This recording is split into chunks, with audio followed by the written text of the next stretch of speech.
You're listening to Ernestly Speaking, the only weekly podcast that covers friends, foes, and anything that goes. And now, for your badass host, Ernest Owens. And we're back with another episode of Ernestly Speaking with your host, Ernest Owens, myself. Well, this is the season 10 finale of Ernestly Speaking. This has been a season, okay? 10 complete seasons. Over 275 episodes? 275 full episodes. That does not include special editions. But I gave y'all a lot of special editions this season. This season had a lot of special editions. Wow. I just we've just been bringing that heat. This has just been the season. Okay? The first half of 2026. We are at that mark. And I'm going to enjoy this break. For those who are new to the podcast, I always take 2 breaks in the year.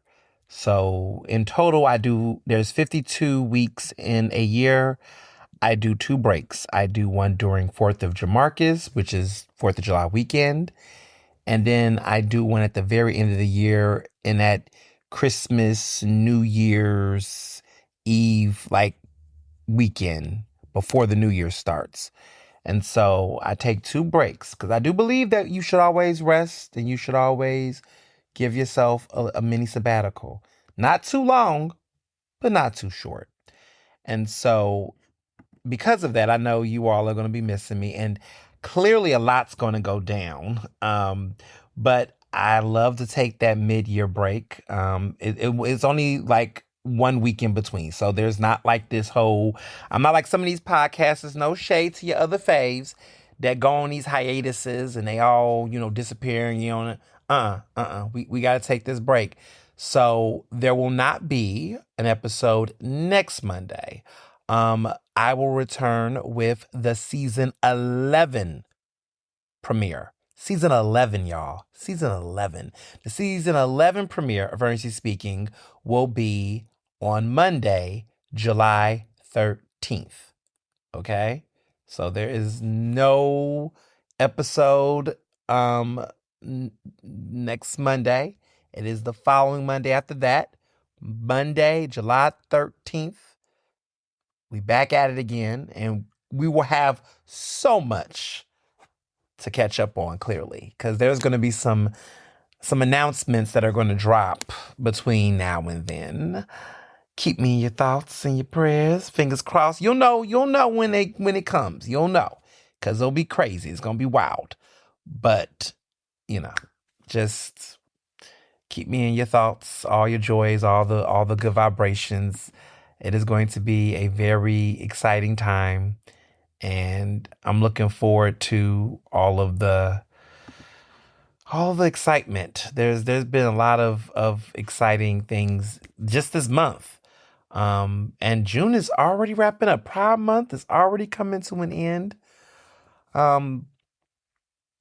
This month has been full of surprises, and it's funny because when things it's time. You just know when it's time to take that break. Every time I always schedule in a massage or a break or something, anytime, I'm always like, oh, I'm having so much fun.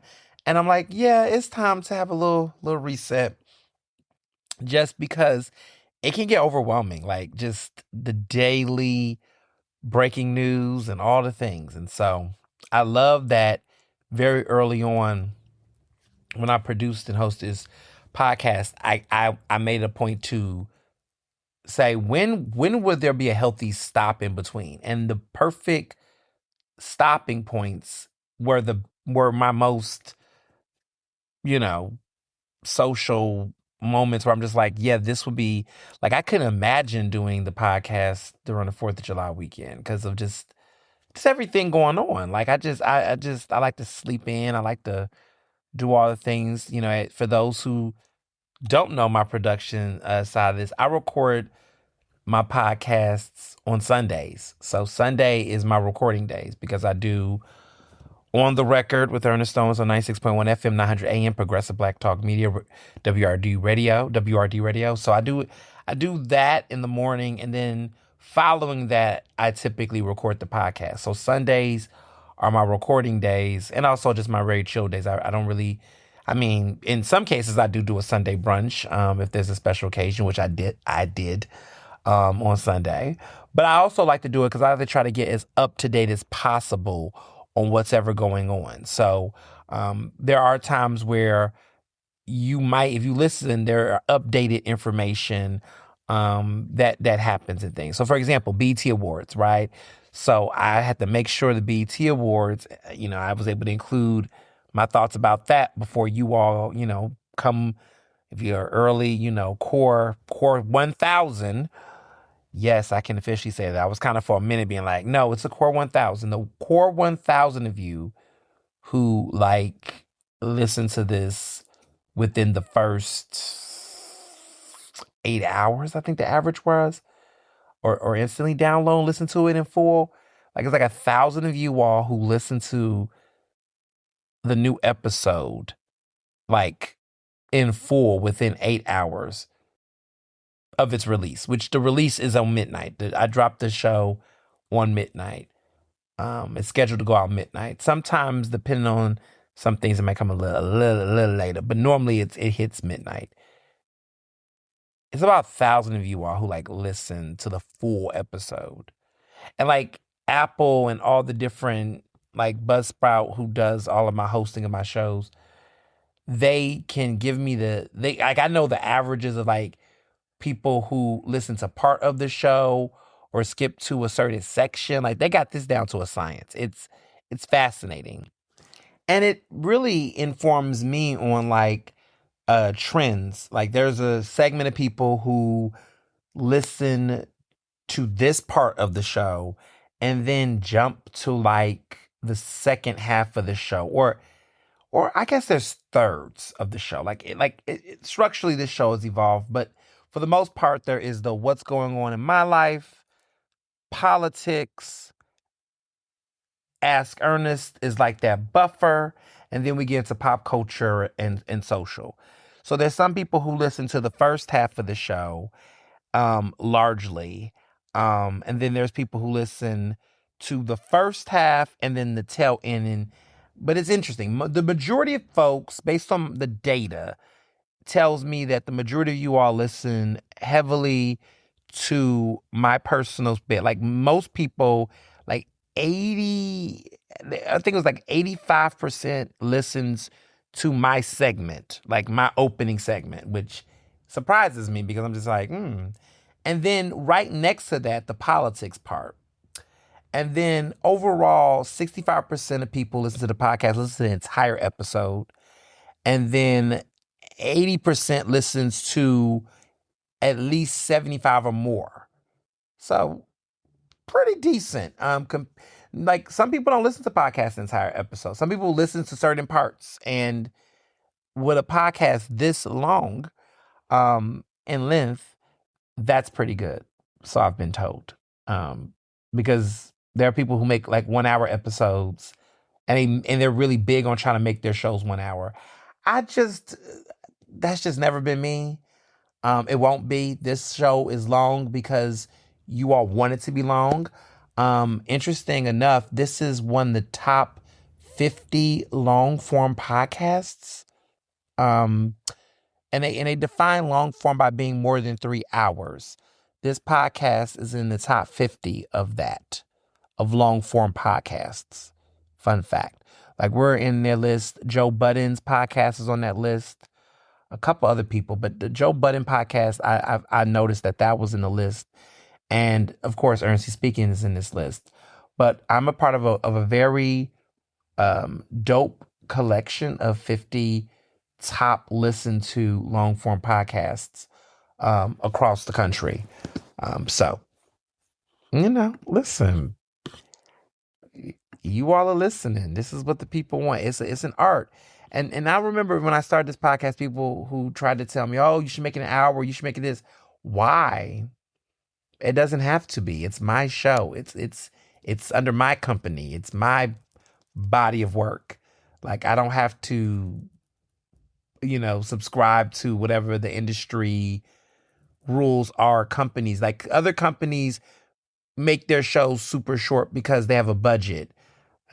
The budget is, there's no budget. This show is mine. Like, I don't have to play those games. They have to, tweak it for certain advertisers. I don't do that. That's not what this show is for. And that's why a lot of you all listen to it, because there's no subscriptions for listeners. There's no rules, It's like, listen to what you want to listen to, take what you take, give what you can't. It's a, take what you take, eat what you need, take what you need, and leave what you don't, and that's kind of how I treat this. And I think after 275 original episodes, nearly 300 in total, I think I've done over 5 years of producing this. I think I know a thing or two about podcasting. I think I know something. I think I can tell some people some things. I can give some people some pros. I can, drop some gems. I feel like a pro at this point. I feel like I know I'm a pro at this point, because a lot of people have tried to do podcasting, and I'm talking my shit. But this is big. This is 10 seasons, y'all. 10 seasons. This is the most committed I've been to a singular project outside of my marriage. I think, yeah, I would say like the most committed to a singular like project outside of my relationship, like consistently. I mean, my friendships, I've had friendships longer than my relationship, but I would say like daily commitment wise, I mean, I can't think of anything else outside of my marriage. Because it's like you count the years you have been married, so we'll be 5 years on October 16th. But then you count the years before that, which was 7 years. So total, we've been together for 12 years. So it's an investment. But yeah, I can't think of anything I've given like that is solely mine, that like not working with the company.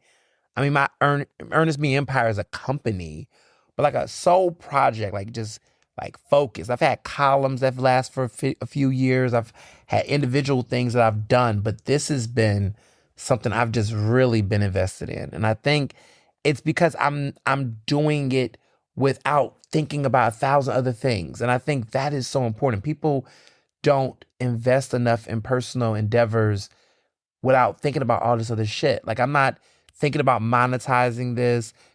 It has its monetizations, but that's neither here nor there. But it's not like something that drives what I do. Like, I don't, the back end I manage, but the front end I don't give a fuck. Like, I curse, I talk about what I want to talk about, I go deep into what I want to go deep into, and that's what makes the show great. And so many people overthink these things. And it depends on what they want to do. Their outcomes and what their desires are theirs.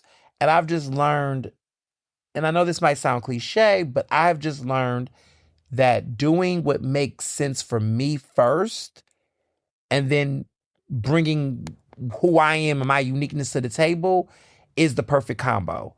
It's the perfect combo on what I do on my social media pages. It's why I have always had a steady build on social media. I've never like lost followers. I've never like flopped. And I think that's because I'm being true to what I'm trying to be. A lot of people get online and they are fake. They go for whatever is the trend, and they'll get an instant gratification. And then, a trend will change, or there'll be something else expected. And then they have to pivot to that. And then it's like, well, who the fuck are you in all this? And I see so many people online doing that. And I'm just like, it's cute. And I have just learned through time not to do that. To have a consistency. It's not to say that you can't experiment with formats, but your voice, your style, You just got to have consistency with that. And when too many people are changing up their sound, their vibe, their whole thing, it just gets, it doesn't last. It's not sustainable. And so many people have tried to tell me, you should do this, you should do that, you should try it. I'm like, nah, that's not me. And I'm okay with not having this instant boom because I've seen so many people get that boom and they've done things that I haven't done. And I'm not in the business of comparing, but people want to, people like to compare, and I address the comparison. So if you confront me with this person's doing this, why you not doing this? I will then address why I'm not doing it. And if that's no shade to the person I'm being compared to, I just have done this long enough to know the trends. I've been in this media business, how many years now? I'll be 15 professionally next year. 2012, I started writing for the Huffington Post. So that's like my professional debut, but I've been doing radio and doing it on a local level since 2010. So we're looking at about roughly 15 years worth of engagement in this public facing type of medium. I started very young, and I have to remind folks that because it's like, when I say child star, literally I was 18. My whole entire adulthood, I've been in media in this type of way, like in a public facing, outward facing type of visibility that was not normal for the average person. And so that's my entire adulthood. And you see it all. Like, it's funny because this time 10 years ago, I went viral in the biggest way that changed the whole trajectory of everything I did in journalism since. But I had my Twitter spat during the BET Awards with Justin Timberlake. That was in June of 2016. And, I've written about that. I've talked about that so much.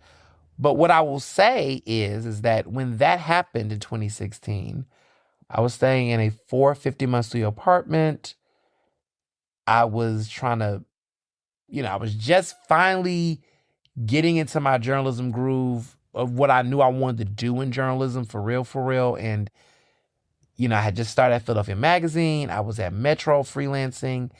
And I began to really get in the groove of just knowing, okay, who I wanted to be and how I wanted to show up in the business. And in that moment, I remember some people were like, oh, this is a fluke. You better get it while it's good. And people did not think I would be able to have, that was going to be the moment. Like, you better ride this wave of this attention, which was a lot of attention. I was donkey of the day. I was being talked about, on The View, and Whoopi Goldberg was weighing in on me. And I was being a conversation on Comedy Central, The Daily Show with Trevor Noah.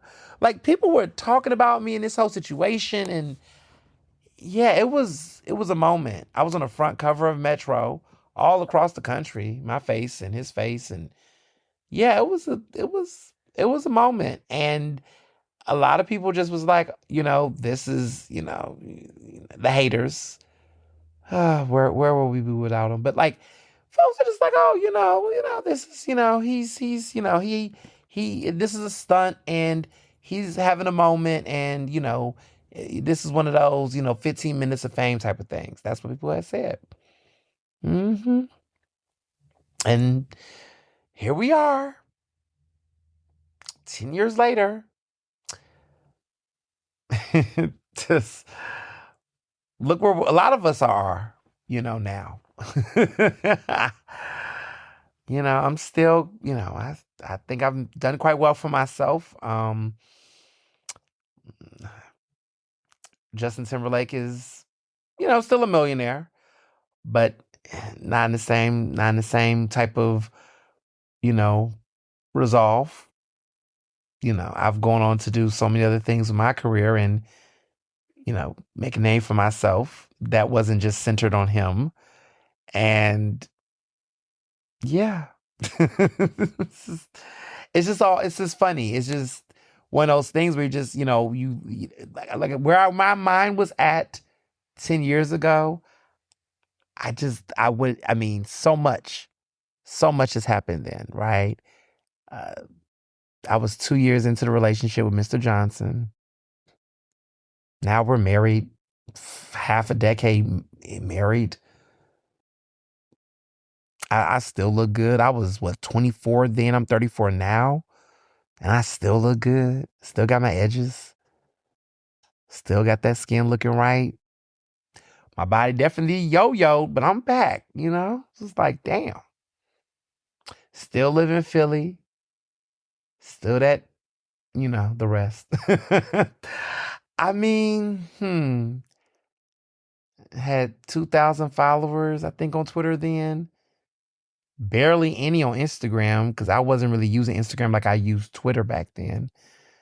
Now, look where we are. 20,000 more. Already writing my second book. Didn't even know what that meant. Writing book. Like, what? The world, man. The world. The world. It's just crazy. Like, I just so much then and now. In that moment. Then and now. And how much has changed. And how much has not changed, I'm still talking my shit. I'm still popping off. It's just, I was teaching, I think, part-time for Upward Bound. I just got a contract with Upward Bound. And now I'm a professor. That's about to teach the second session of summer classes. I'm somebody's professor now. Damn. I had just been 2 years after graduating from Penn. Now I'm a professor. Like, just crazy. Just the world. You just got to keep pushing and, just motivation to people. Like, look at where you were 10 years ago and look where you are now. And think about the stuff that you worry so much about then that do not matter now. I'm just grateful that I kept so many good friends. Met so many friends, so many people who I just began friends with. We end up growing because that was the year of the DNC. Woo! The world was so different. Obama was still president. Woo! We had a lot going on, y'all, didn't we? Obama was still president. Yeah. Oh, that was that was the last year before everything went crazy. Man. Was it? No? Yeah. Because this was summer 2016. Shit. Yeah, because this was the election year. Damn. So much, y'all. So much. Pride Month was so different back then. Oh, yeah. Because I remember Pride back then. Because that was... Because Post happened. Post had happened, I think, around then that year. 2016, the Post nightclub shooting. Damn. Yeah, 2016 was... Yeah, that was the last hoorah before things went left. The world was so different. We were still in the Obama era, the final endings of the Obama era. Ooh. And now 10 years later, listen, somebody play that Elton John song, I'm Still Standing. I'm still standing better than I have. Listen, that just took me there. Anybody remember where you were? What we thought? Fight Song? Remember Fight Song? I can't listen to Fight Song. My husband is traumatized by Fight Song, by the way, because he worked on the Hillary campaign. Yes, he did. Because he was staying with me, because he was still at Penn. He was a junior at Penn at the time. He took like a semester off to work on the campaign, and he was staying with me off campus. That was a good time. We was cute. We was cooking more. We cook now, but we was cooking like YouTube recipes, but not the good YouTube. Well, we did what we could. Like, if I told, well, it was 10 years ago. I was looking at Rachel Ray recipes. Okay. I was making huevos rancheros with like canned black beans and so, listen, it was a different era. Okay. We was making it do. But Rachel Ray, what happened to her? Well, no, I know what happened to her. Bless her. But she's a sweetheart. She's still doing her thing. She's still doing her thing. But you remember she used to have those videos that show like quick cheap dinners or 30 minute meals or something. I used to watch that. Listen, Rachel Ray, look, she did her big one. Cause we didn't all have barefoot Contessa money back then. And also my girl in the garden, she was good. But listen, we not who like some of these ingredients, I used to get annoyed. Cause I love to cook. But I would watch some of these shows. I'm like, who got 5-star niche just hanging around their kitchen? I mean, I do now, shit. But back then, I would try to do something like 5-star niche. Where the fuck can I get that? Like it would just be spices and things. I'm just like, I don't have a quarter of. Do I have to have smoked paprika? Like I have regular paprika, smoked paprika, and mind you, there is a difference. Trust me, I know. Smoked paprika is very different from the regular one, okay? But I would see some of these recipes, I'm like, I can't make this. But my girl Rachel Ray, listen, what I loved about her is she said, oh, if you don't have, what was it? One thing I looked at one time, she was like, if you don't have oregano, just oregano, Italian seasoning will do. I was like, okay, I do got some Italian seasoning. I don't have strictly oregano, but I have some Italian seasoning. I'll just use that. I felt like she would give you some substitutes. If you don't have one thing, you could use something else. She'd be like, oh, if you don't got dried mustard powder, you can use some onion powder, garlic powder, whatever. It's fine. I was like, all right, I feel better now. I felt seen. Because that was me. I didn't have some of the ingredients, but the food would still taste good. But different times. But I can appreciate it. I can appreciate my growth. I don't run away from it. I lean into it. It grounds me in a way that just gives me perspective. Like there's times where like nowadays, I don't really, I'm so easygoing. I think that's the one. Well, let me be very clear. I'm not easygoing when it comes to reservations and having fucking plans. But I'm not like crazy on the plans themselves. Like if we got a plan, we need to have a plan. But I'm not picky about so much of what the plan is if the shit is together. I don't do hot messes, whether they're expensive hot messes or cheap hot messes. I don't do hot messes. But I can appreciate simplicity sometimes. Earlier in the week, Mr. Johnson and I went to dinner. It's the 1-year anniversary of his company, Surefire Public Relations. Okay, so if you see Mr. Johnson, you follow, wish him a happy 1-year anniversary.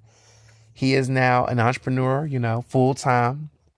Both of us, working from home and in the city doing our things. Oh, it's been such a joy, such a joy. I love it. He was like, oh, we want to go to dinner? Where you want to go? And I was like, somewhere good, but something I don't have to dress up too much for. Like this summer, I've been in my fits.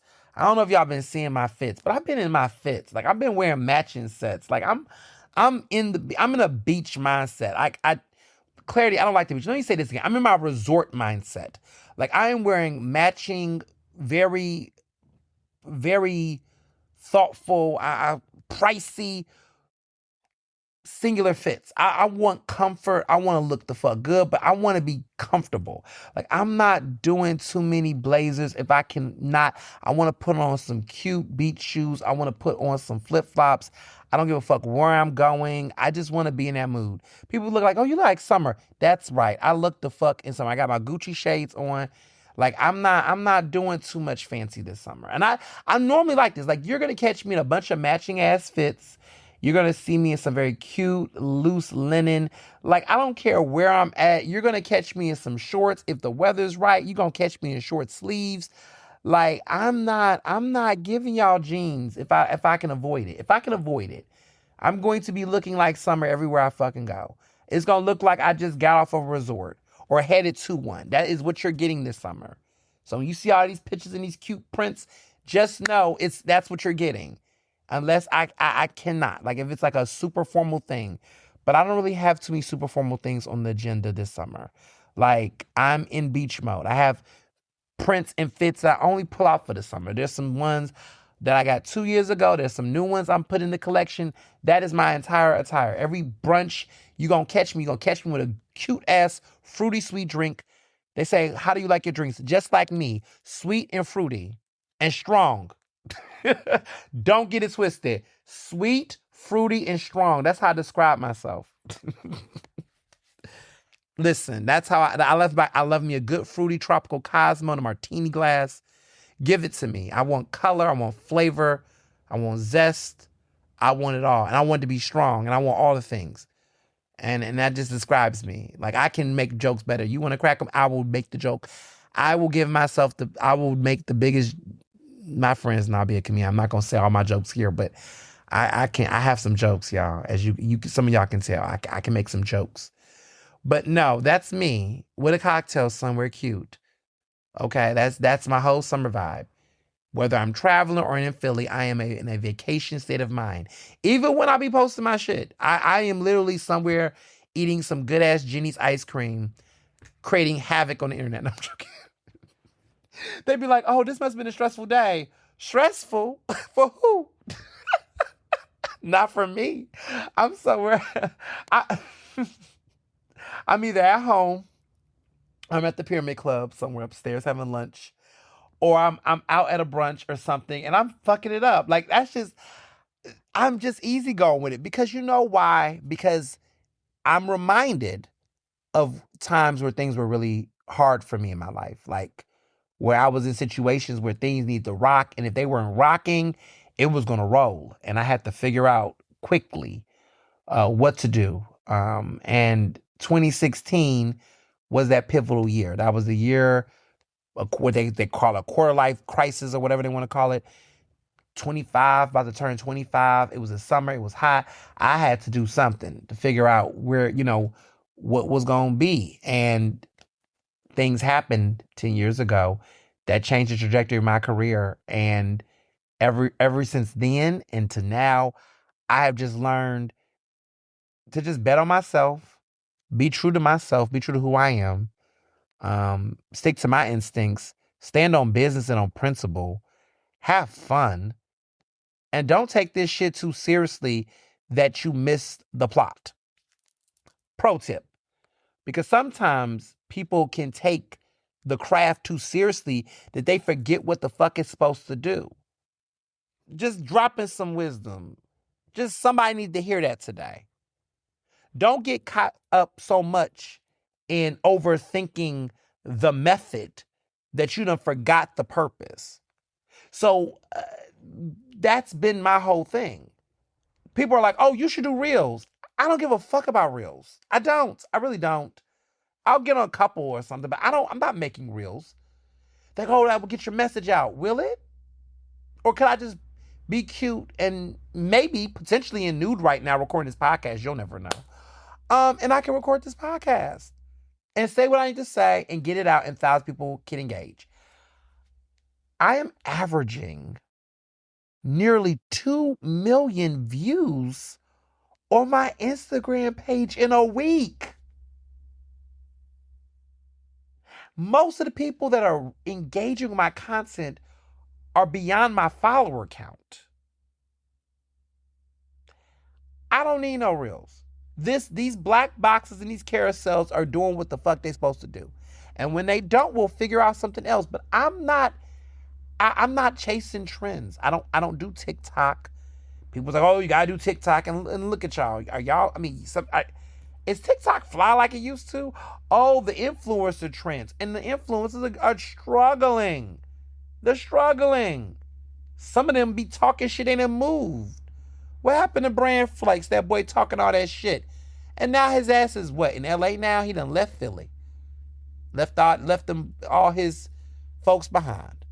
Then ran up out of here. Toodaloo.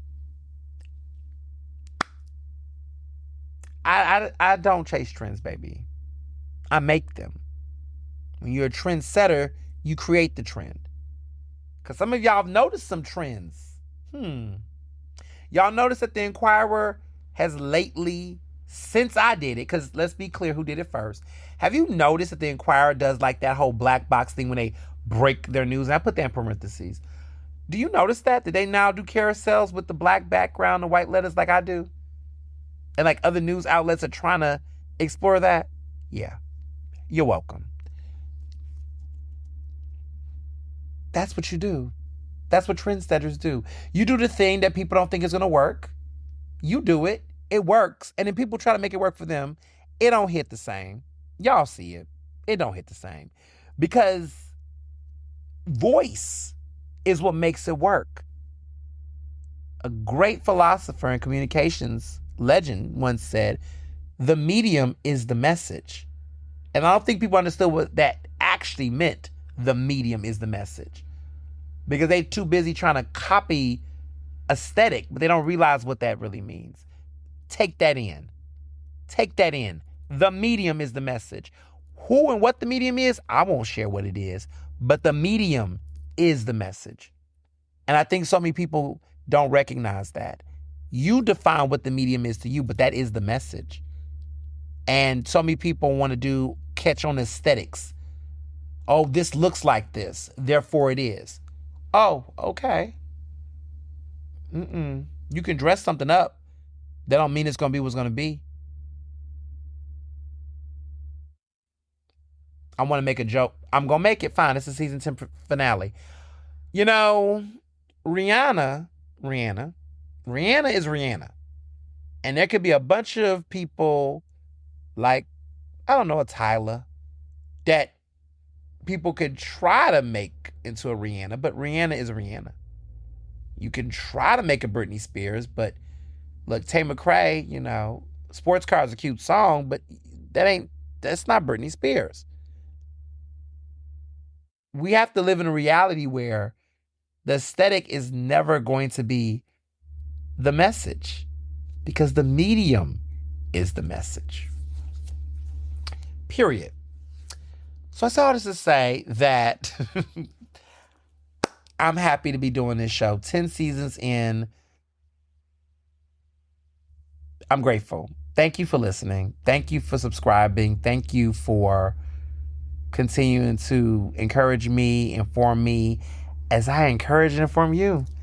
It's a mutual exchange. I learned so much from my listeners and followers, and I hope that I'm continuing to do the same for you all, which I feel like I am, because you all are still here and continuing to grow. So I love you. I thank you. And I just wanted to say that before we get into the rest of the show. So yeah, this week, we went to Georgia on Pine. Fabulous time. Mr. Johnson and I went there. We hadn't been there. We realized we hadn't been there in like 5 years, which is wild to me, because it's like one of our favorite restaurants in the city, and we realized we haven't been in years.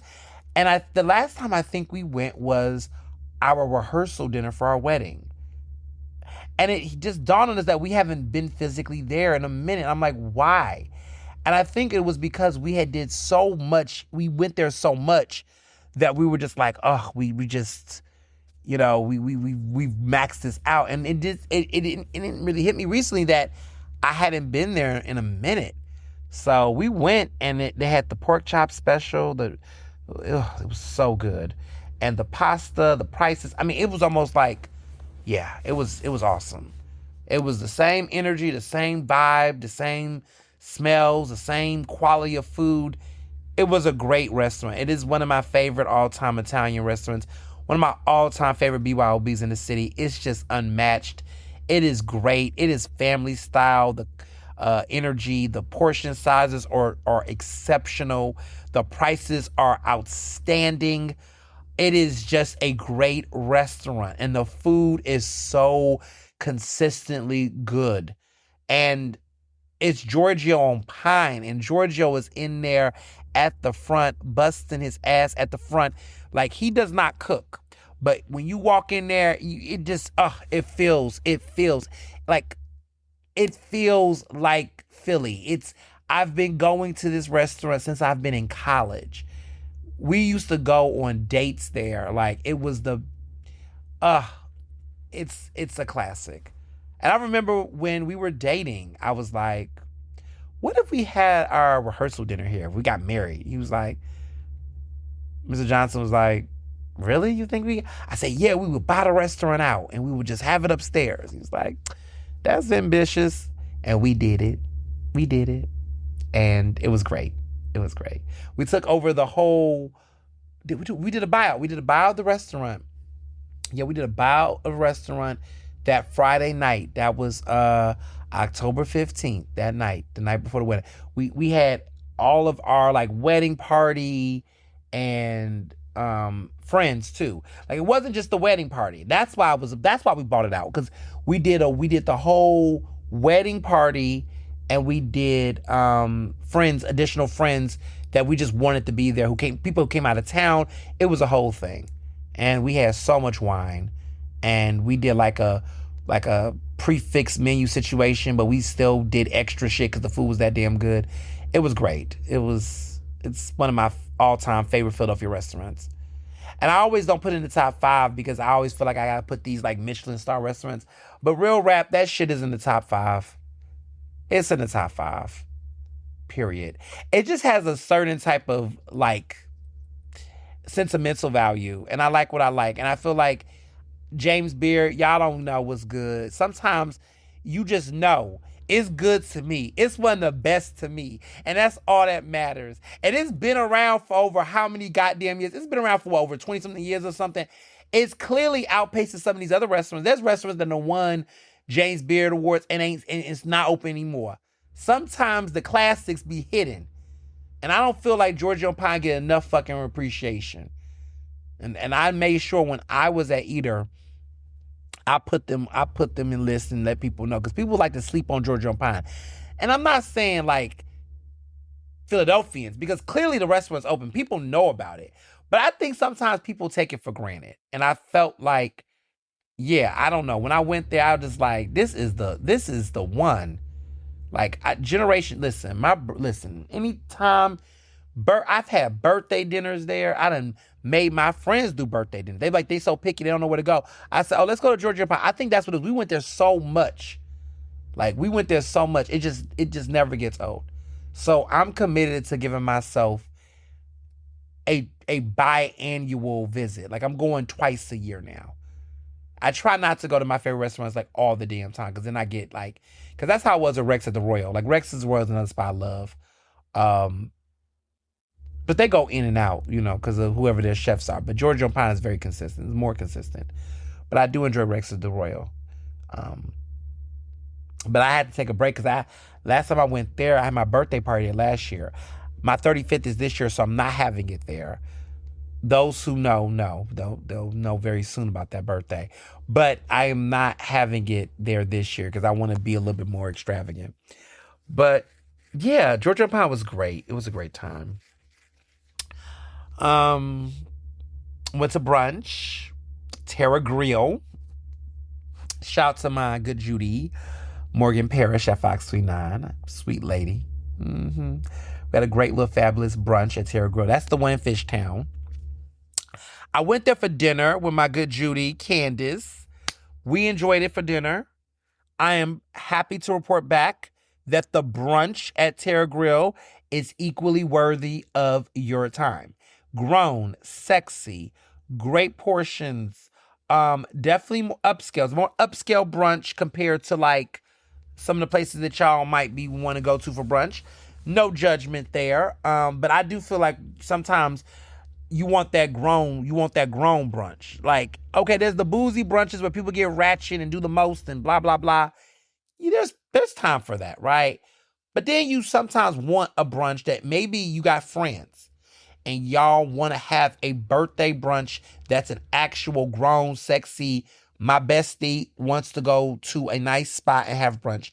Terra Grill would hit that. Like, Terra Grill would be the ideal space for that, for sure. I definitely can see a lot of beautiful women going out there, some good gentlemen that want to have a good time. It's at 1099 Germantown Avenue. That's that Northern Liberties area. I like to say Fishtown, but it is in Northern Liberties. I struggle with the word northern because I know y'all were thinking this is the best place to eat in that Northern Liberties area, in my opinion. This is like the best, the most swanky-ish place to go to, in my opinion. Like, let me just put that on the table. So as far as their brunch menu go, they got something for everybody. They got a very expansive menu. I mean, they got a avocado, peas, and smoked, salmon toast, an egg and cheese, Madame, eggs Benedict. They got the shakshuka. They had the scrambled eggs, cacio y pepe, which was very interesting. Huevos rancheros, but y'all know I'm a sucker for that. But they also go on the more all of that the more savor side of it all. I had a tongue twister. They had a wood-fired rotisserie half chicken. We didn't eat that, but if you are wanting something on that end, like you don't want the sweet, you want the savory. This is a more savory side. They had a burger, a spicy Asian salad.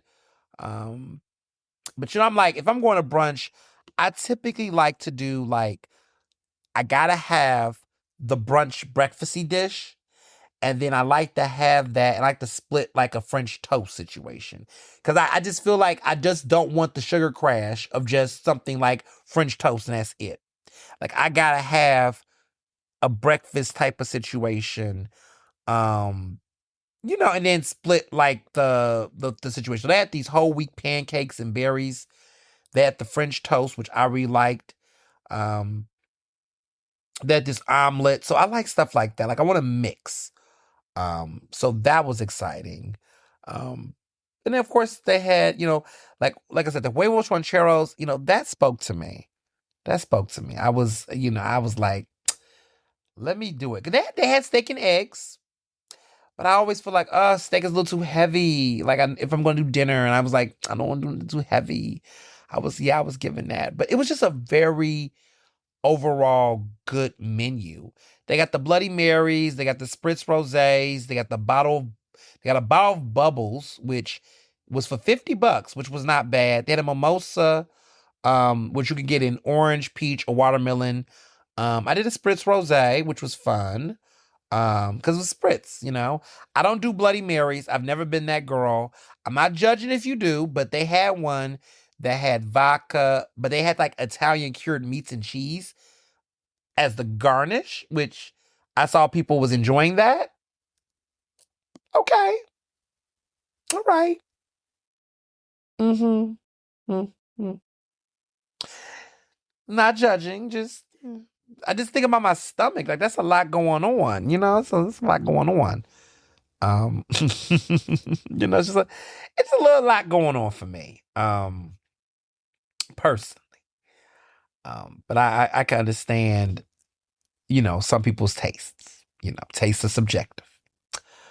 But no, I had a really, really great time. I really liked the brunch. It was fabulous. Catching up, talking about, just having some good tea, good brunch tea. I like a little good old brunch tea. It was a good sipping on some tea, having good conversations.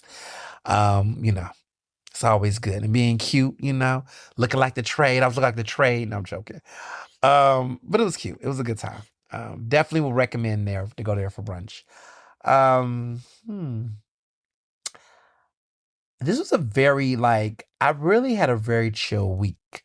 I did. I did a couple of fun things. Because I'm gonna get to Fourth of Your Markets in a minute, but I want to make sure before I get into all of that. I went to lunch at Co-op. Oh yes, I went to lunch with my good friend Monica. I went to Co-op in University City, which is not too far from me, and I went there for lunch. It was popping. The venue is chill, but the food. And I've gone to Co-op. I've reviewed Co-op a couple times on the show. I went for dinner and enjoyed it. But the chef, because I recognize faces, they got a new executive chef. He was previously at the restaurant at Sofitel, Liberté. And they've been having Liberté, don't know what Liberté Lounge, with all due respect, they don't know what they want to do. I feel like, I mean, maybe they're better. I haven't been there in a minute. But I feel like they always change the chefs there. It's like they go through chefs like they go through draws. Like they just keep going through chefs and vibes in there. They got renovations. It's pretty. The bar is pretty in there. But they just go through so many chefs and so many visions of what they want to do with that food. Like they want to be a French concept. They don't want to be a French concept. And when he was there, the chef that was there when I was at Eater, he's now a co-op. And that food was popping. It was a very good lunch. They had, listen, you're going to, listen, some of y'all going to say, Ernest, I had a BLT there. And I know that might feel basic, but let me just say this. Y'all have gone up for BLTs in other places that I'm not saying they're good or bad. I'm not going to say they're bad, but y'all done gave it way too much hype. And you know what? Again, this is a season 10 finale. Fuck it, I'm going to say it. Middle Child is great. Okay? It's a great spot to eat. What annoys me, though, with the way in which, and I know who it is. Y'all know who it is. It's the caucasity of it all. The stuff that y'all go up for on that menu, Black folks, let's tell people what to eat there. Because the stuff that y'all go up for in public about that place, I feel like y'all don't give it justice. And I know the chef that's there, Edwin, and he is killing it. He's good. De La Rosa, he is a great chef. Let me be very clear with y'all. The BLT is fine. It's cool. It's cute. It's whatever. It's a BLT. Let it rock. That pancake, and y'all know which one I'm talking about. That pancake is a showstopper. That roll, that hash brown locky or whatever, with the roll, the trout roll on top with that sauce, that is another stellar. They got some really great breakfast sandwiches. That's the conversation. They got some other dishes too. But if you want to talk about breakfast or brunch or whatever, those are the things. Everybody talks about these BLTs, and the BLTs are fine. They're fine. And you know what it is? I grew up in the South, okay, with real tomatoes. Not tomatoes, tomatoes. And the way that we used to cut them and eat them, like, ain't nothing touching that. That BLT is cool, is whatever. But the way that people go up for those, it annoys me because it's like, y'all, it's good, but like there are so many things on that menu that's way better. And even when I saw that stupid Inquirer list of food, let's not even get started on them. Trash. Like, you're gonna make their BLT the iconic thing? Are you serious? Anyway, but this is what happens when we have no diversity in your newsroom. No diversity. This is what happens when I can go on for days, but I'm not. Again, that being said, there are other places that have equally good BLTs, if not better, than whatever is over there at Middle Child. And there's no shade to them because they have other good things. Like, for example, A Kitchen has a great BLT. Like, they do some other things over there. But Co-op, what I just had, it was good. It was good. I enjoyed it. I thought it was great. And I had some other stuff there on the menu. Great place for lunch. A great lunch spot. Like I always go to the Love, but I have slept on Co-op. And I live in University City, so that might be my new lunch spot because there's two places in the University, and because I got some lunch dates coming up in July. Like, Curio was good too. She's cute, Curio. It's on near the Science Center, the Science Building over there on 36th and Market. Curio is cute too. That's another good lunch spot. And I don't go as much as I should, but I actually got a lunch date in July, and I'm going there. And every time I go, I always have a good time. My girl Monique loves going there. We're going there for lunch in July. But Co-op, I sleep on Co-op. And I always go to, where do I go? White Dog Cafe, which is another spot. Because I skip some of these spots. We play with University City too much. I need to, because lunch is hard. Like, there's a lot of places that don't do lunch. Or if they do lunch, it's like extra. It's a show. Like, The Love, which I love the show of The Love, but The Love it be a show.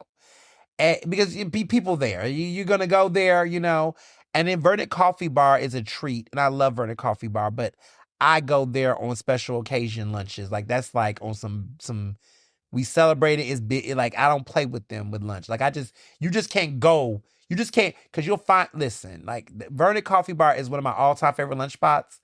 You just can't just go there. Like, that's not a place you just walk up to. You got to have a plan. You got to, you know. And if you possible, get a baller to take you. So that's another place I like to go to. But dead ass though. It is a very fancy lunch. But it's a good ass lunch. It is a very good lunch.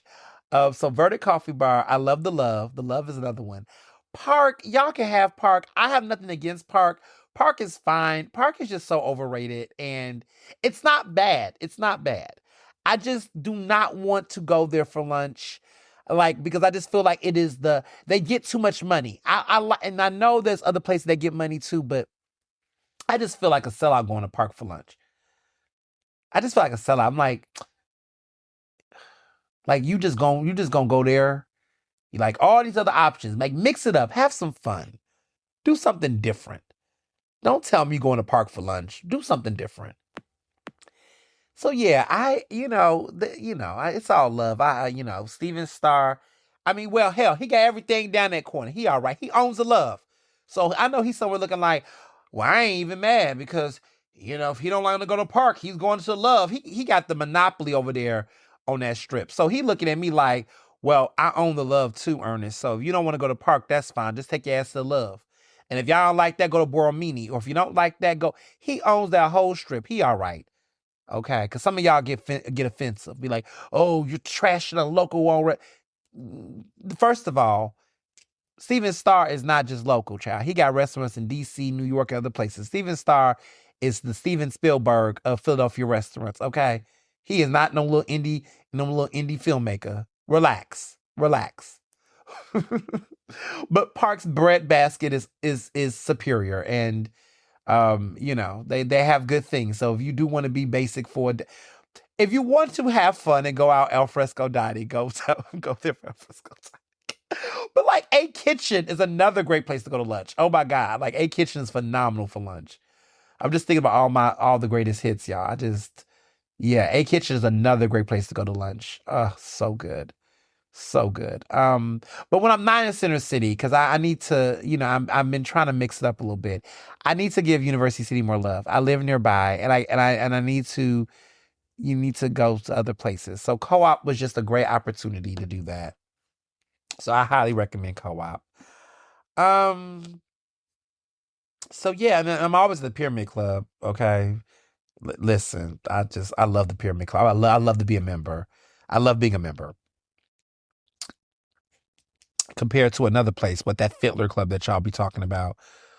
Oh, child, I just feel like that place is just overrated. That's a place that's overrated to me. And I feel like, well, yeah, I'm going in. It's season 10. This episode might be extra long. Y'all not going to get one next week, so I'm going to talk my shit. Let's have fun, right? Let me tell you about Fiddler Club. Fiddler Club for me is that it was an idea. It was a thing that it had so much potential. And I just feel like the Gen Xers just ruined it. I gotta say it. I'm gonna go there. I think the Gen Xers ruined it. I think they did. And I think because they were trying, I feel like when they first happened, whoever was initially with it was like, oh, this was going to be the Union League for millennials. Boo, boo. First of all, anybody comparing anything to Union League, that was already a red flag. But they wanted to make it for millennials. I feel like now the vibe is largely Gen Xer is coughing up the big bucks, but the millennials are going as guests to give it life.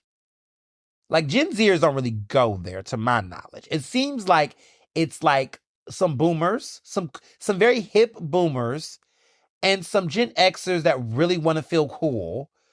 and then they party with the millennials who can't afford those memberships or is using somebody else's company's credit card to pay for it, or they're tech bros, or they're like lawyers or whatever. And they're like pretty much their guests. Like all the millennials who are in there like that, that's making it fun, are like plus ones and guests. But the Gen Xers, you know, who just want to get outside are there. All ex-divorcees, you know, single men who are like in their mid 40s, late 40s that are like talking about how they love not being married, but low key they in there getting drunk every Friday night, talking to a girl 15 years younger than. Am I reading? I think this is reading. I'm going to read because I know, because I see it. And so I'm just like, why the fuck? This shit is like any other club, except it's a little bit more upscale, but it's like the club.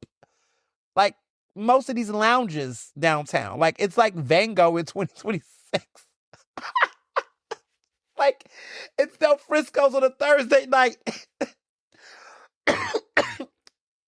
It's the W over the weekend. It's Stratus Lounge. Like it's literally that crowd. And it's like you listen, and it's a certain class of upscale, like upscale, well-to-do, or at least they present themselves to be Gen Xer men. They like to wear sneakers with blazers. They are bald, and they like to wear like fitted caps. I'm going in on the men because too many people want to talk about the women. Let me say this: the Gen Xer black women in Philadelphia, the ones who are not like running on some like control, power play, evil dictator type shit, are pretty decent and loving and great women. Like most of them are like chill. Like they're just having a good time. Like they just want to be rich auntie and like just live their best life. They're giving Stella got their groove back energy. Like they're not bothering anybody. They have a good time. There is a contingency of them that are like annoying as fuck. And they're like very like hyper pretentious. I'm going there. It's season 10 finale. I'm just gonna keep saying that. I'm just gonna be like, they're like, why am I? There is two types, and I'm gonna get to the men in a minute, but I just want to put this there. There is two types of Gen Xer women in the Philadelphia scene. Majority of the women are not fitting this category. And I'm not talking about romantic relationships and dating. I'm not even going there. I'm talking about on the social element. Most of the women in this scene, this social scene I'm describing, are pretty chill. Like they're in executive positions. They are very clear on what they want to do professionally. They hit a mentor. They done been there, done that. Some of them just recently got married. Some of them are divorced. Some of them are just chilling. Some of them are single, just want to mingle. They ain't really dating nobody in the city like that anymore. They done did that in their 30s. They over it. They just having a good time. They not bother anybody. They just having a good time. We love it. They come, they see people like me, they see millennials. They might want to bag a couple of us on the low, but they just chilling. They real fun, easy going. They doing their own thing. I love it. These men, well, let me back up. The other group, I will say 2/3 of the women in this group, this cohort, are fine. That other third, the worst. One, these are individuals are either married and not happy in their marriages, or they're single and obnoxious about it. And how they show up in these spaces is they are literally never in a space of chill. They don't know what it means to have fun. Even when they're in the pursuit of having fun, it is never fun because they're overthinking everything. They're dictating everything. And they're literally policing everybody else's fun in the motherfucking function. It's like the most unbearable, most annoying person to go out with next to the men I'm about to describe in a minute. It's almost like going out for them feels like work because a lot of times it is still work. Because even when they're in public, they don't know how to let loose and have a good time. It's kind of sad, actually. But they'll tell you that they don't care because they got money. And they're going to tell you about all the things, material things they have because they don't have anything emotionally satisfying them. So they're going to cover it up with like expensive things.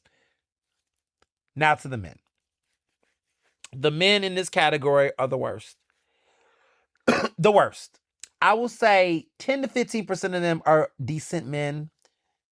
Very chill, very, very nice, respectful, keep their hands to themselves, not predators. Pretty decent. But this other group is broken down into two parts. Two parts. Only two types in the dumpster fire of these men, these Gen Xer men. They are either men, and I'm going to do less evil to absolute evil. The less evil is the man who just wants to fuck. Now, I'm not talking about relationships here. Some of y'all are like, oh, is this a relationship? I'm talking about socially in these dynamics. They're just a fucking joke. They're just a joke on so many levels. They just want to play all fucking day. It's giving midlife crisis. They're unserious. They don't have any level of boundaries. They say what they want, how they want. They have no manners. They're assholes. And it's giving midlife crisis. Pretty much this is the midlife crisis. And it's like, who raised you? And I know you wasn't acting like this your entire life. And now you know what, you got you a little title. And now you want to be a dick. The worst. The absolute worst. I mean, I don't even know where to start. It's either just bad etiquette. It's either just condescending. It's either homophobic. It's either just like they think the personality is, I don't give a fuck. And it's like, no, you're just a jerk. You're just a dick.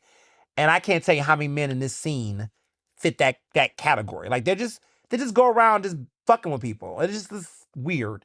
And it's not even, and it carries on to the dating and the flirting, right? Like they're pretentious in a way where they feel like they don't have to be a gentleman because somehow whatever they have and what they possess is whatever. So you got those dudes. Or you got the dudes who, and again, before I get to the worst type of guy, because you're like, how worse can it get, Ernest? Oh no, it can get worse. You got this and this just want to fuck category. You got guys in this category who also are just unserious about anything. So there may be women who want to meet them and go on dates. Oh, they have no plans on getting married. They don't want no children. But they'll, entertain and be cute and be charming and be a whole joke. Like unserious ass men. And some of them can be charming and some of them can be the worst. But like they're big old red flags. Maybe the red flag is a cherry red flag, so you think it's a little sweet. But it's a problem nonetheless. So they're just in the I don't give a fuck category. The second half, oh, this is the one right here. The second half of these men are what I call the outright predators. And they're not just predatory sexually. They're predatory in the sense of vulture. They're looking to exploit people. They literally are going in spaces looking for people, talent. They're blood-sucking vampires. They go in these spaces to present themselves as givers, but they're really takers. And they literally go out to events and scenes to see what is the hottest thing. They're social climbers. They're washed up, but they play like they're not. But they're literally looking to grab and suck the soul and life out of whoever they can in any space. And we know people like that. That's Gen X for you. That's that scene. And so you see these people, you see them at the spots. There's spots all in Philadelphia that the checkoff boxes. And the majority of these men fit in these categories. Most of them do. Most of them do. Either they are complete assholes or just like fuck ups. They're just fuck boys, or they're complete predators on every sense of the word. They're either looking to get the next victim, literally, or they're looking to exploit some young emerging boost of energy. They're just creeps. That's the dynamic. And so when I go to Fiddler Club, I feel like a lot of men in there fit that. A lot of men that I see in these events fit that. And can you imagine the dynamic of the women? Because a lot of the women who are in that age group, a lot of them already know those type of men, what those men are. They are in their own little sister circles and groups. They're not even fucking with those dudes like that. They don't even look at them. They don't even, a couple of pick-me's might, but a lot of them don't even engage with them like that. They're like, eh. But who's talking to them? Who are they looking at? Us millennials. The Gen Zers, there's a couple of older Gen Zers in the mix, but this is mostly millennials. They're really, their target base is millennials because we are like that bridge. And they want to cross that bridge so many times. And that is the dynamic that I see at these events and I see at these types of gatherings, and I'm just turned off. Pyramid Club, it ain't nothing up in Pyramid Club. Like, I'm one of the youngest members. Ain't that many people up in Pyramid Club my age up in there. Most of the people in Pyramid Club are boomers and Gen Xers. They are literally amongst themselves and peers. I'm there. Every blue moon, you might catch a couple of zaddies and girls that get up there that get drinks and stuff. But most of the people up there is very professional. It's very on the professional tip. It's very much on the networking. It's pretty chill. I feel like Fiddler Club is sleazy by design because so much of it is based on social versus Pyramid is like, they say social, but it's an elevated type of social. And I would rather be in an environment like that than try to pretend that I'm at the club when I'm around a bunch of these like weird ass dudes at the Fiddler Club. So it's just a different dynamic, I feel like, socially for me. But yeah. Just, that's my take. That's my observation. You know, that's just what I think. So yeah, outside of that, Lib Brothers, we got together for our 4th of Jamarcus kickoff because, as you know, July 4th is the birthday of my beloved bestie, my best friend, Jamarcus Henderson. We've been friends for, oh my goodness, nearly 20 years, childhood best friends from Texas to Pennsylvania, nothing in between. Just been through it all. That man knows me very well. He is my gal. I'm his Oprah. We are besties, doing the damn thing. And so he celebrated his birthday. We, all 4 of us, some of us, I think, are going, some people are going on travel. I think Josh will not be in town on 4th of July weekend. So some of us are like doing different things, but we was like, we all want to be together and we wanted to do a very fun, festive time. So we did. We had a happy hour. We did in Fishtown. We had a happy hour at LMNO, which is owned by Steven Starr. So see, he okay. He's all right. Don't y'all go starting nothing about what I said about Park. We went to LMNO. This was on Friday. It was a great happy hour. Very great happy hour, actually. I love that they have like a all-day happy, everyday happy hour, like a daily happy hour. But they do happy hour like, I like that. Like, the food was good. It was a great vibe. I don't know. People are, people sleep on it, but I don't feel like they sleep on it. But I just feel like people don't talk about it enough. I don't know. I was very much impressed. So though their happy hour is Monday through Friday. They don't have it every week, but it's from 4 to 6.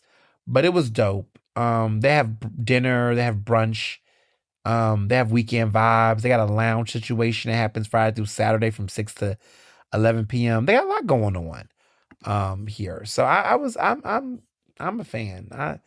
I've been a fan. I don't go as often because every time we go to Fishtown, it's always, Philadelphia Distillery, which is our all-time favorite bar, my favorite personal bar. But no, I liked it. I thought it was a good time for sure. For sure. And I think the service was good and the people were real good. The service was good. It was a great time. And one of the things that was fun about it is that it was Friday, and I do want to talk about this, and I think people do sleep on this reality, but don't want to talk about this now. I'll save this when we talk about local events in regards to FIFA. But there's been a lot of chatter about, I just want to tell people, I'll say this much. Go to these restaurants, y'all. Don't listen to whatever the park administration wants to say. Go to these restaurants. These restaurants need us. We went there And for a Friday, normally you would think it's gonna be a crowd of some people. It wasn't a lot of traffic up in Elemento. It wasn't struggling, but it wasn't that many people. And I was like, what's going on? I thought FIFA World Cup is bringing out the bodies. It's not. It's not. And, we came up in there, we made an economic impact. But while we were there, Jamarcus got his gifts. Oh, I had so many good gifts for him. So he's right now has this martini obsession. So I got him some Nick and Nora glasses, a huge magnum bottle of Bolivar vodka, a whole very, very fancy martini kit. I'm talking with the olives and the brine from some really nice company that had a mix and set. And so he's very into martinis, so I got him a whole martini set. The boys got him some cool stuff, some gin, some very different gins and things. And then the one thing that I surprised him with is that I got him the big, large black circle bag from Telfar. He always wanted it. And he just always, it's one of the things where, it's like certain gifts you could get yourself, but then it'd be like, wouldn't it be nice if someone got it for you? So he was always talking about it for the past couple of months. And I would just be like, oh, just wait on that. I'm that friend. I'm always snooping. I'm like, what did you get? Did you get something? What did you get? And he's like, oh, he kept bringing it up and I would just listen. I'm like, oh, he was like, oh, we will go somewhere and he'll see the bag and it's like, yeah, that big black bag. I think they're doing a sale on the web. I said, oh, they are. Well, be there. You don't need to get that. I was just hinting. And so I surprised him. He was so happy. So it was great. It was great. It was a great time. So we went to dinner right next door to Elemento, not too far away, was at Kaluya. And, they just won the James Beard Award. And some of y'all are like, what is it? What did I just say? You're supposed to pronounce it Kaluya, not Kalela. A lot of y'all been calling it Kalela, and I'm like, no, it's Kaluya. And I'm gonna make y'all say it with me, Kaluya. That is the Southern Thai cuisine restaurant that is popular, Kalela. Y'all been calling it Kalela, Kalaya. No, it's Kaluya. That is how you pronounce it, Kaluya. And it was great. I mean, I've gone every year. I've been going there for years. But we did the tasting menu, of course. $85 per person, which is ridiculously cheap for a restaurant like that caliber, clearly. Like, I think sometimes people think Kalyal is like super expensive. And I guess I need to be relative in regards to, because price, people are like, wait, $85? I mean, listen, let's be very clear. So this James Beard, this is the best restaurant in America of the year, according to James Beard, with a tasting menu that's expansive, y'all. I mean, this menu is huge. Got so many dishes. You can get steak, you can get crab, fried rice, you could get lamb curries and all types of shit, and dessert. And you're getting high quality ingredients like top tier for $85. It's incomparable. To get a double digit for a restaurant like that, like, ridiculous. Like, how they maintain their prices is so impressive, because Friday, Saturday, Sunday, you walking in there, before you even get a drink, it is $175. The tasting menu $175, which, to be very clear, it should be, and it deserves, and it snaps, and it's worthy, and it's all the things, because it previously won the title in 2022, and Zahav won in 2019. So it's been like a trend of like every couple of years a Philly restaurant will win. It's been a nice little trend. It's been good to see. So yeah, I'm very much in awe of the restaurant. It's just, it hits, and if you can get a reservation, get a reservation. We got our reservation, like, I want to say a couple of weeks before they even won the award. So they had won the week before. So for us to go right after that, that was just like perfect timing. But it was actually Jamarcus idea. He's never been before. That was his first time going. But one thing that I will give them, and I think people sleep on, that service is incredible. Like, they got top tier service up in there. I mean, the service is, I don't think the glass was ever empty up in there. I think when we was there, every time we won the glass, they just was on it. The water was, listen, they were not playing with us. The food came out quickly. You're like, damn, they got this to a science. I'm not, sometimes you go out, you're not used to just the food coming out so quick. It was just like, there was never a dull moment. It was so fast paced and so fun and so flavorful. Like, I'm in awe of how good the service was. Good service is hard to find in this day and age at some of these restaurants. And that's why sometimes I feel like I have been a little bit more selective about where I go out to eat, because I just don't have time for just like the bullshit. You know what I mean? Like, it's not that I don't support new restaurants or small businesses. Like, I definitely do. But there are some restaurants where I'm just like, you're doing the most, but you're also doing the least at the same time. What do I think of? What comes to mind? Kitchen and cocktails? I don't know.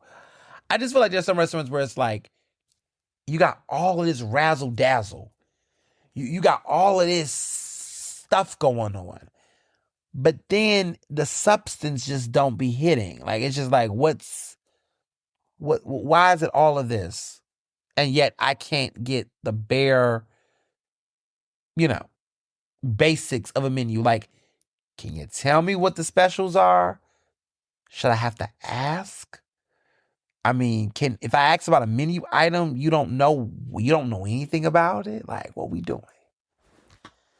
And these restaurants are just, oh my goodness. It's like, are you all letting your servers try the food?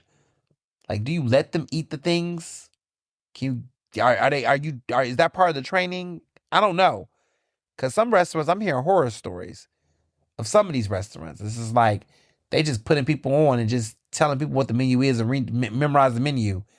Yeah, memorize the menu, but when people ask you about the taste, you can't recommend me something, or you can't if I'm undecided, you can't give me a view. I don't know. Sometimes I'm going to restaurants so much that I can describe the menu better than some of these servers. And I think it's because training servers in some of these restaurants have become like a dying art. I don't know. It's just For those who are restaurant connoisseurs who go on restaurants on a regular basis in Philly and other places, you know what I'm talking about. I'm going to leave it at that. We had a very great time at Kaluya, and I think some people need to learn from Kaluya about how to serve, because they were serving, okay? They were doing their big one. So, yeah, that's everything for Hot Topics. Again, before we get into Hot Topics, I just want to once again say, Monday, July 13th, okay, is going to be the season 11 premiere. Do not DM me next Monday being like, is everything okay? What's up? I am on vacation. Now, let me be very clear. I'm not on vacation where you can't just talk to me in general. But don't ask me about an episode of Ernestly Speaking for next week's episode, because there is no episode, because we're going to go on our quick little summer break. We'll be back July 13th, Monday, July 13th at midnight. You all be having a season 11 premiere.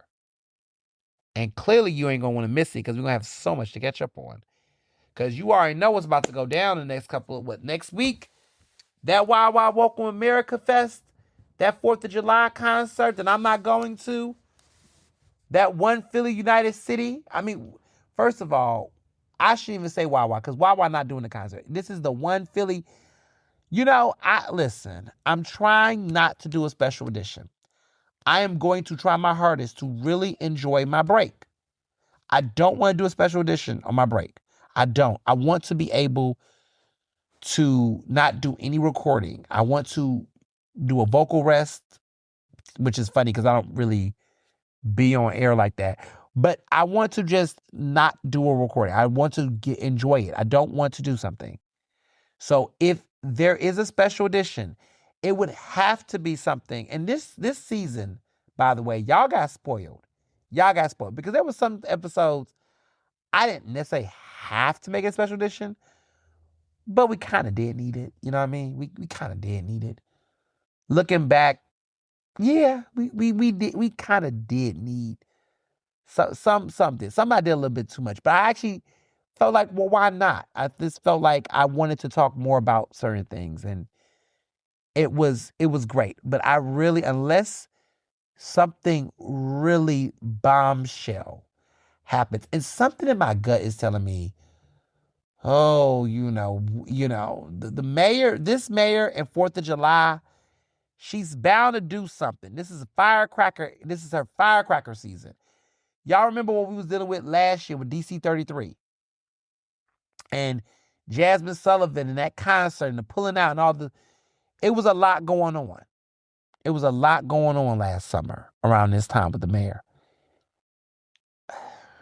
I'm just hoping that whatever goes on, it does not require me to do a special edition episode. But I'm prepared. If I have to, I will. Because, I ain't going to not do one if it requires one, okay? It is my duty.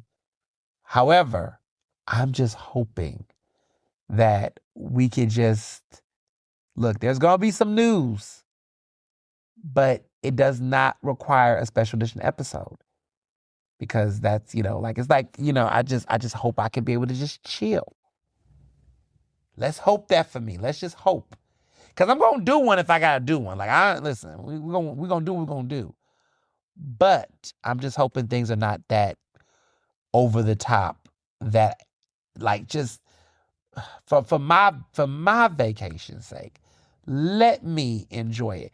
Can we just, City of Philadelphia, can y'all not show y'all ass so much that I have to put on my cape and save the fucking day? Can Batman just have a weekend? Can I just have a 4th of Jamarcus? Can I just have the week off? Please, I beg of you, please.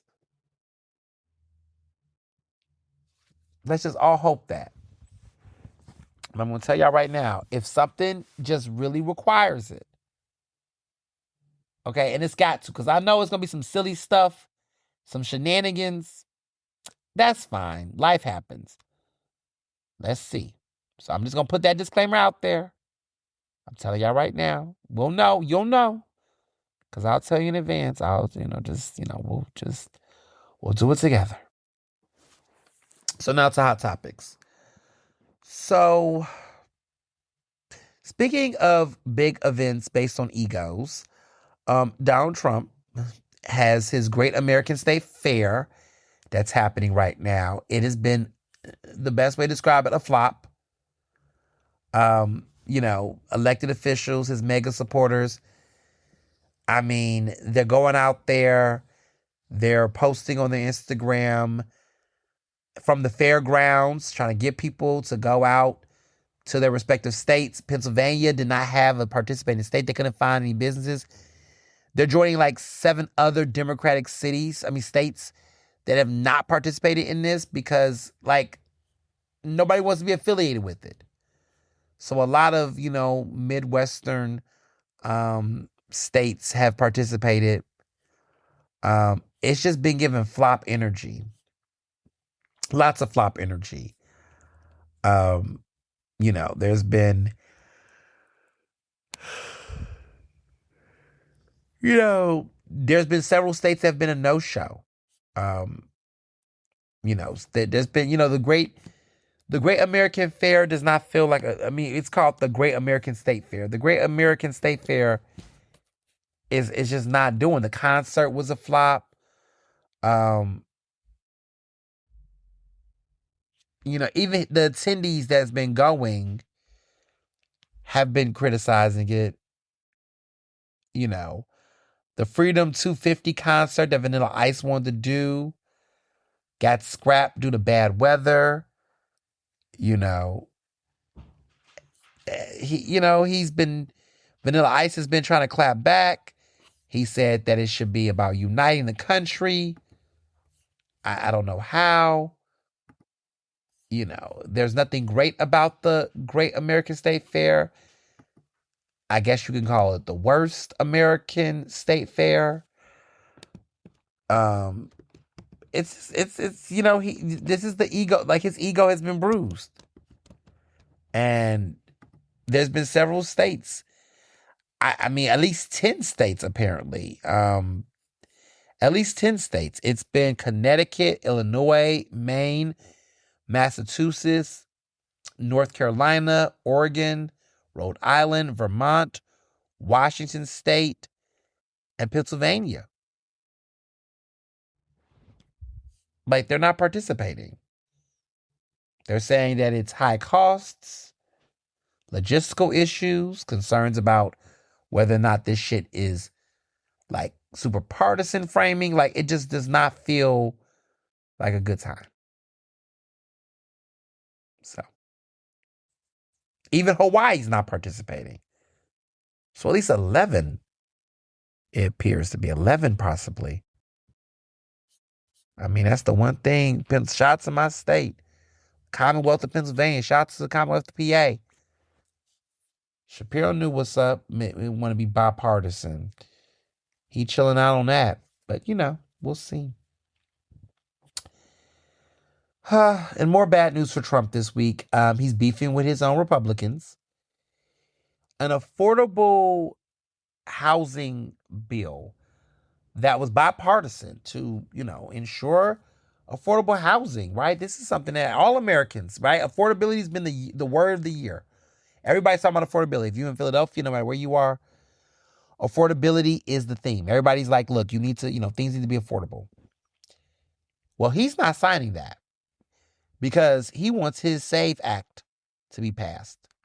And mind you, the SAVE Act has already been getting some pushback because he wants to trample over people's First Amendment rights. I mean, it's a whole mess. It has not passed. Republicans do not support it. And now he is saying that he's not going to sign shit. And so, for those who don't know, the SAVE Act is the Safeguard American Voter Eligibility Act. Basically, it wants to require documentary proof of U.S. citizenship to register to vote in federal elections. Now, it passed by the U.S. House of Representatives as a standalone suite of bills. And then it got incorporated in broader packages. But the problem is, in the U.S. Senate, they cannot get 2/3 of the votes. It stalled in the U.S. Senate due to a lack of the 60 votes required to overturn the legislative filibuster. He's mad. And so what he wants, basically, what this means as proof, is that he is requiring applicants to show proof of their citizenship, a U.S. passport, a real ID, or a certified birth certificate. His whole theory is he wants to eliminate online mail-in voter registration, which pretty much accounts for the majority, the vast majority of new registrations that's happening right now. Yeah. And also, he wants the mandate in this bill that people verify their citizenship status using federal databases. Like, this is way too much. Way too much. Like, several of justice groups, voter protection groups claim that this would disenfranchise millions of eligible American citizens who don't really have these exact documents. There are many Americans who do not have passports. Let's just start there. I have a passport. I have a passport ID. I'm good, right? I got a Social Security card, but you don't care about that. A lot of people who do not have U.S. passports, I do. Real IDs, birth certificates. People don't keep their birth certificates with them around.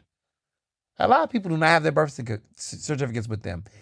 And what's even worse is that a lot of married women who have those documents have gotten married but did not change their birth certificates or their last name, so they may not have the documents but have the maiden name but don't have the married name. So that creates problems and confusion.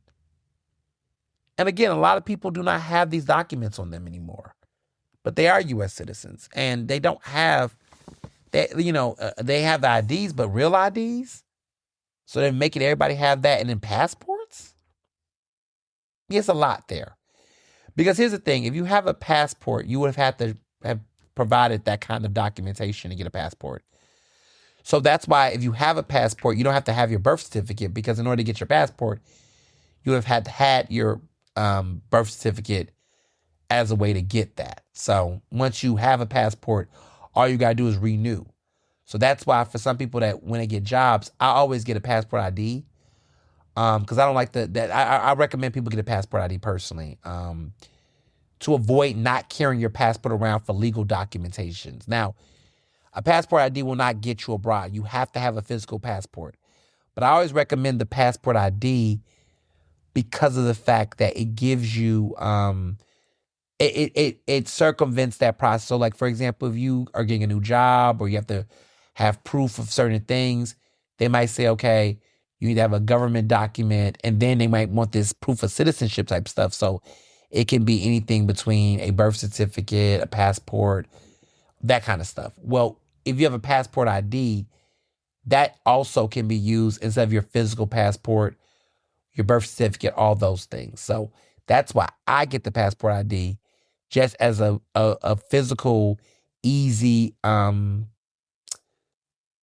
type of piece of information that's what's the word I'm thinking of? Like, basically it's compact. It's easy. It's very easy to carry with you. You can put in your bag. It's not, because I just feel like something like a passport, like I don't like to bring that with me. I see people go to bars and they be carrying their passport with them. I'm like, why would you? Like, do you understand how valuable and how important that is? Like, that's a very sacred document. And there's a lot of people that like do that. And so I just love the fact that the passport ID is portable. Like, you could just put in your wallet or something. You put it in your bag. If you're somebody who needs to carry your passport with you to go to the bar, go places, get a passport ID. Stop being cheap. I think it's like only like $60 or something. Just get that shit and call it a day. And if you already have a passport, all you got to do is just apply for one with your proof. And if you have never gotten a passport before, you need to renew.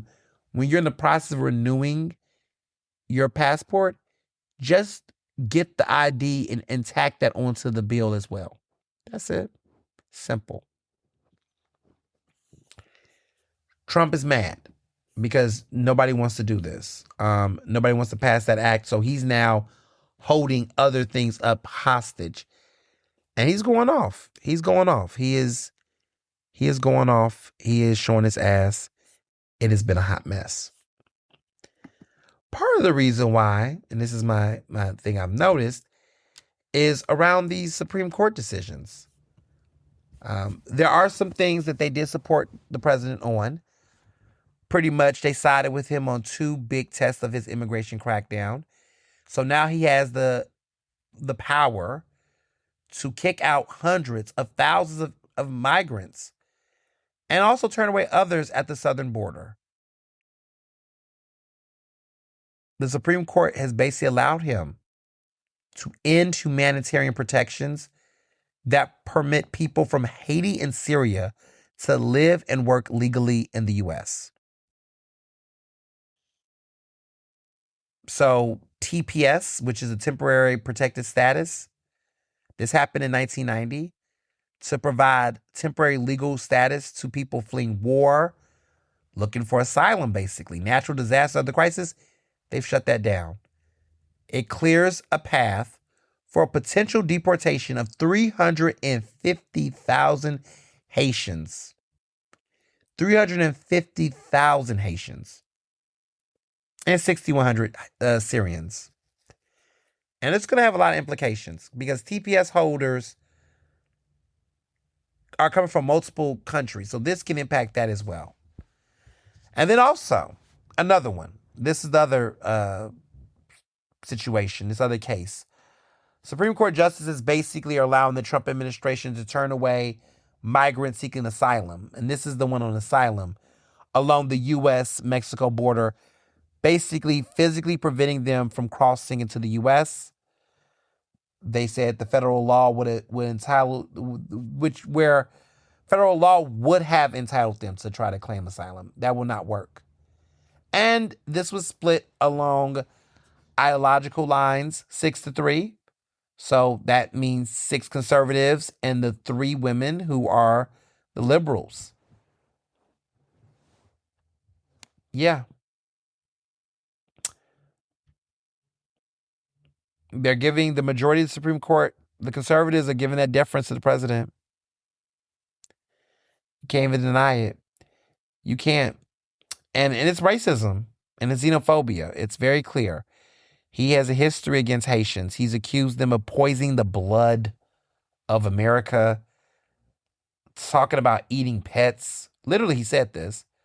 Described their home as a shithole, like he described Haiti as a shithole. That is filthy, dirty, disgusting. That's what came from Trump.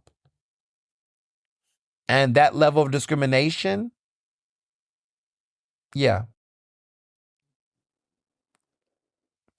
Even though people like Justice Samuel Alito said that pretty much he didn't find that discrimination was a motivating factor in Trump's targeting of Syrians and Haitians. Bullshit. Said the president's statements were not overtly racial.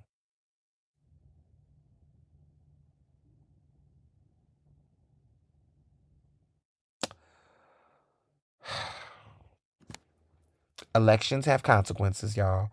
Justice Elena Kagan, in her dissent, was like, pretty much like, what the fuck? Quote, she said, the references of filth, disease, and primitiveness are shot through with racial stereotypes and tropes. Clearly. But the Supreme Court did do a couple of things. They struck down a law in Hawaii that required permission for carrying guns onto private property. So, yeah, you don't have to have permission to carry guns onto private property. Okay. They also overturned a jury award for a man who claimed that the weed killer Roundup caused him to develop cancer.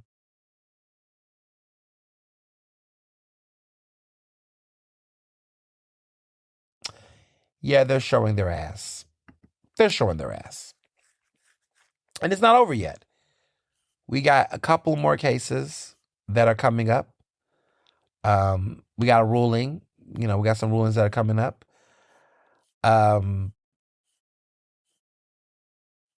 It's a lot. Death penalty. They declined to issue a ruling that might be decided. We'll see. Racial gerrymandering. We saw what happened with that.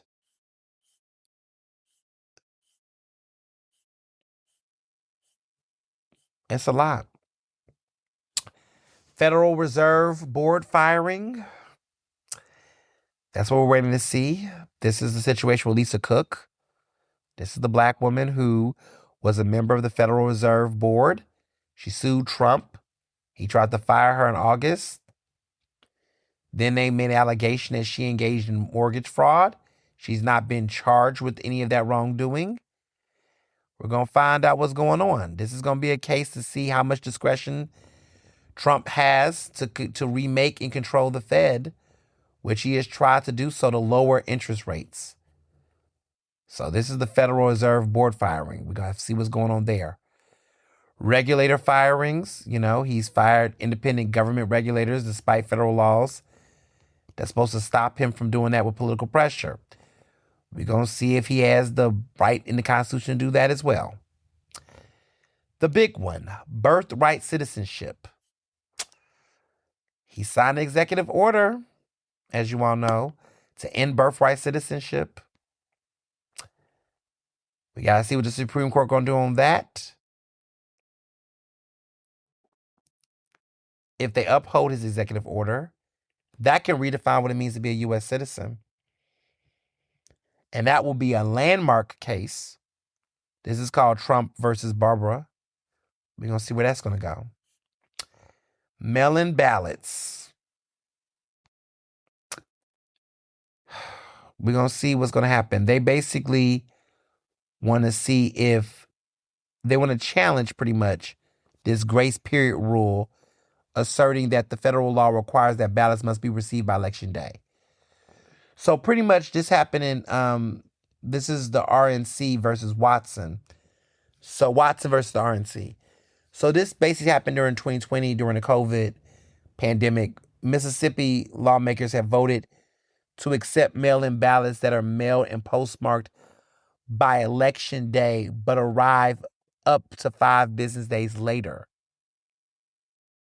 Republicans are challenging this grace period rule. So this could, if this happens, this can change and upend grace periods aimed at allowing military, diplomatic, overseas voters to participate. People with disabilities, all kind of stuff. This can change the whole way mail-in ballots work. Then you got campaign finance. You know, this was on the eve of the midterms. This is NRSC versus FEC. Basically, during the 2022 midterms, J.D. Vance had sued to challenge a campaign finance rules limiting how much political parties can spend in coordination with candidates, and other Republican groups agree with him. If this happens, this decision could give more power to official political parties and reduce the influence of super PACs. So we got to see how this is going to play out. We're going to see how it's going to play out. Another decision. This is around transgender athletes. Pretty much 2 transgender athletes basically changed laws in the states that prohibit the participation of transgender athletes on girls and women's sports teams. The Trump administration pretty much says that transgender female athletes threaten to undermine progress under Title IX, which has led to increased opportunities for women in sports. Pretty much the outcome of these 2 cases could pretty much determine once and for all whether or not transgender girls can participate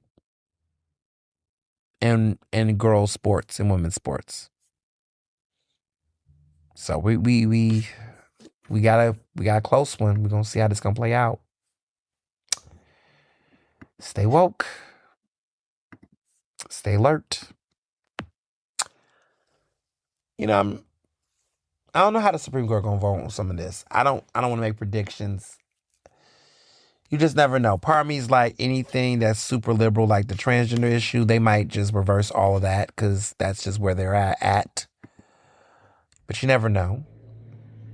I think the birthright citizen thing, I feel like they're not gonna go in Trump's favor, but you just never know. I mean, I don't know. I can't predict the Supreme Court. I'm prepared for the worst. You know, that's where I'm at. I feel like I'm prepared for the worst.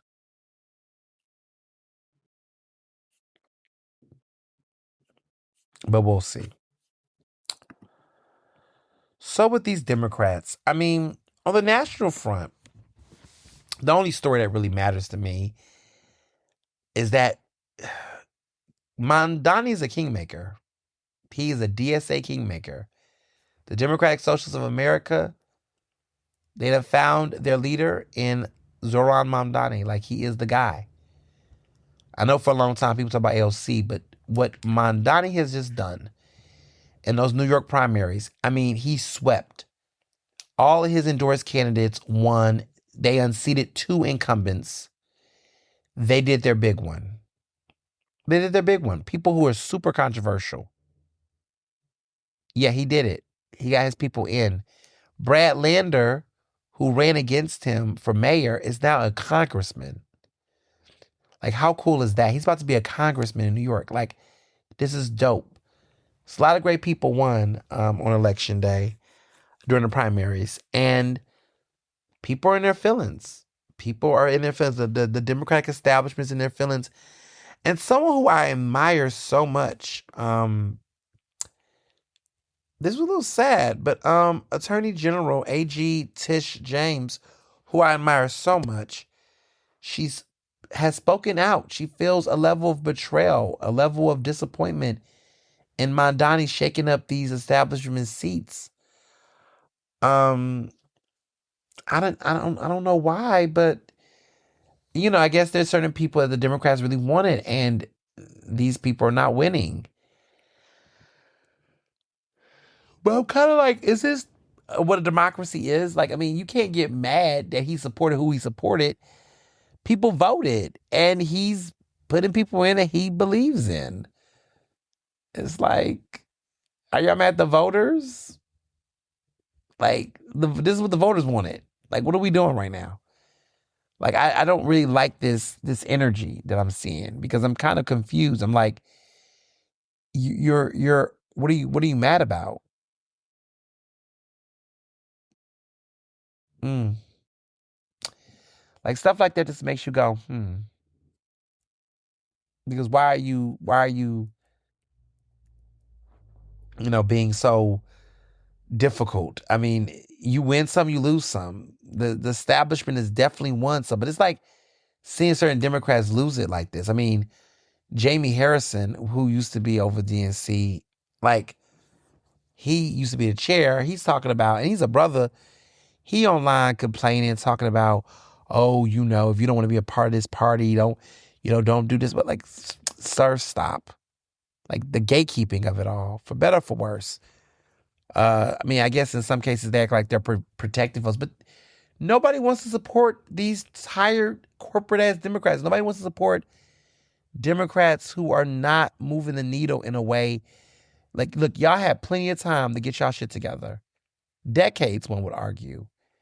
And y'all have gotten very lazy, gotten very leisure, and have really started feeling yourselves. And now we're in this shit that we're in now. Like, I mean, listen.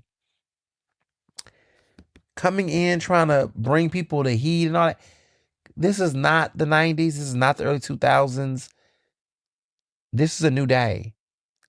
And people are waking up. People are waking up. And the fact that Democratic Socialists are winning these seats, I mean, y'all didn't want progressives. Now y'all getting the most far left of the left. Like, see, this is what I tell people. Like, even with the bigots, right? I remember there was a time where being gay, in many ways, it's still homophobia. Like, I'm not about, let me be very, let me put a disclaimer here. No one, like, homophobia still exists in this country, and people definitely do have strong feelings about it. But I remember when, 10, 20 years ago, definitely, 15 shit years ago, like, being gay was like, everybody, like that was like the absolute, oh, absolutely not, whatever. And I remember telling people that if they actually really understood the acronyms of LGBTQ, that if you think the G is the most extreme of the community, you're going to, you ain't seen nothing yet. Like, you haven't seen anything yet. Like, that was where my head was at. Like, it's like, not to say, and I'm not saying worse as in like one community is worse. I'm just saying, and I really want to be clear, like, I don't want to be insensitive, but I'm saying that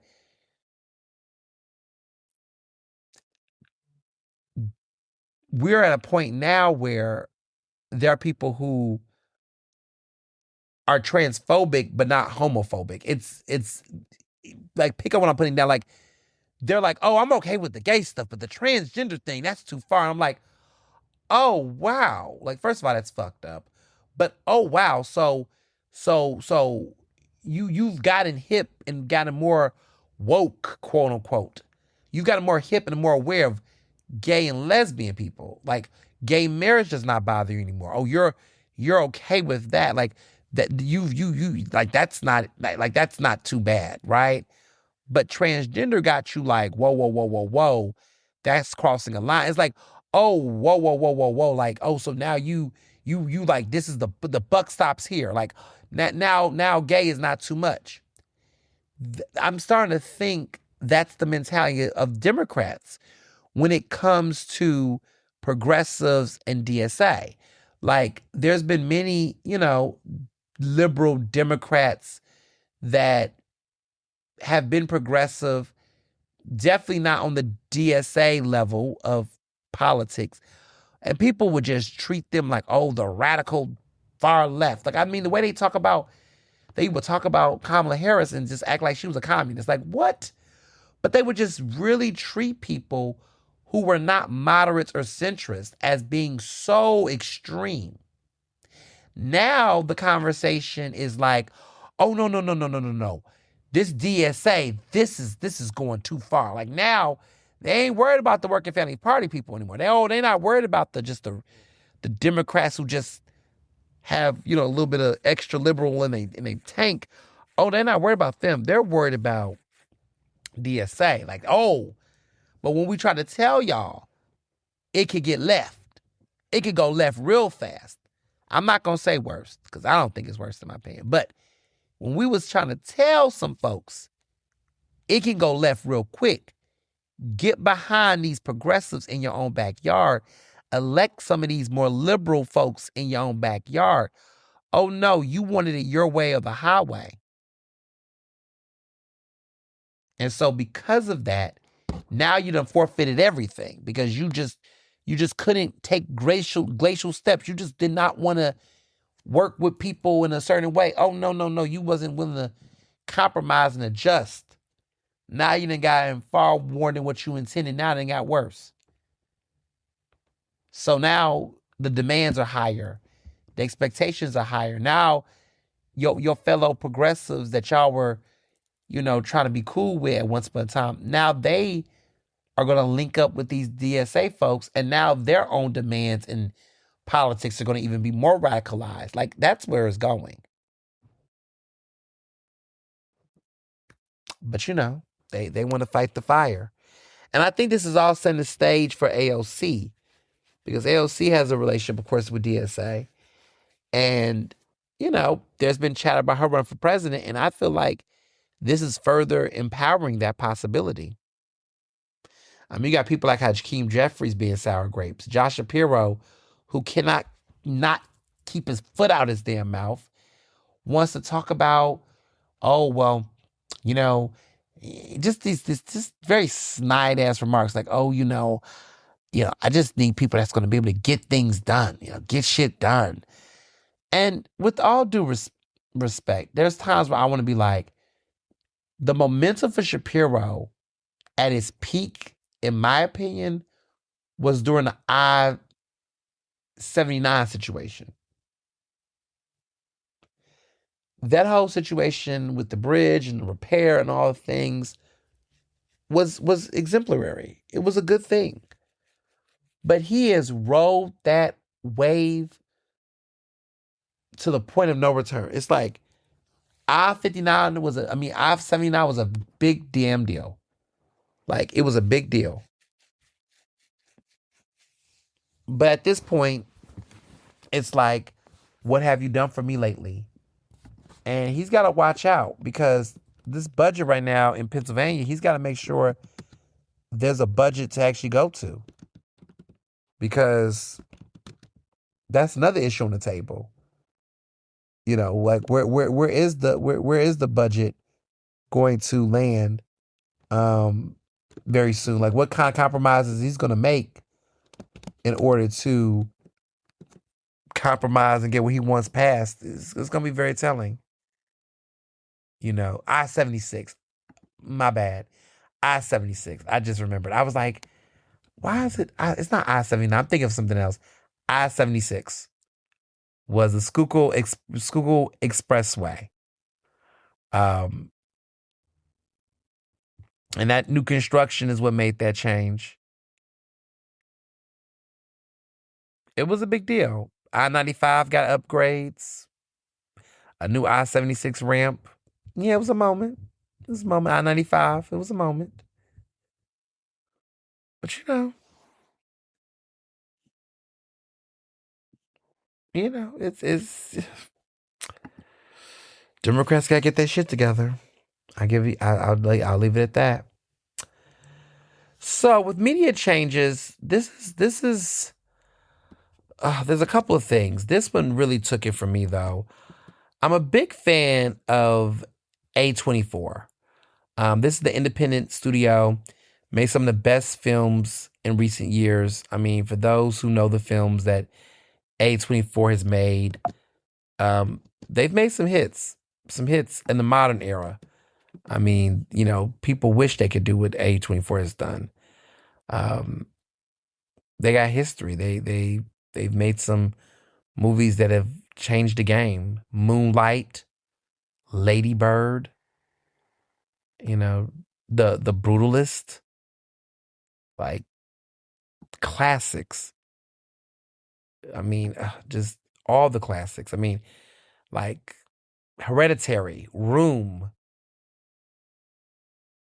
Marty Supreme. I know some of y'all don't like that movie, but it is good to me.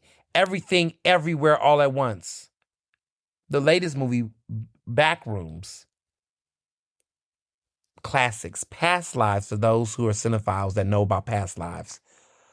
I mean, some Uncut Gems. Like, well, what are we talking about? Like, they're just iconic. They're iconic, and they're just they're the hit machine. They've been building. This momentum. I remember Spring Breakers when I was in college. El Machiana. Sorry, Ex Machina. Ex Machiana. Ex Machiana. That's what I think the film was called. Moonlight is just, classic. They got Best Picture wins under their belt. Moonlight and Everything, Everywhere, All at Once. Lady Bird, a classic. Marty Supreme, The Brutalist. These are just like the movies. Well, they done broke our hearts, y'all. They have partnered. They got this AI deal with Google, and a lot of their fans are like really pissed about this. And their whole logic pretty much is, quote, "We'd rather have a seat at the table than on the sidelines." They're calling it a research partnership.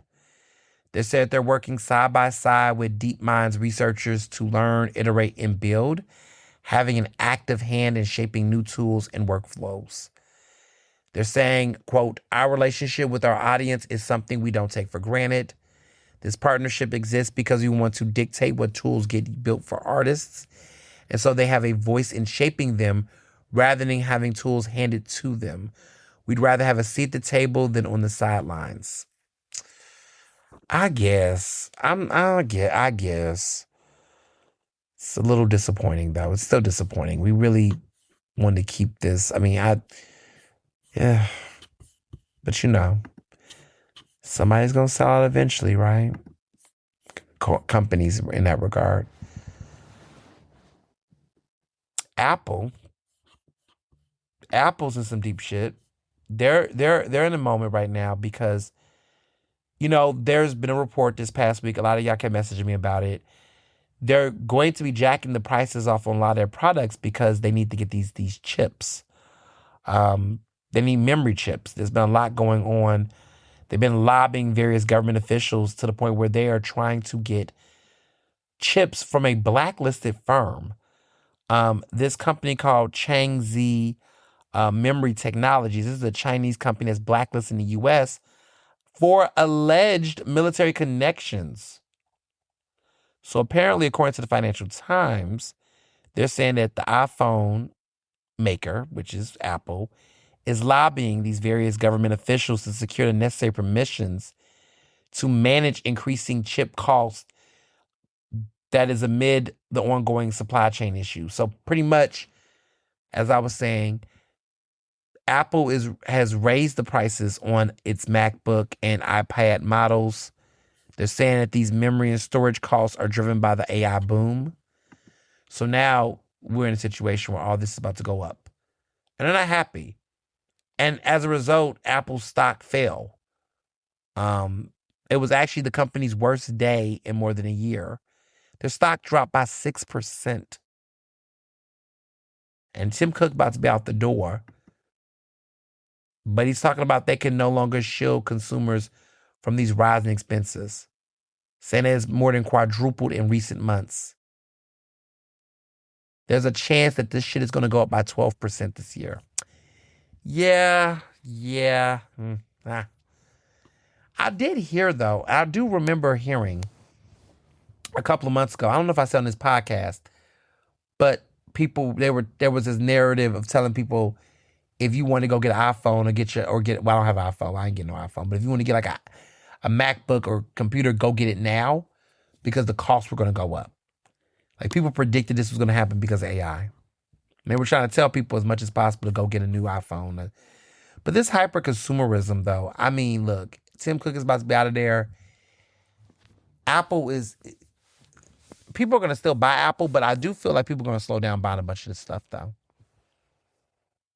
And now it's crazy because AI has created a problem that not even tech companies and consumers. So consumers are going to be like, you know what, fuck this AI. And people are. Governor Shapiro wants to brag about reforms to data centers. No one wants data centers. He's like, oh, we got these cool ideas, these plans, but it hasn't went through the Senate yet. But like, no data centers.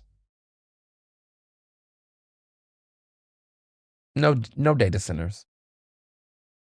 I mean, if that wasn't clear to anybody, I'm not a fan. You know, all this talk about economic opportunity and boom. Like, this is not what we mean. This is not what we mean. But there are people who will gas this up and treat it like it's the best thing since sliced bread. But I digress. Meta, speaking of dumbasses and AI, Meta wants to push these stupid ass glasses they've got. They got Kylie Jenner promoting it. I'm going to tell y'all right now. Meta glasses are op glasses. These glasses that are with cameras, videotape. I think you're a creep. I think if you have any type of surveillance and you're walking around with glasses that's taking photos, and no, absolutely not. And I think communities will rise up against it. If you're having a community event, you got on private property, ask people to put them damn sunglasses away. It's not a good look. It's a red flag. It's not good. It's not safe. No,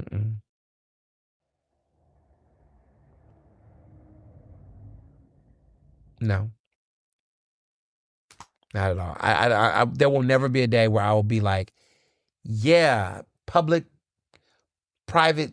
civilians and private citizens should be walking around with videotaping and filming people out their consent on some sunglasses at that. No, absolutely not. Not a fan at all. And lastly, before I move on to local politics, I'm going to address this Oprah thing one good time, and I'm going to move on. Everybody has asked me, how do I feel about the Oprah situation? She brought back this conversation regarding Whitney Houston that was nearly 20 years ago. She did a special. I remember the special when I was younger. It was like this 2-day special. Part of it was an interview that she did with Oprah, Whitney Houston did, talking about drug use and got real specific about her drug use. And then there was another component that was a performance and interview. And apparently, according to Oprah, she saw Whitney Houston fall down, implying that she had relapsed and was back on drugs. And Oprah was saying that she really hoped that that wasn't the case, didn't want people to talk about it, knew that would ruin her career, her comeback. So she told people in the audience not to take pictures or say anything about it to really protect Whitney during that time. That's according to Oprah. Family are not buying it. The fans are not buying it, of course. they're not buying it. They think that this is just mess. Here's my thoughts. Personally, I mean, I have so many different thoughts. So bear with me. First of all, so the question becomes, did Oprah lie? I don't know why Oprah would lie. I don't know why Oprah would say that if there was no truth to it. I just don't know why Oprah would just make that up out the blue. So my first instinct is I don't think Oprah lied. I don't know how she would benefit from the lie, and I think it's far-fetched for people to just stand out for their fave to believe that. So I don't think Oprah lied. I don't see why she would. And we technically know what ended up happening, so it's kind of like why would she just make that up years later? I don't see that. So that's the first thing for me. I just don't see why Oprah would just make that up for, just because. So then, what I will say is that it's more about her decision to share the information. I think, it opens up new source. If it was something you want to talk about, why now? I just feel like that would have been my question. Would have been just like, why now? And that's a very sensitive topic for folks. Maybe she just didn't give a fuck. I don't know. So my attitude would have been more about that. But also, at the time, Oprah was a journalist. She was doing interviews.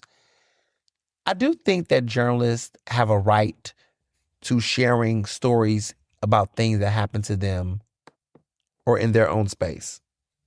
I think that Oprah has a right to tell that story because it wasn't just Whitney's alone. It was also hers. It happened on her set.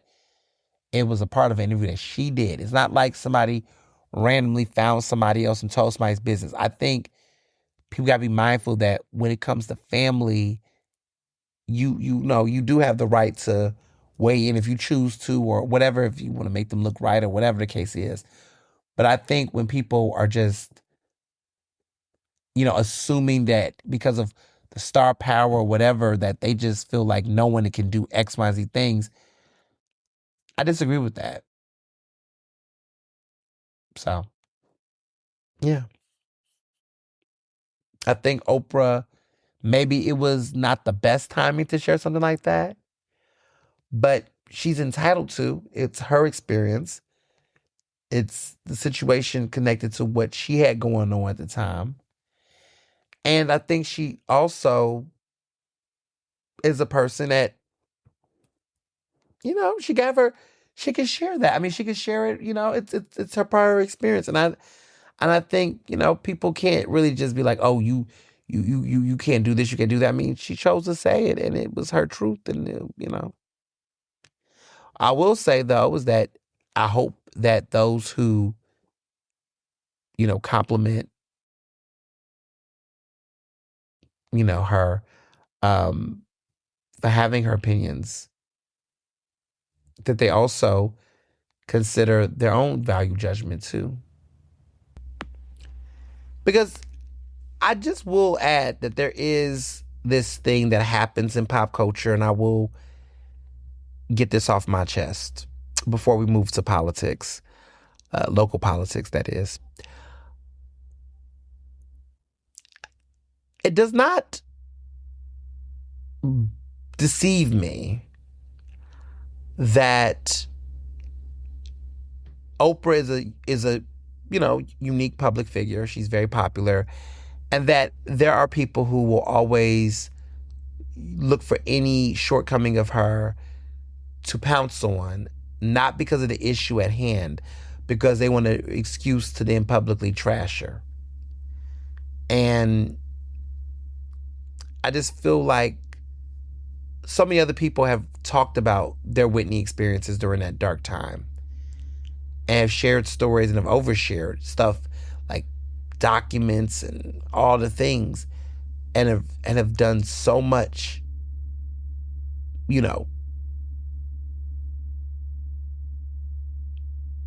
Then, of course, they don't get that same heat. And I'm not saying that we don't know why Oprah specifically gets targeted in a certain type of way. But I will say that, you know, other people have written books.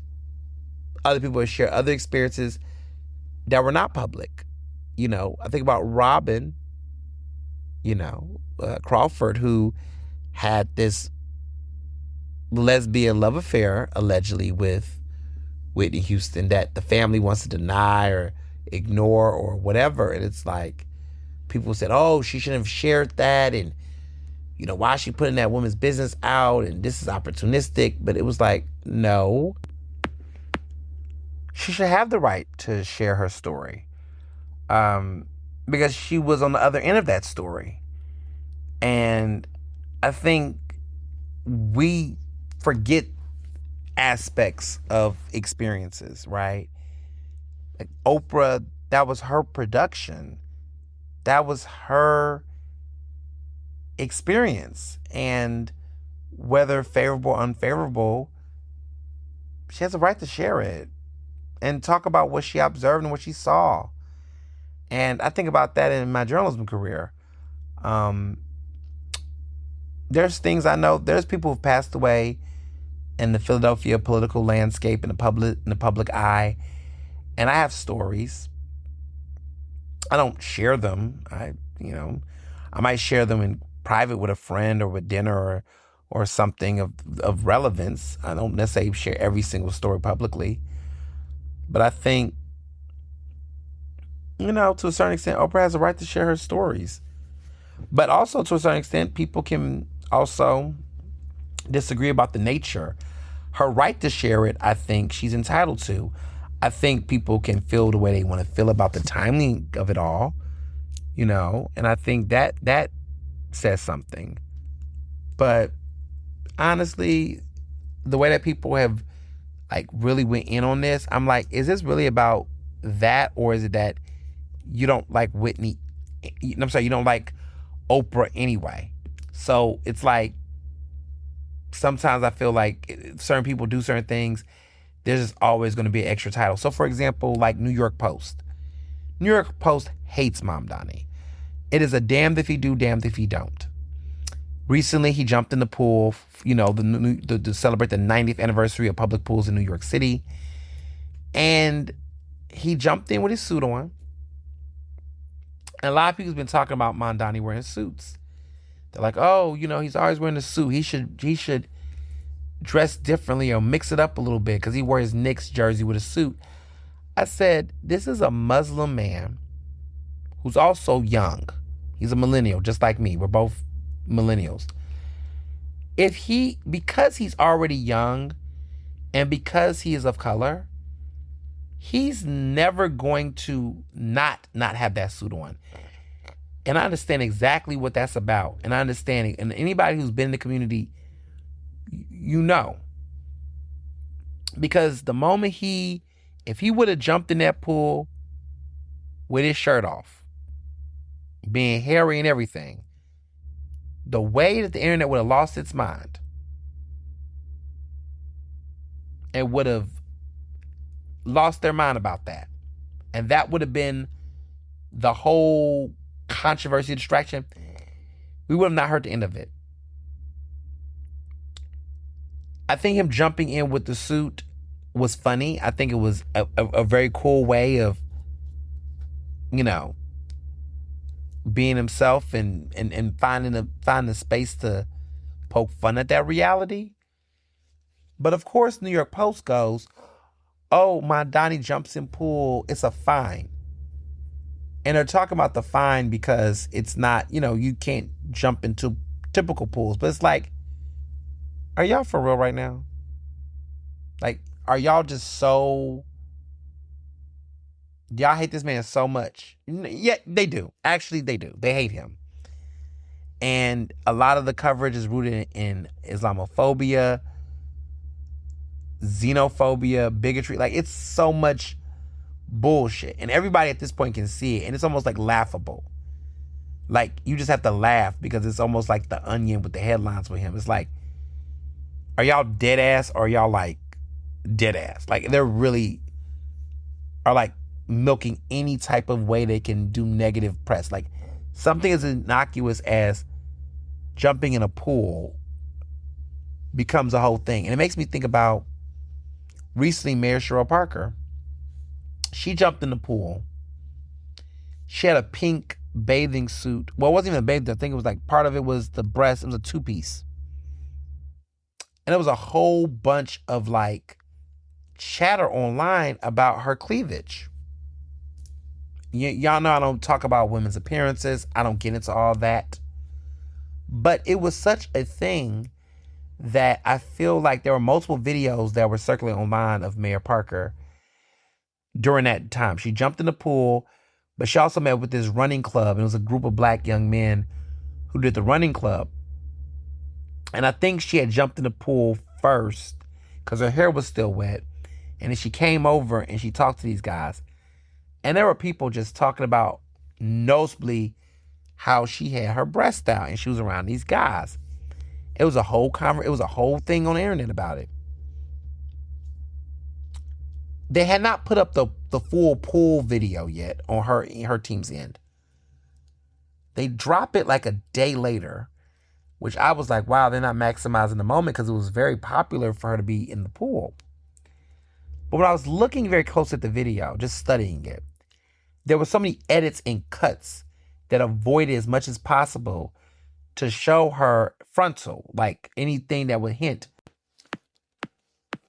If you look at the video, which is public, if you go on the mayor's page, you'll see it. The captions are larger to cover the cleavage area. And just seeing all of the politics and the movement and the captioning, I can understand why Zohran Mamdani just won't even like play with that. I mean, maybe a Speedo, he could have put a Speedo on, but that would have just been too distracting. That would have been just more of the story. So there would have been no other way for him to do that and still make it fun without just jumping in a suit. Because him, hairy, shirtless, would have been a thing. If he didn't jump in the pool, it would have been a thing.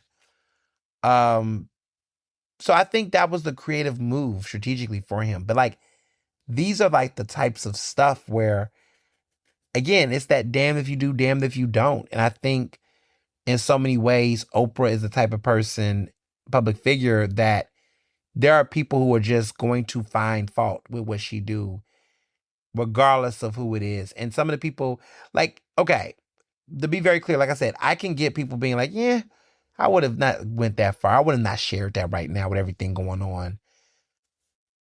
That's what I would have just did. But I would have just moved on. It would have not been a whole scandal.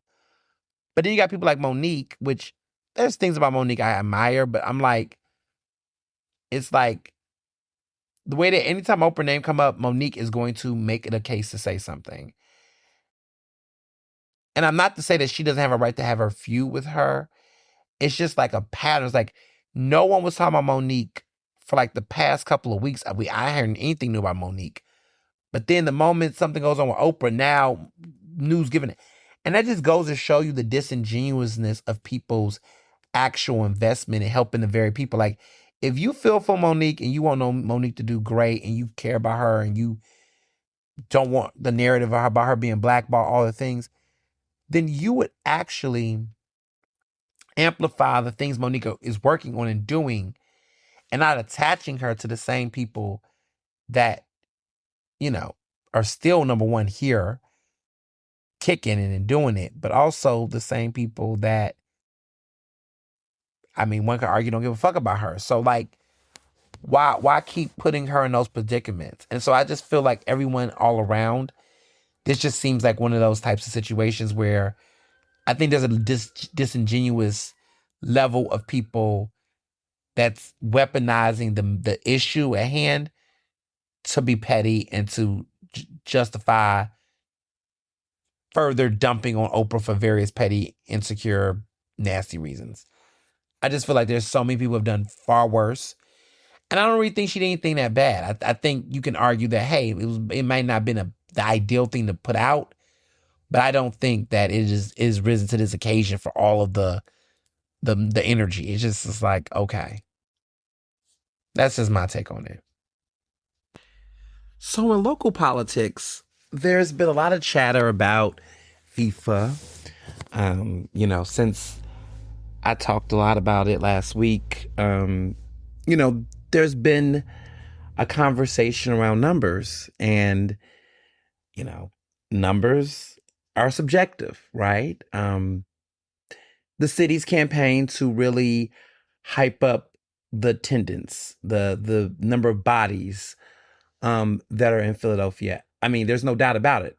FIFA tourists are here. But the $1 million question has been literally economic impact. What are the goals? Like, what is the actual amount of money does the city hope to generate? And there's been this weird creepiness around them saying, look, we got a lot of people, but they're not really touting the number. And so there was a recent story that came out in the Philadelphia Inquirer where Pennsylvania tourist group is claiming that they believe that the city will surpass these goals. But I've been reading this and I'm like, well, which ones? What are the goals? How much? Like it's been like a little vague. And that's by design, because I think that what has not been talked about in total is, what's generating the revenue and how much of that money will not necessarily count, quote unquote. So Pennsylvania's tourism office believes that Philly could exceed visitor and economic impact goals at the World Cup. This is Pennsylvania's tourism office that has believed this. That's the way it's been framed. How? I'd be like, how? And I don't know. I think there's a lot of people that I've recognized in this political system that is delusional. Delusional is when people willingly choose to be obtuse. Like they choose to avoid what is in front of them. They are choosing to be contrarian in a way that defies common sense and reasoning. And we know people like this, right? In our personal lives, social lives. Some of y'all love lives. And you kind of tell yourself, what do you do with people like that, right? There was times where I used to debate all day.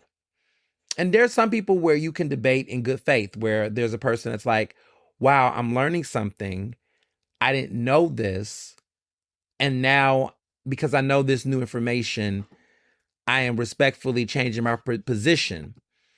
But there are some people where you can present facts, new information, and no matter what you tell them, they're not changing their minds. And matter of fact, they will do everything in their power to misconstrue and recalibrate the information to align with their stubborn ass view. Even when it should be further proof that whatever they are believing or thinking is incorrect.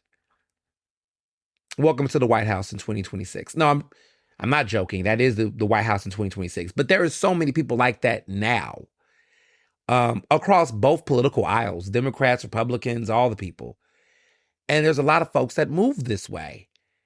And when you're dealing with people who are arguing and debating in bad faith, you just got to tell these people, bless your heart. And you got to keep speaking truth in other places and go in spaces that are open to learning, to thinking critically, to actually, open to common sense. I think I'm saying this in a very sophisticated way, but I guess the better way to say it is that some people want to be stuck on stupid. Some people are invested in remaining woefully, blissfully blind to reality And when you encounter people like that, you recognize, I can't save you. Maybe someone will, but it ain't going to be me. Especially if they're a grown-ass adult. Children are different. But when you meet grown-ass adults that purposefully choose to not not see the truth, to unsee it as much as possible, that level of delusion makes you go, yeah. And we're seeing that so much in politics. As a journalist, it's painful. It's painful to watch. It's painful to watch the investment in the delusion.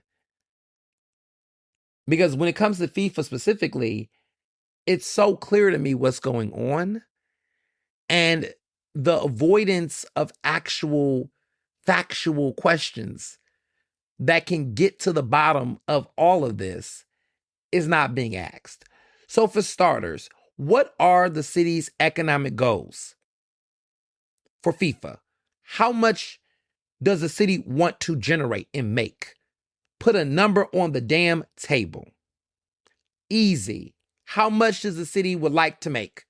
Every city, everybody, anyone who invests in anything should be willing to put their numbers up and put a goal up.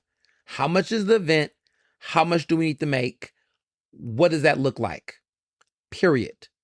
To walk around and say, oh, we have these, it's going to exceed our goals. What are the goals?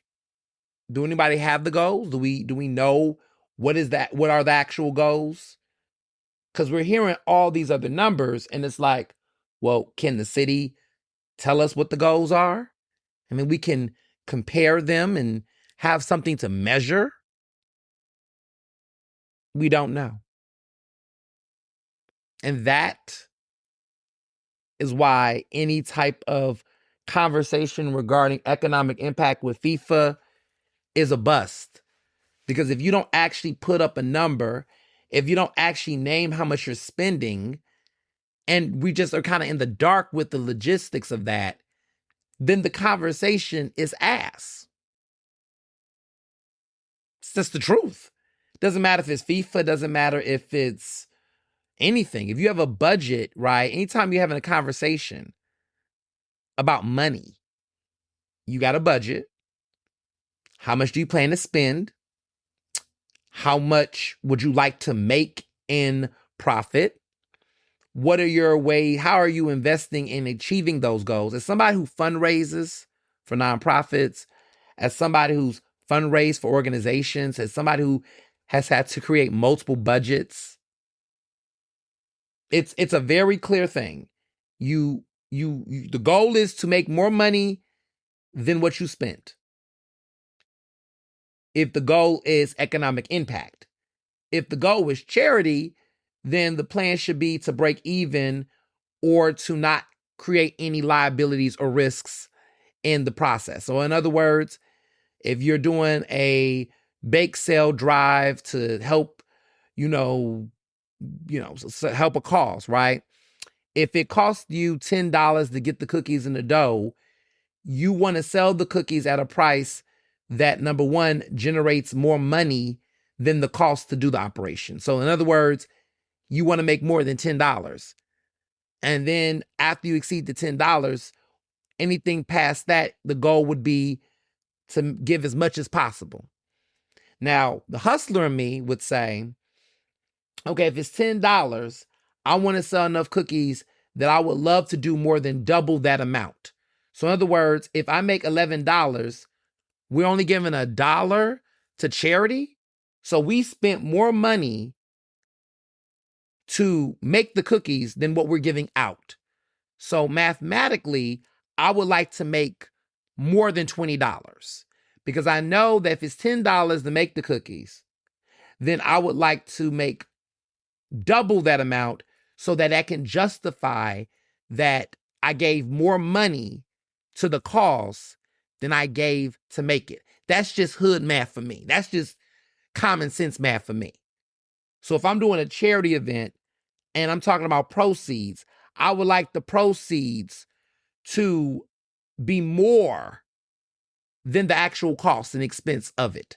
That's a success to me.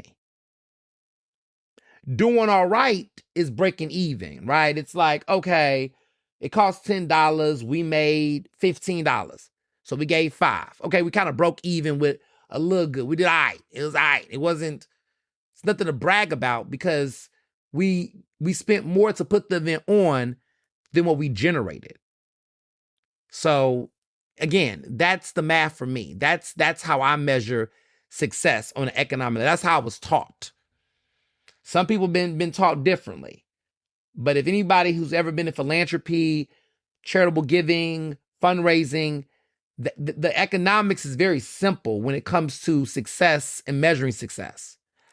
I don't know why the city of Philadelphia is making this a very let's hide our head under it. Because like I said in the last podcast episode, to me, the conversation should not be about economic impact because I don't think the city is going to do all of that given the fact that so much of the money that will be made, FIFA is getting a massive cut of that stuff. I want to ask questions like, okay, economic impact generated, Pennsylvania Tourism Office. Are you counting for the merchandise that's being sold at the fan festival? Because you know that money isn't going to count because that money is going to FIFA. How are you all discerning these amounts? It's easy. Just an easy conversation. I don't know if reporters don't know how to report or folks are just not being transparent. But where I'm at with it, the math is not mathing. It's not mathing. And it's not like I'm being a hater or being a critic. I'm just being real. Sometimes the information is not informationing. Period. So, you live and you learn, and I think for me, it's been big to just follow the money. I think about a lot of folks, and I would just tell folks, read a balance sheet. And that's all. That is all. So drop. This has been the biggest story I've been following for the past couple of days. I've been caught up in the drop weeds. I know people are like, what's going on? What's good? What's the tea about this drop situation? And before I get to that, though, I do want to take mention of this situation, and I've been very I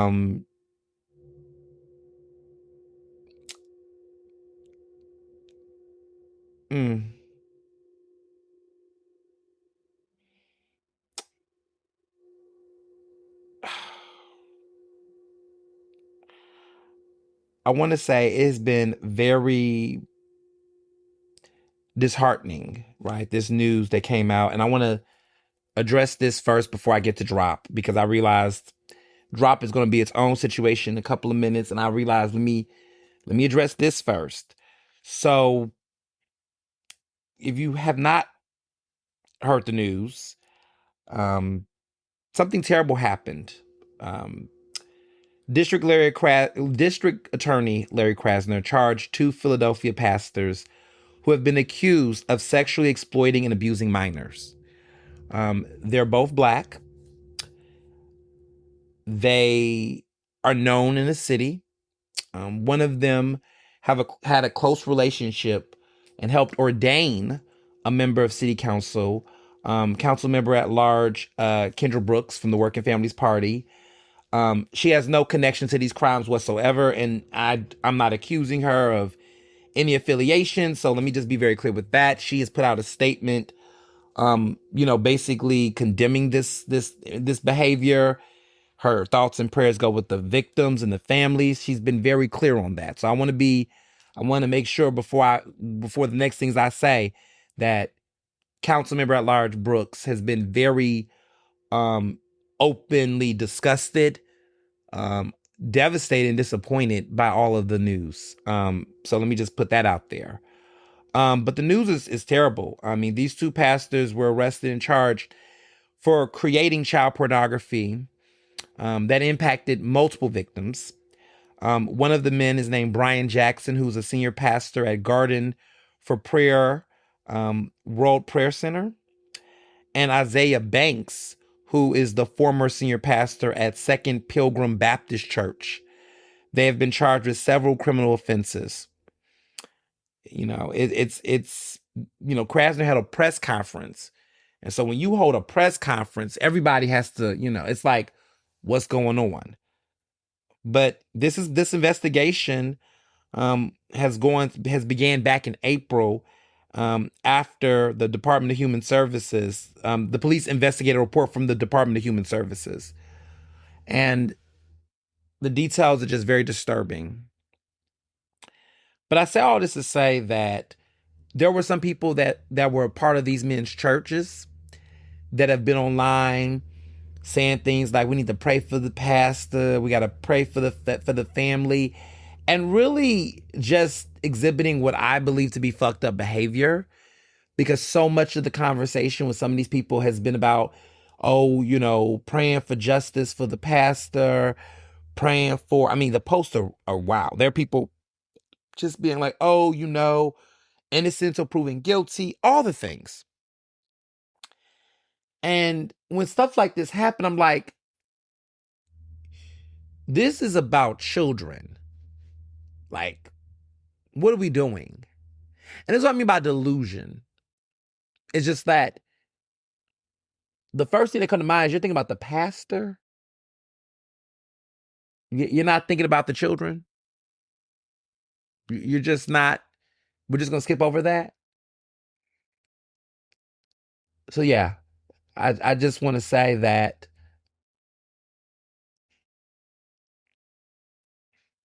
we'll be following this trial. I'll be following it. I'll be looking into the details. But anybody who know people who are friends with these individuals on social, some people have been, a lot of people have been, the church deleted their page off of social media. It's been a lot of people running back and people are saying little things.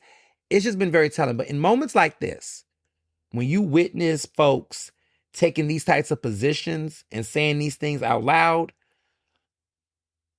number one, do not have them around your kids or around any children. Curse them out if you can, but if you can't, completely cut them off.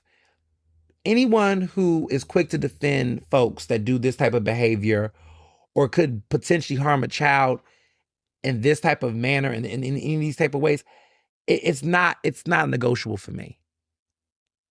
And I think too many people handle these issues with kid gloves, no pun intended, but handle these situations with like lightly.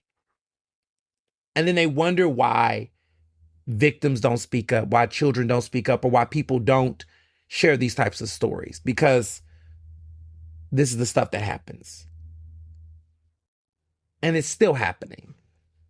But this is a country that's given certain people the presidency another chance. So I'm not surprised. I'm just more disgusted. And all I'm telling people is that stop being quiet about it. Stop being okay about it. Shame people who are in the business of trying to shame victims, period. So back to DROP, because DROP has been literally something that I've deep dived into. I've known about DROP for a while, but this is definitely taking a life of its own. So for starters, where do I begin? Where do I begin with this? So DROP is a deferred retirement option plan. It came out it was created under Edwin Dell in 1999. It was supposed to really be about firefighters and police officers, basically creating a pension plan for them. Of course, they expanded to the officials, but the primary focus was police officers and firefighters and that type of service work, essential service work. then it's expanded and evolved into a larger conversation. It's a pension, it's retirement. Basically, people pay into it. City funding helped take it off. Everybody's paying into this larger pot of money. You work for a certain number of years, you retire. When you retire, you can collect your check, and you get, if you did right, you should walk away with some good money at the end of your retirement. And you're not supposed to get it until after you commit to retire from the city. So once you retire from the city, you tell the city, all right, I'm done here, I'm retiring. You can get your drop payment, and it'd be a nice chunk of money waiting for you at the end. Well, what has happened over the years, and what continues to be a problem, is that certain folks, elected officials and certain city officials, will basically act like they're retiring, right? They will say, I'm retiring, I'm going to retire, check me out, tap me out. And then they will get their money.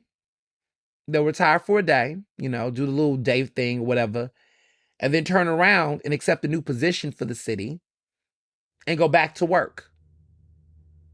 And there's nothing that can prohibit them from doing that. And so it's a nasty practice because you're basically double dipping. And it's not what the intention of the drop program was for. It's problematic, it's deceptive, it's misleading. The intention is that if you retire, you get your money, you go. You don't turn around and say, I'm retiring. Ha, psych, y'all, I'm playing. Yeah, I'm about to start working again. And then you keep getting money from the city. And so that creates financial problems. It's fiscally irresponsible. And it's not the intention of the program whatsoever. And it's an abuse of the system. Period. It's an abuse of the system.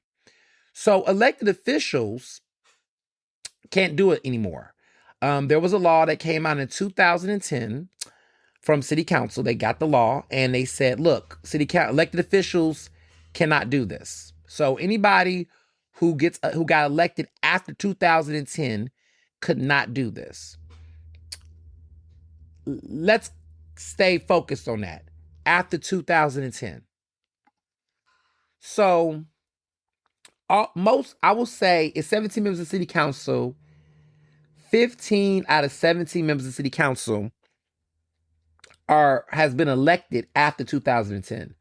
So don't be looking at Cindy Bass or Kenyatta Johnson or Isaiah Thomas or Catherine Gilbert. None of these individuals could do this. So the law, thank goodness for that law, made sure of that.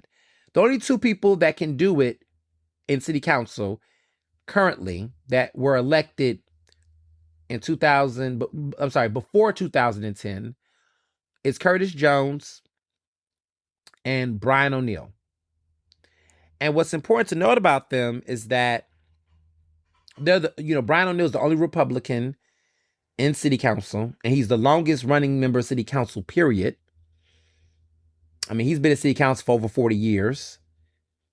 He's, rather an older man, clearly. We don't know when he's going to retire. He might retire this upcoming year. Who knows? You never know. He's only Republican. And then you have Curtis Jones, who got elected in 2008.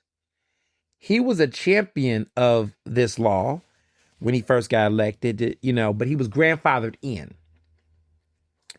So the rules did not apply to him or Brian O'Neill. They were grandfathered in. So that's an important note because it was reported in the Inquirer that the Philly power couple, City Council member Curtis Jones Jr. and his wife, who was a city representative of the city, Giselle Jones, are positioned to collect up to $752,000 in combined payouts from the DROP program, basically the Deferred Retirement Option Plan. To be clear, there's nothing wrong with people earning money for their service after retirement. Let me just say that right now. Ain't nothing wrong to get your money after you retire. But the problem is both of them are planning to do this while not retiring. They're basically retiring for a day to cash out only to immediately go back to their city jobs. And that's just messy work. So the first issue is that City Representative Giselle Jones, she's 70 years old currently. She got an exception from Mayor Cheryl Parker to be rehired a day after she received a $97,000 payout from DROP. That was nearly $100,000. She got rehired by Cheryl Parker with a $4,000 raise, and she is now making $199,000 a year.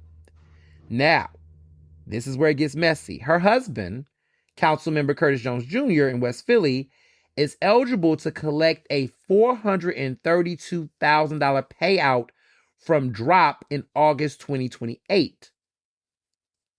Now, he still plans to run for re-election next year in 2027.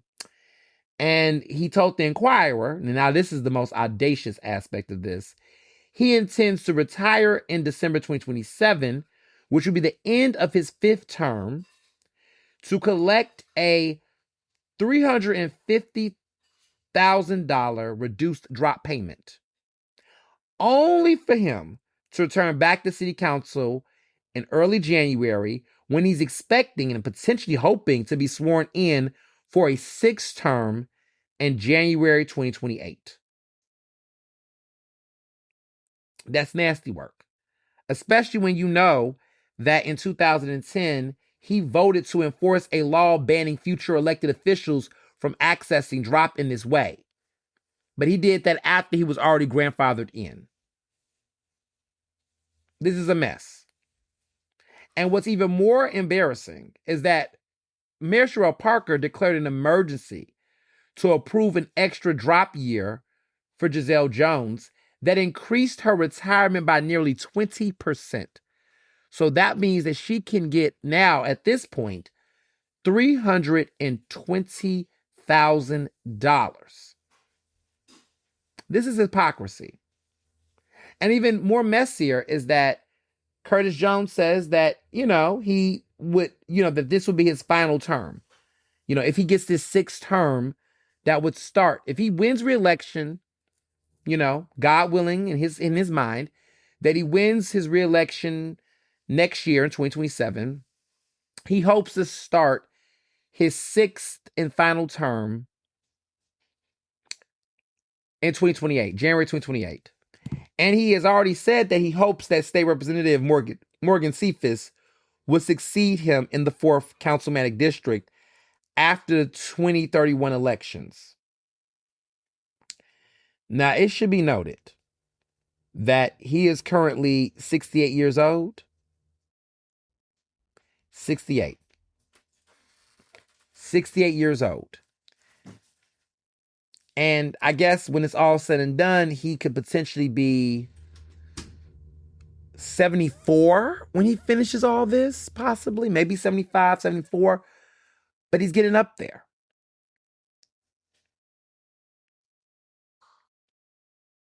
Where'd they do that at? Where'd they do that at? And so when this news came out, of course their supporters were quick to go, oh, well, they didn't make the rules. Why should they be criticized for taking advantage of what was in front? Are you serious? Have you no shame? I guess there's no shame. I guess this is shameless business. We're going to act like we don't understand why this is messed up. But people will change the rules if people like you. People will not hold anybody accountable if they like you. There is no goalpost too big, too small. The rules are what they are. And this is the type of behavior that is why progressives, democratic socialists, and folks, and everyday people are fucking fed up with these political systems, these political parties. Because Democrats, you just said, fuck it. We're going to act like the Republicans, I suppose. Or maybe you all are just acting like yourselves and we've been trying to hold you to some moral compass that you don't have anymore. Because what's weird to me is that I'm sitting here like, you're just going to lie you're just going to be okay with this bullshit. Like, if a Republican did this, folks would be an outrage. I mean, political Democrats would be like, this is not okay. This is not good. This is, what are we doing here? But all of a sudden, when it's your friend or when it's people that you personally like, then you will just ride or die with it. And so the bar is on the floor. It's literally on the floor. It's there's no bar. There's no standard. There's no actual baseline of integrity or merit. At this point, what's good for the geese can be good for the gander. That's where we are now. And seeing that, I have become completely disenchanted. Let me be very clear. I do not have any plans to vote for a Republican. Not at all. Listen, let me be very clear. I'm disenchanted, not dumb. Wrong D word. Delusional, no. Disenchanted, yes. Delusional, no. But what I'm at is that I am invested in voting for people who are better than what the hell we have in front of us. I am okay with people being challenged politically who are not doing right. And that is the type of anger and rage that a lot of young voters and folks in this country are feeling because they've been sold a crock of shit from both political parties. And I think people are sick of it. It's like, wow, so we're just going to do things that we know are problematic and just go, well, those are the rules. Wow. Okay. Got it. Democracy, do your thing. Because now people are woefully and willingly doing things in bad faith and being opportunistic and grifty and thinking that, you know what? I mean, and then trying to use identity politics to justify it. I'm going to say this on behalf of real grown-ass Black people with integrity and moral decency and respect and in a sense of justice and ethics. Y'all gonna stop using your identity to justify your fuck shit, okay? I don't care if you're a successful Black woman, a successful Black man, or whatever. If you are those things, have some decency with your success that you tout. Have some coof. Have some class. Have some decency and some dignity. Like, recognize that who you are and how you want to use that does not embolden you to do dumb shit. Period. Like, I'm sick of folks doing this. Oh, this person's a successful Black. Well, what about when the white people do it? Who cares? And what I mean by that is they're wrong too. Do we got to go old school? My grandma used to say, so if you see somebody jump out the window, you go jump out the window too. That's how I feel when I hear people talk like this. Okay, so white people do it, so that means you want to do it? You want to be a white person today? That's the move for you? That's your justification? Got it. So you're not aspiring to be your best self. You're focused on matching what white folks do and recognizing that they're your standard. You're trying to chase whiteness. Because it seems like every single time you're being held accountable, the conversation goes, well, the goal for you is to chase whiteness. Success to you is chasing whiteness. Because every single time you're being held accountable, you're comparing yourself to a white person. So therefore, when folks are saying that there are some Black people in our community who are invested in aspiring to whiteness, becoming white, assimilating to whiteness, that's what that means. Because if the conversation and the goalpost is on what white people do, rather than what the hell you should be doing, then that tells me we're in a different conversation. I'm not in the business of comparing myself to white people when it comes to justifying bullshit. I don't care what white person did, what corrupt thing. I don't care, what, I don't know, what Harvey Weinstein did when you're Bill Cosby. Bill Cosby doing what Bill Cosby did has nothing to do with Harvey Weinstein and what the hell Harvey Weinstein did. Both are wrong. Now the fuck what? Like, I don't know. Like, what you think I'm supposed to say something different? I don't know. I think people just don't care. And that's fine. But for those who do care, we got to show up a different type of way. We have to vote a different type of way. We have to say this is not acceptable and act accordingly. And so that's what I am doing at this point. I'm not waiting for permission anymore. I'm not, because I've seen too much. I've seen too much. And then to make matters worse, this weekend I did some of my own digging and found out some interesting things. So new revelations that I found out is that Mayor Sherrill Parker reversed an administrative board rule to authorize the rehiring of multiple city officials who had previously taken drop. So the plot thickens. Remember earlier I was saying that they had addressed the issue of elected officials with the drop stuff. Now with city officials, it's been up and down all around. So there is an administrative board, and on the administrative board, there's 3 people. We'll get who's those 3 people in a minute. But it's an administrative board that makes decisions when it comes to things like drop and who can get drop and who cannot, X, Y, and Z. And so there's a rule that can be changed or amended. And so this goes back to Kenny. In June 2016, for those who want to compare what white folks do, in June 2016, Mayor Jim Kenney had amended the administrative board rule to stop the rehiring of city employees if they had taken drop, after it was revealed that 2 of his new appointees at the time, Charles Brennan, who was the CIO, and the former deputy CIO for public safety, Mitchell Yannick, had taken a combined over $400,000 in drop payout funds before being rehired.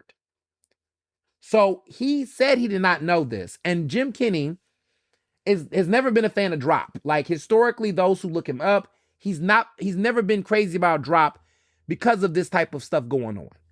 So he was very pissed off when he found out. And what he did was he amended the administrative board rule to stop it.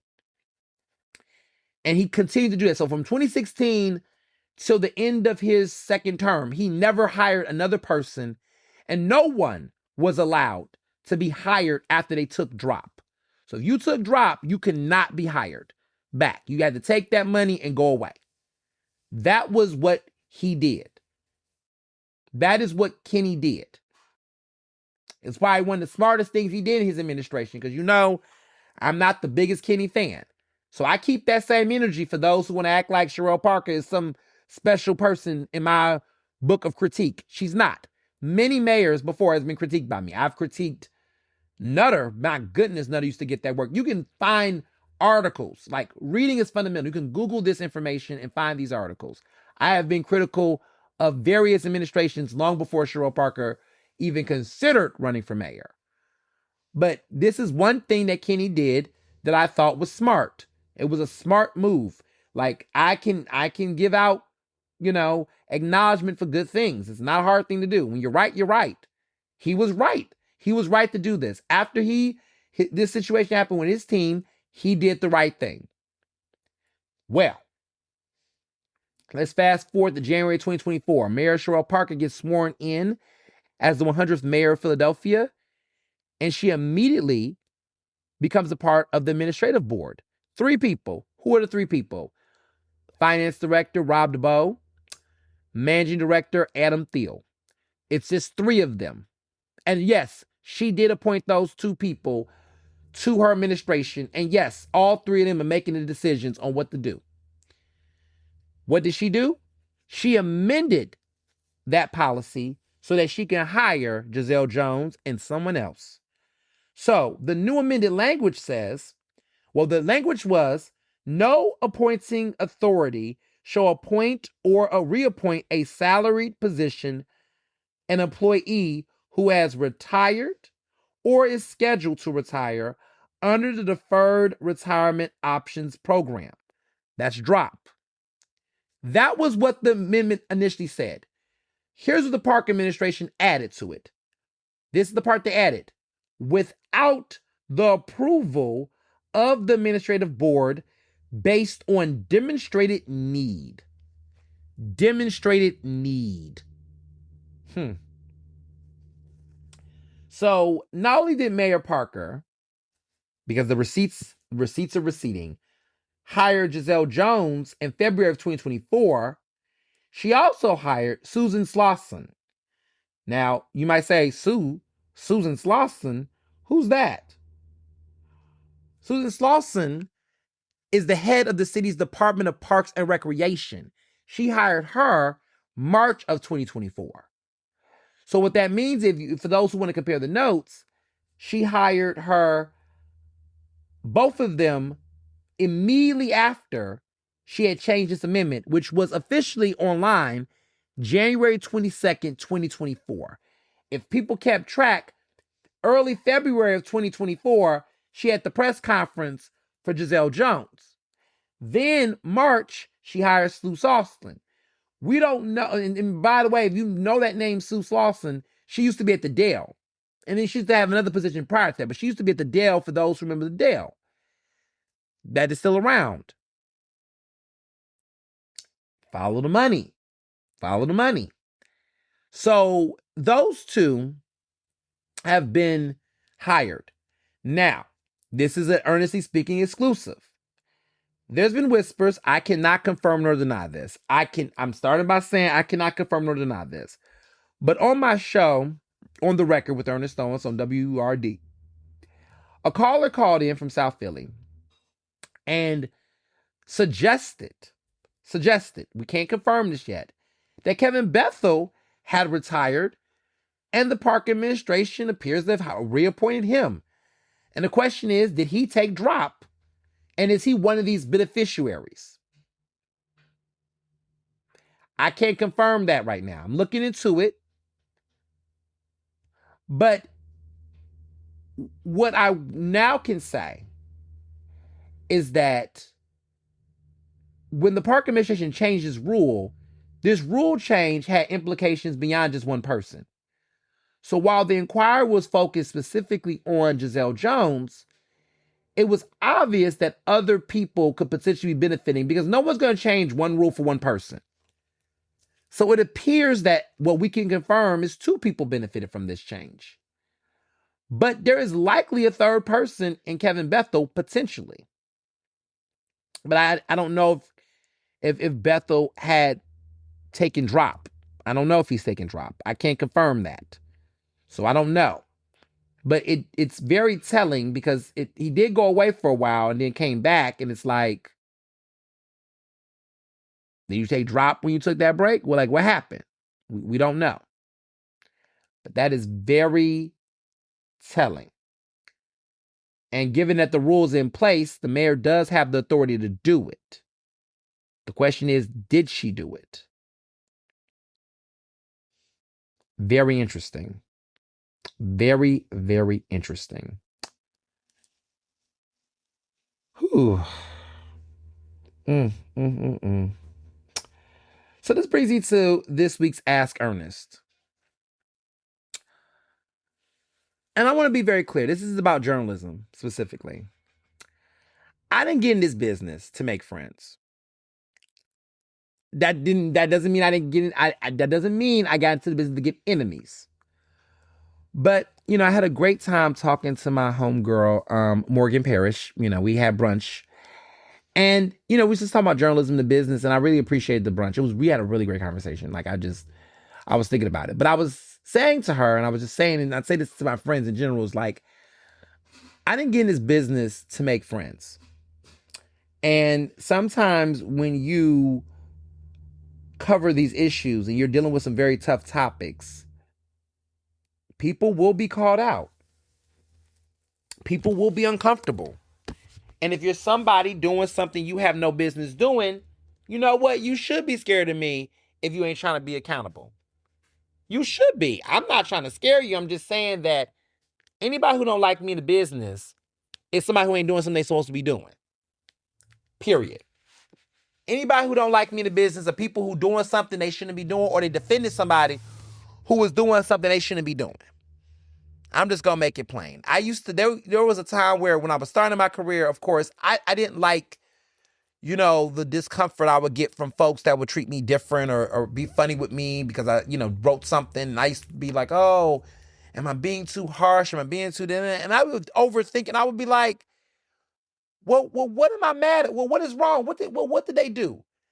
And then I would think about the shit that people was doing, and I would go, oh, well, damn, I'm not mad about that. They did that shit. I remember when I was covering neighborhood racism, and this was racism that was happening in the bars in the neighborhood. This was 10 years ago. And I remember people were like, oh, Daryl DiPiano, this is the man who owned Eye Candy. And as y'all know, Eye Candy don't even exist anymore. And people were like, oh, he's going to lose business and his business is struggling. And I was telling people, I remember people were trying to guilt me for exposing the fact that this man did something very bad. And I want to, before I get into it, because some of y'all remember this story very, very well.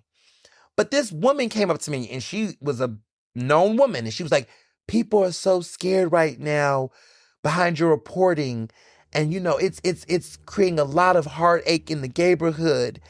And people are just really, feeling the burn of it and the consequences. And folks are losing friendships. And it's a hard time for people. And I just want you to have some compassion about the impact of, what it's causing the folks in the community, and the division is stirring. And I looked at this woman who said this to me. And I said, who are you talking about? Well, the guy, Daryl, he made a mistake. A mistake? I said, well, what was the mistake? Name it. Don't be shy now. Well, no. Say it. Oh, that's right. You can't say it. I'll say it for you. That man was on camera referring to a black employee at his bar, in that bar, the N-word, with the hard ER, by the way. And he said it multiple times. Flagrantly, just boldly. And this was exposed after he had made several racially discriminated dress code policies that did not let people in. He had a no Timberlands boot policy, y'all, in 2016. And he was doing these dress code policies, and there was complaints about racial profiling at his establishment.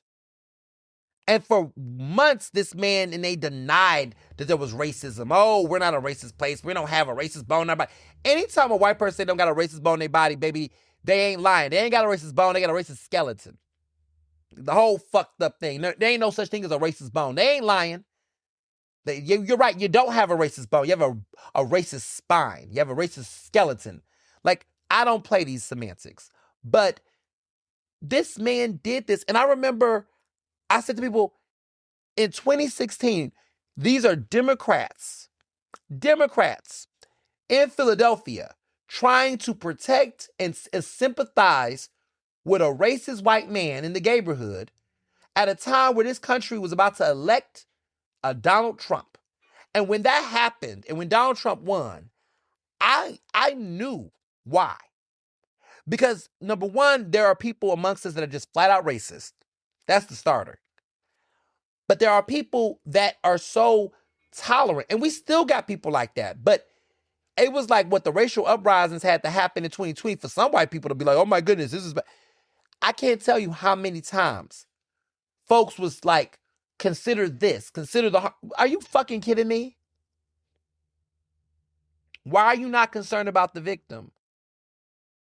The guy, the black bartender, the black server that was working, his name was Ricky Peterson. And I remember interviewing him, and the embarrassment of working somewhere like that. He was a young black gay man, and he worked there. And he was the person they were talking about. And imagine your employer referring to as the N-word like that. on camera.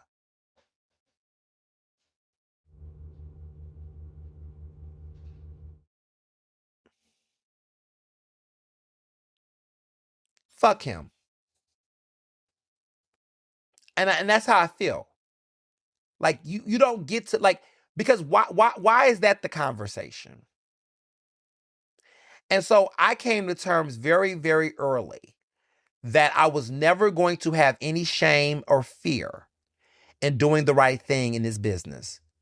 Because if friendship meant sympathizing with a racist, if it meant not standing up for victims, if it meant holding my tongue when injustice is happening, then what am I doing here?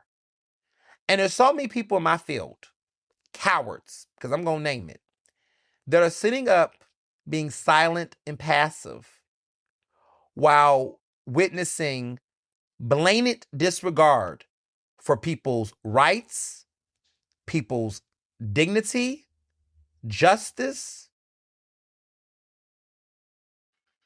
ethics, proper conduct, policy. Like, people are sitting back watching legislators make decisions that are harmful. They're being quiet while dictating executives are treating our taxpayers' dollars like a fucking slush fund. People are sitting back and they're letting that happen and saying, no, that's not my problem. Or that's not what I do. Or everybody can't be like you. Or no, everybody can't be like me. But you know what? No one should be like you.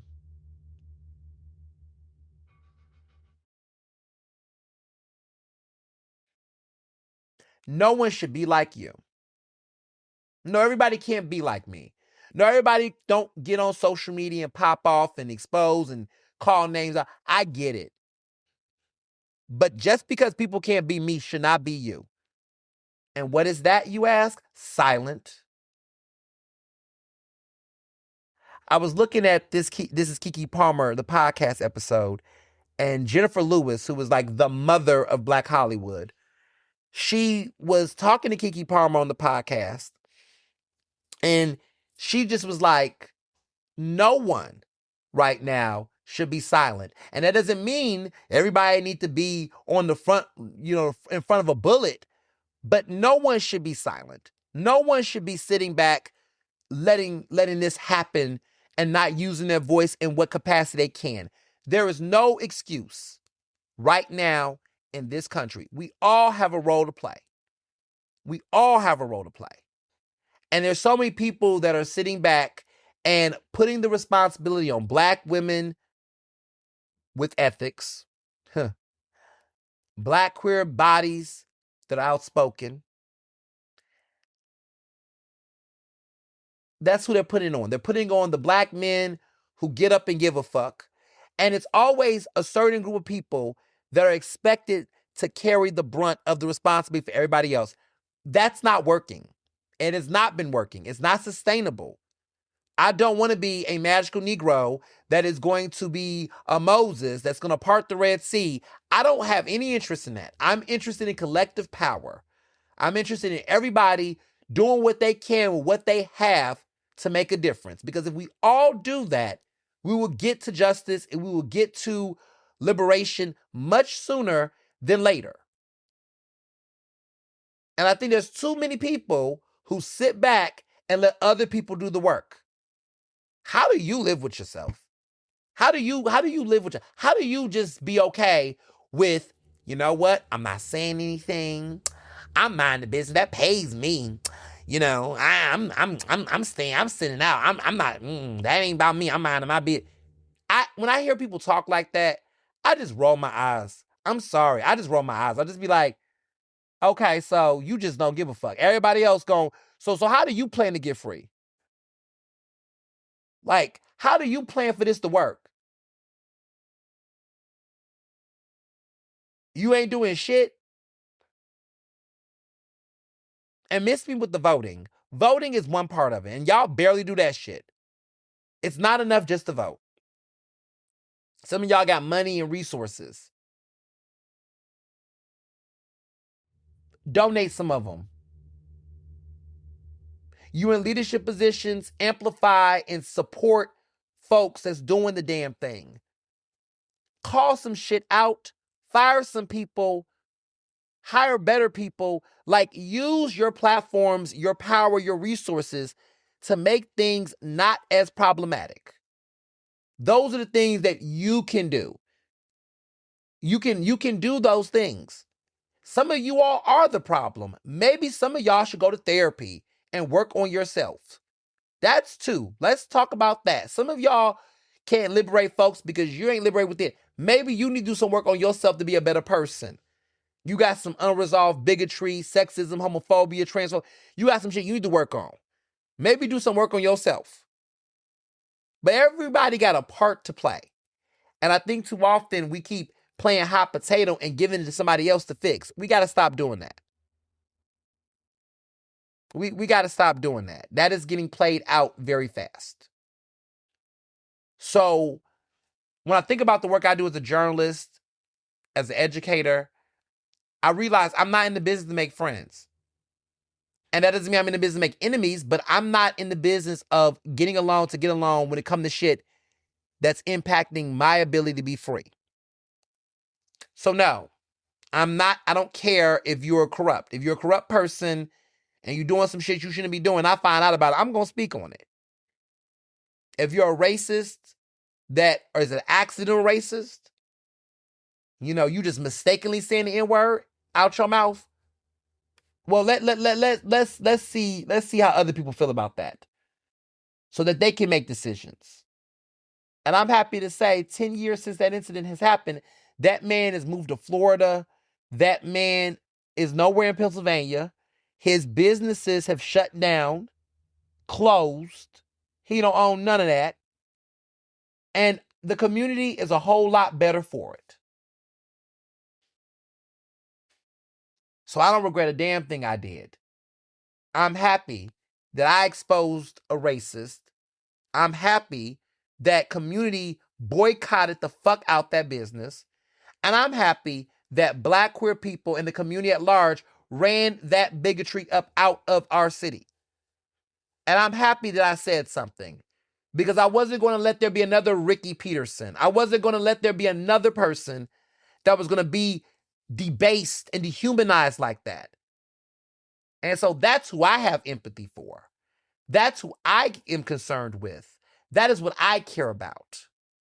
And so many people need to wake up and think like that. Because we're a whole lot better as a community without that type of shit in our own backyard. And that's all I got to say on that. Do your part. Do your part. Everybody got a part to play. Do yours.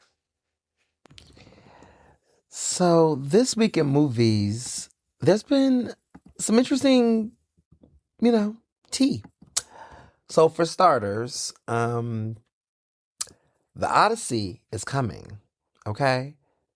July 17th. And, Toy Story is still slaying at the box office. That Supergirl movie isn't do too well. I mean, it came in number 2, but it just underwhelmed. I think we're having superhero fatigue in films. The next Superman movie, like the Superman movie, comes out next year. But I think we're having superhero fatigue. But The Odyssey is coming July 17th. And I'm excited. I've seen some things I can't share. But, I mean, I can't say anything. I really can't. I just realized I really can't say anything. All I will say is that July 17th, the movie comes out. Moana live action comes out July 10th. And that will be before the season 11 premiere. So we'll chat about it. We'll chat about that. Actually, no. I will be able to review Moana live action that weekend because that comes out July 10th on a Friday. But the podcast, the new episode. So I'll talk about Moana then. I can't talk about it right now, but we'll talk about that. But The Odyssey, what's cool about that, the news is out, but they have not allowed any social media influencers are not going to be given any previews to this.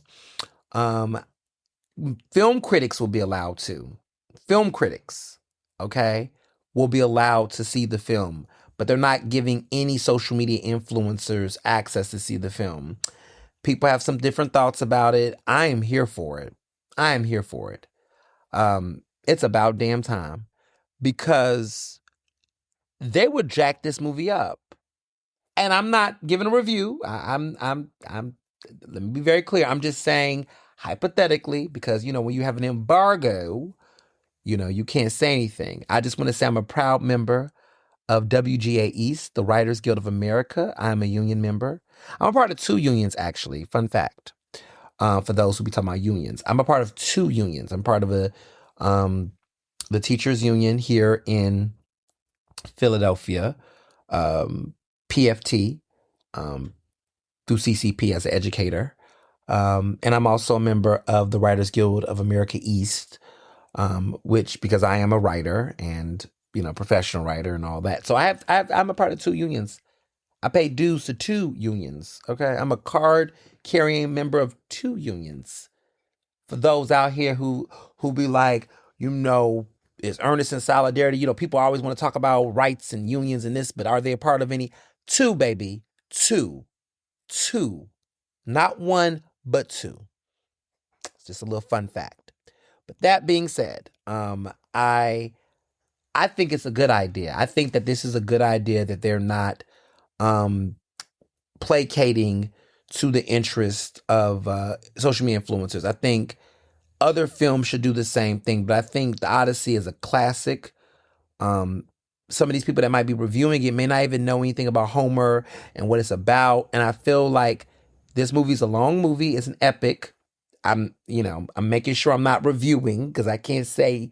I'm just stating the stuff that's factual. It's an epic film, as in it's a long film. It's Homer's The Odyssey is an epic by nature. I think that the level to which the film is, that I don't think a social media influencer would give it justice. I think that those who critique art professionally, understand cinema, should be reviewing the film. And so the news has come out. I think it is a smart idea. I think that this is not the type of film that social media influencers would. This film doesn't need their type of energy to be successful. I think this will be a success. And I think, yeah, I'll just leave it at that. I'll give you my fuller thoughts once the movie releases and I can be able to say more. But it's embargoed, and I just want to leave it at that. Michael is the highest grossing biopic of all time. It has surpassed, same director, Christopher Nolan's Oppenheimer. Close to $1 billion, not there yet, but definitely over $900 million in the box office globally. No biopic has hit the 1 billion mark, but Michael is the closest to it at this point. So it's exciting. It's very exciting. So people have asked me, now that the movie has done well box office wise, will that open up for Oscar consideration? Surprisingly, there's a chance. There's a chance. Even though the movie was critically panned, the level of box office success is undeniable. And I'm willing to bet more likely than not, there will be some sequel. Hollywood, it's the highest grossing film in Lionsgate Studios history. No Lionsgate film has made as much money than this Michael biopic. There has to be a sequel. First of all, the first movie, for those who've seen, I think everybody has seen it at this point, for better or for worse, they will tell you that this stops in the late 80s. So it's not even a complete biopic. So the fans clearly want the second part, even though the second part will not be as lively or as glamorous and as positive facing for Michael as this first half. So clearly the fans want the second half. And I mean, why not? Why not? Why not? Why not? Sure. I mean, there's been worse movies. You all know how I felt about the biopic. I mean, kudos to box office, but as a film, chronologically, structurally, um, yeah, there's a lot to be said. There's a lot to be said here. So it's a moment. Mm, mm, mm. So much, so much. So there's some Oscar talk. Uh, some of the early Oscar predictors, because I follow that, closely. Early people prognostics are saying maybe it can get into that coveted 10th slot for the Best Picture nomination, possibly. There is some thoughts about Coleman Domingo getting nominated for Best Supporting Actor. There's talks about that.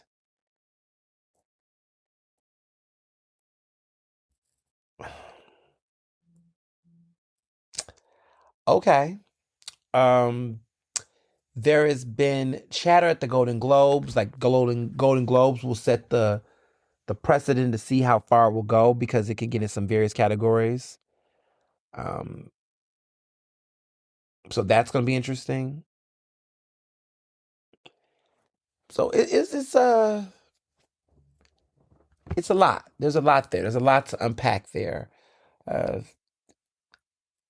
I'll see how the year goes. I'm not fully convinced.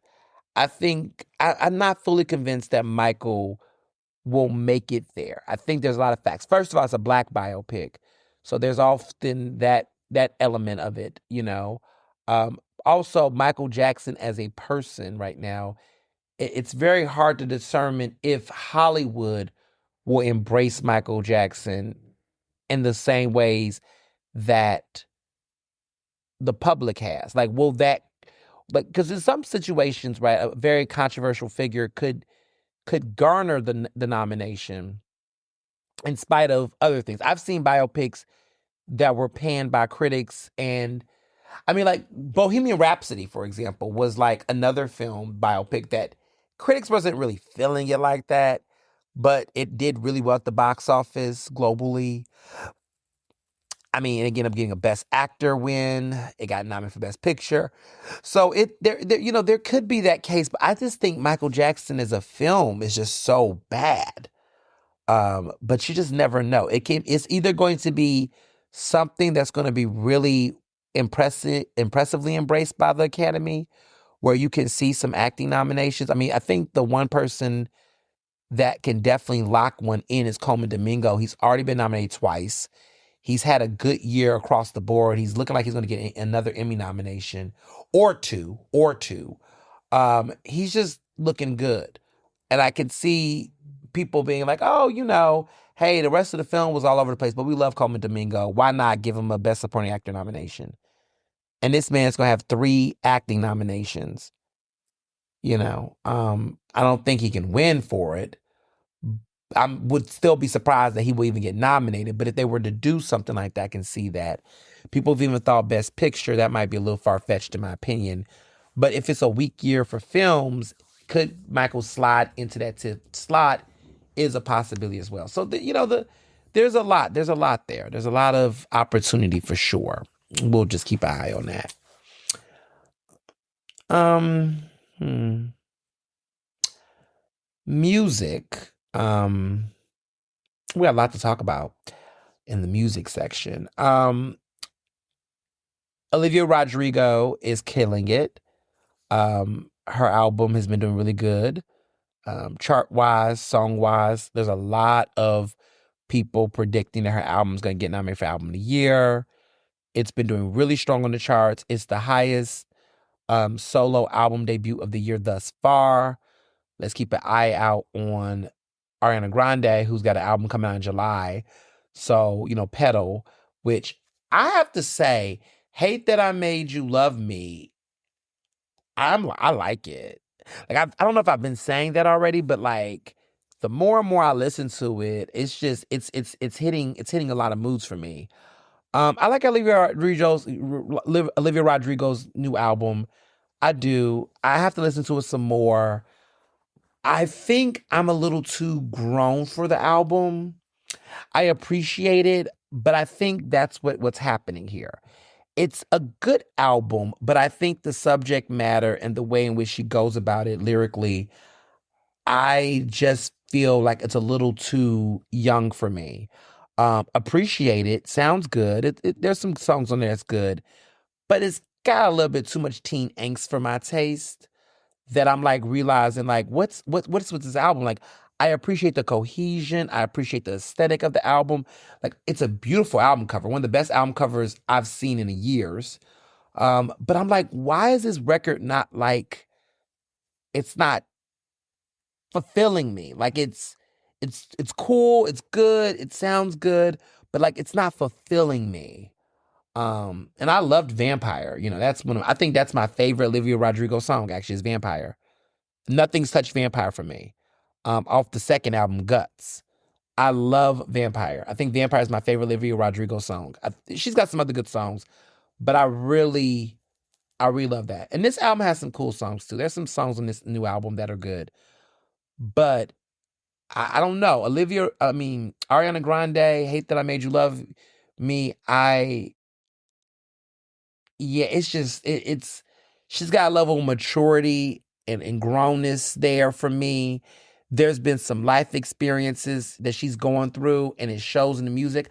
I love the last album. I thought the last album was very underrated. I felt like people did not really give it all its guts, but I also felt like because she was on tour with Wicked, promoting Wicked in the movie and everything and she got an Oscar nomination, which was well deserved, that I feel like she didn't really give that album like the full-fledged energy. And now she's on tour and, people are really enjoying it. But this song, man,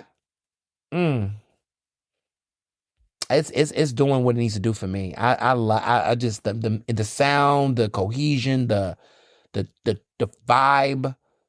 I'm into it. If this next album carries that weight in that type of way, oh, she's in for. But I love this single. I really do. The more I listen to it, the more I'm just like, she's got great vocals. And that's what it is, vocals. Olivia Rodrigo, I like her songs, but it's not like vocals. I think that's what I'm missing in pop right now. Like we don't really have, we have, okay, Olivia Dean, she's fun. I do like Olivia Dean, the other Olivia.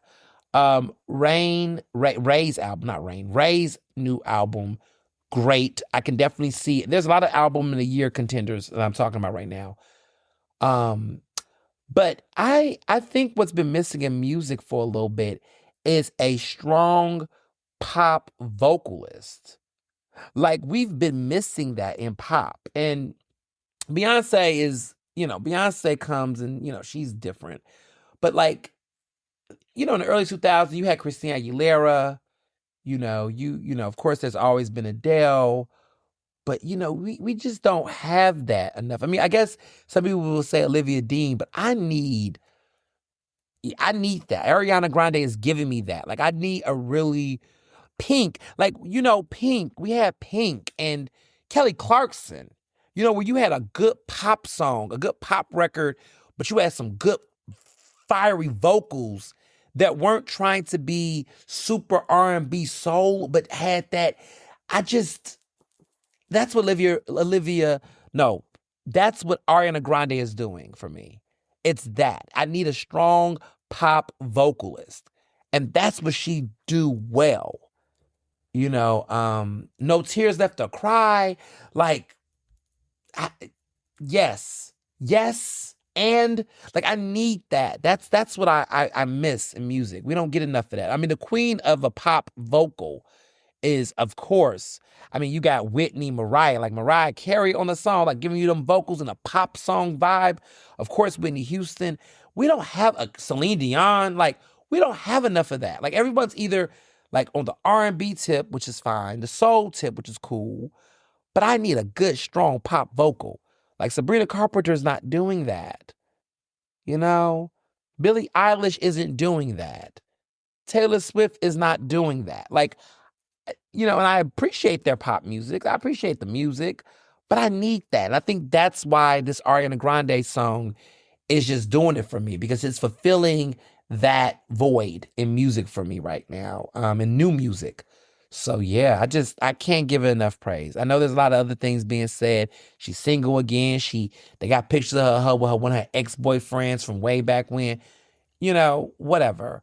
Like, I was listening to a throwback I love like 10 years ago, Problem by her, but she had that other song, If You Want, This Is Break Free. Break Free. Yes, Break Free. Like, that's what I mean. I need that kind of, high vocals, like long belts, and she do it for me. Her and that ponytail, it just do it for me. I like more Ariana Grande songs than I don't like. Like, I like Ariana Grande. I know she's very problematic with her aesthetics and things, but she's look like she's back to white and she's doing it right. And I just, yeah, I enjoy her. I get her. I get what is giving. I don't know if I'm an Arianator and all that, but I can appreciate those vocals. And yeah, she do it for me. There's been a lot of chatter about Taylor Swift's wedding. You all have messaged me about it.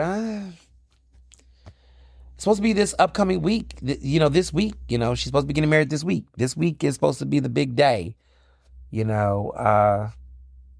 Madison Square Garden, allegedly. I mean, I can't go. So, like, what else was to say? Happy nuptials, congratulations in advance. But, like, they're not televising it, to what we know. They're not televising it. We won't see it as the public. It's kind of like, I mean, what are we supposed to do with this information, So, yeah, it's going to be a wedding.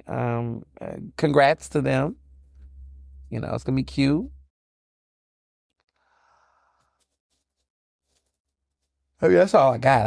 I don't really know what else I can say. I mean, the people that's going to be there, I suppose, I guess. But good for them. Lizzo, these sales, the first week sales, the album did not sell enough records to be able to land in the Billboard 200, which the Billboard 200 is for albums. It failed to get on the Billboard 200.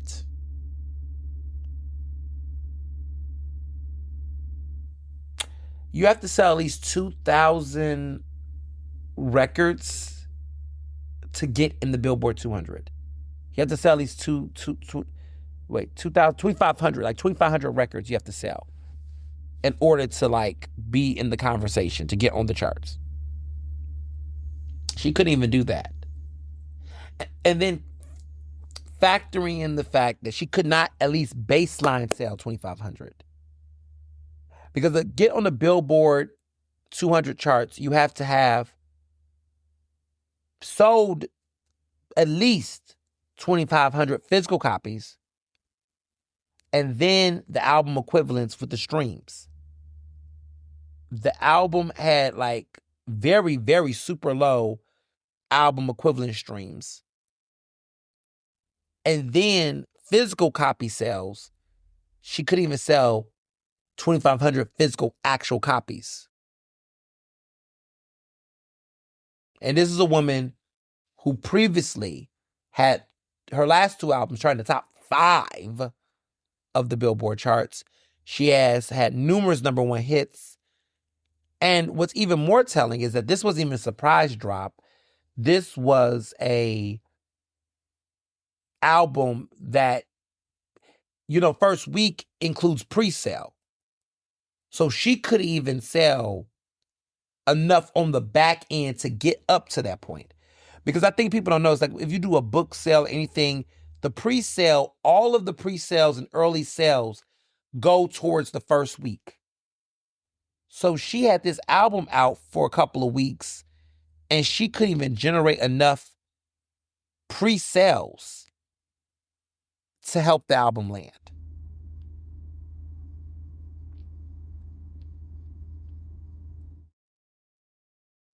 Like, how? And I literally saw Liz at the Grammys this year. I went earlier this year. I met her in person, and she was pleasant, and I just don't understand.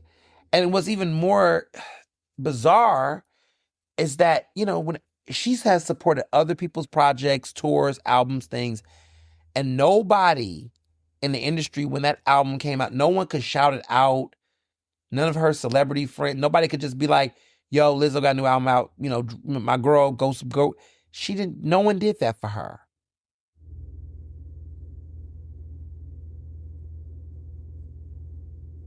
It's just kind of like, huh? Like, you literally won record a year not too long ago. You have won Emmys. You've done a lot. Like, Lizzo has achieved a lot. I mean, I didn't think the album was her best work, but I mean, there's been worse albums, y'all, and they have charted. I'm gagged, actually. Like, how did this happen? Listen, I would have bought some cap shit. I would, like, she ain't got no friend. Like, nobody was like, yo, buy a couple of, we can't give them out. Like, what is going on? And she's made these interesting, like, she's been on social media a lot, blaming all types of things. She says it's the algorithm. She has said her team has not really invested. And what has come out has been that a lot of, the record label she signed to the group, they've changed, leaders.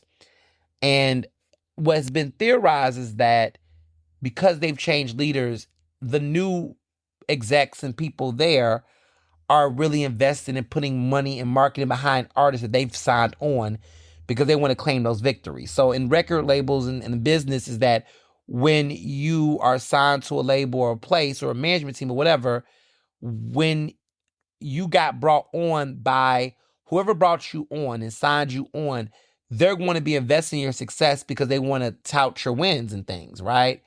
But when those people leave the label and new people come in, they typically, traditionally, unless you were like a major all-star, they don't really care about you. Like, they really are more invested in bringing new artists that they brought on and investing in them, because whatever happens to their chart success and things, those are victories they claim under. So other artists, like Lizzo in this case, could fall behind. But what you also see too in this situation is that Lizzo clearly requires a lot of money and investment and energy in order for her to really do well. And it's interesting because a lot of these other artists, when you think about them, without the high-end marketing and promotion and all of that, they really can't do it. And I think in this day and age, artists are going to need to figure out how to build their base. And some artists know how to do that, and some artists just don't. Like, I'm going to say this, and this might be, I don't want to say insensitive, but it just might be a little bit frank. I think Lizzo was too busy trying to be a universal pop star. And what I've seen over the years is that whenever someone tries to have that universal fame, it's very vapid.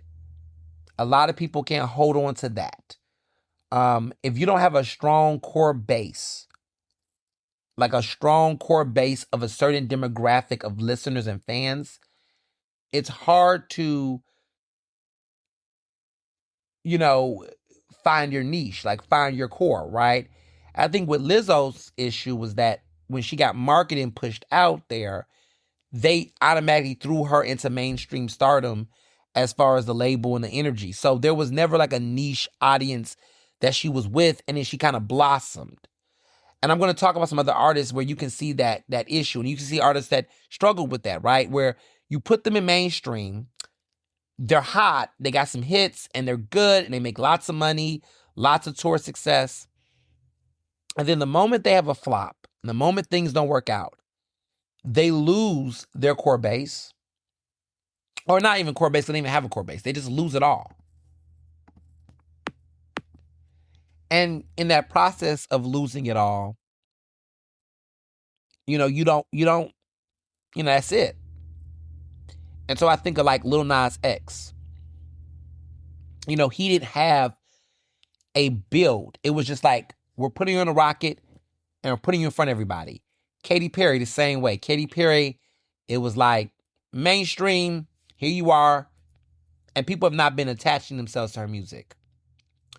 But when I think about Usher had a very strong Black fan base, an R&B fan base.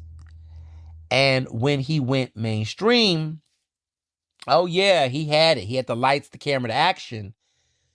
But then when that kind of, subsided a little bit, he was able to fall back on that core Black fan base that he had. That did not leave him. They shared him with the world, but they never left him. For better or for worse, you can say the same about Chris Brown. Chris Brown was built with a very strong 106 in Park, young Black teen fan base. He had the mainstream stand-up at one point. When that didn't work out, those same Black core fans, and some others, of course, still stayed loyal to him, and he still had that fan base that has kept him for over 20 years in spite of all his controversies. I think about a lot of artists like that. There's some artists, right, that can go on tour and sell tickets, and they got a fan base that gonna love them. Deborah Cox can go out, Tony Braxton. They have a nice core fan base that outside of the other folks that might pick up on them and love on them and go up for one song or a bop, they still got their main people with them. And that's so important. I think artists like Lizzo, Lil Nas X, Katy Perry, and some others. Like, I'll give you an example of another artist that's white, a white artist that is a good example. Charli XCX.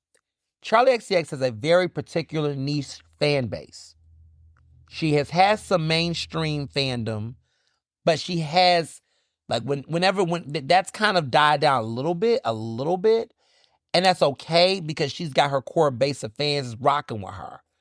So whether or not the mainstream embraces her music like they did with Brat, which Brat kind of took off in this very cool way, that's not, she's got her base. They're not leaving. They've been rocking with her for a long time. I knew about Charli XCX. Like, me and my bestie Jamarcus, we've been on Charli XCX before Brat. And then Brat happened, and I was like, is this gonna be, and now she's doing some new music, and I noticed that some of the fans, some of these other mainstream folks, they're kind of falling off of it, but her core fans are in love with it. Like, her new songs, I like her new songs, but I know that music. And I do think that there's some artists that are out where they don't have a core base, and they can get a little, it's like, because I think about Billie Eilish. Like, Billie Eilish had those mixtapes and people was really rocking. She had a strong group that, okay, she's now mainstream for sure, but there's people, I mean, she's probably going to stay mainstream because she's just that girl, but she's got people that's just there with her, that's been following her and growing with her, And I think artists like Lizzo, she's just kind of, she did mixtapes and stuff, but she never really invested in that core base. So it's really hard to know who that core fan base of Lizzo fans are, because she was just so big once she got big. Like, no one really, there was no thought and consideration of, like, I mean, she knows who she is. I'm not questioning her Blackness or any of that. But as far as her marketability, I think it was always this further expansion of she's for everybody. And, when you're for everybody, you're not for anybody sometimes. And I think that's why at this point in her career, when it's time for her to support her own music, she doesn't really know who's supposed to support the music. She's never had, like, fans that were, like, not a part of the machine that was just rooting for her, backing her, supporting her. And I think about, like, Chris Brown, again, he's just, as a person, he's trash. But when I think about him, there are like some diehard fans that's invested in supporting him in spite of himself. I mean, look, that last album, Brown, his most recent album, clearly the fans are not listening to the new music like that as much. I get it. But they are still showing up to concerts. And that's something to be said. Like, people are buying these tickets. Okay? They may not like this new album. And I don't really think a lot of the fans do, to be honest. They ain't gonna make it known, though. Not as loud. But they are going to still go to the shows. There's some artists that new music is like none of their friends care. But if they're in concert, they going. Erykah Badu can go anywhere she wants, and she's going to have people that's going to go. Lauryn Hill is still out here eating off of one damn album, and people are going to wait and do the damn thing with her. There's just certain artists that have that. And I think Lizzo had the opportunity to have that, but she just didn't. And so I think that's my theory. I think that's what's happening, in my view, around what's going on with her. Because people were like, oh, do you think it's a lawsuit? Listen, the lawsuits, the controversy with that, yeah, that's always going to be a part of something, right? Like, I think as far as the publicity around her mainstream-wise, that could be a part of it. But there's a lot of artists that have controversies that were way worse, more insidious, and still have people show up for them. Like, Trey Songz still got people going to see him at shows. Trey Songz can go to any, like, major nightclub in any black city right now, and if they say Trey Songz is going to be there will be a crowd. I won't be there, but there will be a crowd. In Philadelphia, Trey Songz has come to Philadelphia in the past year or so. I went to LA during the Grammys weekend, and Trey Songz came on stage. You would have thought, listen, every trash can needs a lid. And there are people that's down to be the damn lid for the trash. So I don't necessarily know if the controversy with the lawsuits and all of that is really what is here with her. I don't think that's what it is. I think, look, mainstream promotion, sure, but like, I don't think that's what the issue is. I think the issue is that she doesn't really have a real strong core fan base. And she never really invested in it because they were so busy chasing everybody trying to be mainstream that I think they just never invested in it. So that's my thoughts on her.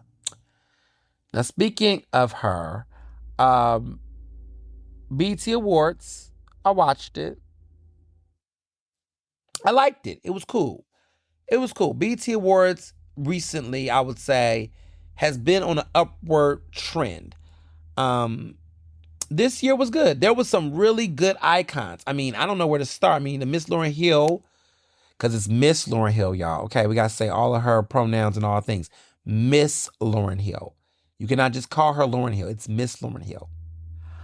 The tribute was nice, a little long-winded. I know the Gen Xers were having the time of their life, so I'm going to let you Gen Xers have y'all time. I get it. It's the best album of your generation, which makes sense. I'm still trying to figure out what the best album of my generation is. I have thoughts. Some people will say Lemonade. I can see that. Mind you, that's not my favorite Beyonce album, but I can see as a generational album, I would say Lemonade might be our generation's big album of our generation. I don't think there's anything artistically, sonically that really speaks to that. Kendrick Lamar's Damn is definitely up there. I would say Kendrick Lamar's Damn is definitely up there. Adele's 21. Like, if you're talking about monumental albums that like were cross-generational. Taylor Swift's 1989. I'm not saying best. I'm just saying that, you want to talk about some like game-changing albums, career, culturally defining albums of the era. Albums that come to my mind instantly, like I said, is Lemonade.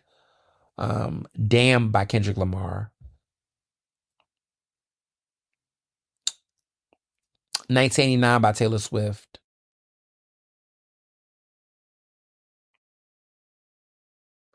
"21" by Adele, easily. Yeah.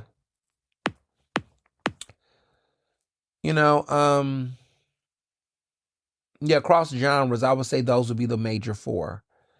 that I feel like, depending on who you talk to, each of those 4 albums carries a level of culturally defining moments in their respective genres, right? Like Adele's 21, album, like, I mean, it's like one of the greatest selling albums of all time for starters, and of this millennium, of this era, like just the level to which it transformed British sound in the new era. Like it's unstoppable. Oh, and My Dark Twisted Fantasy by Kanye West. I'll put that in the conversation. I know you Kanye fans was gonna go crazy. My Dark Twisted Fantasy by Kanye West. Those are my 5 like generational defining albums in the millennial era. Like millennials, those are our 5 albums. I do. I think those are the 5. I think, depending on who you talk to, those are the 5 definitive albums.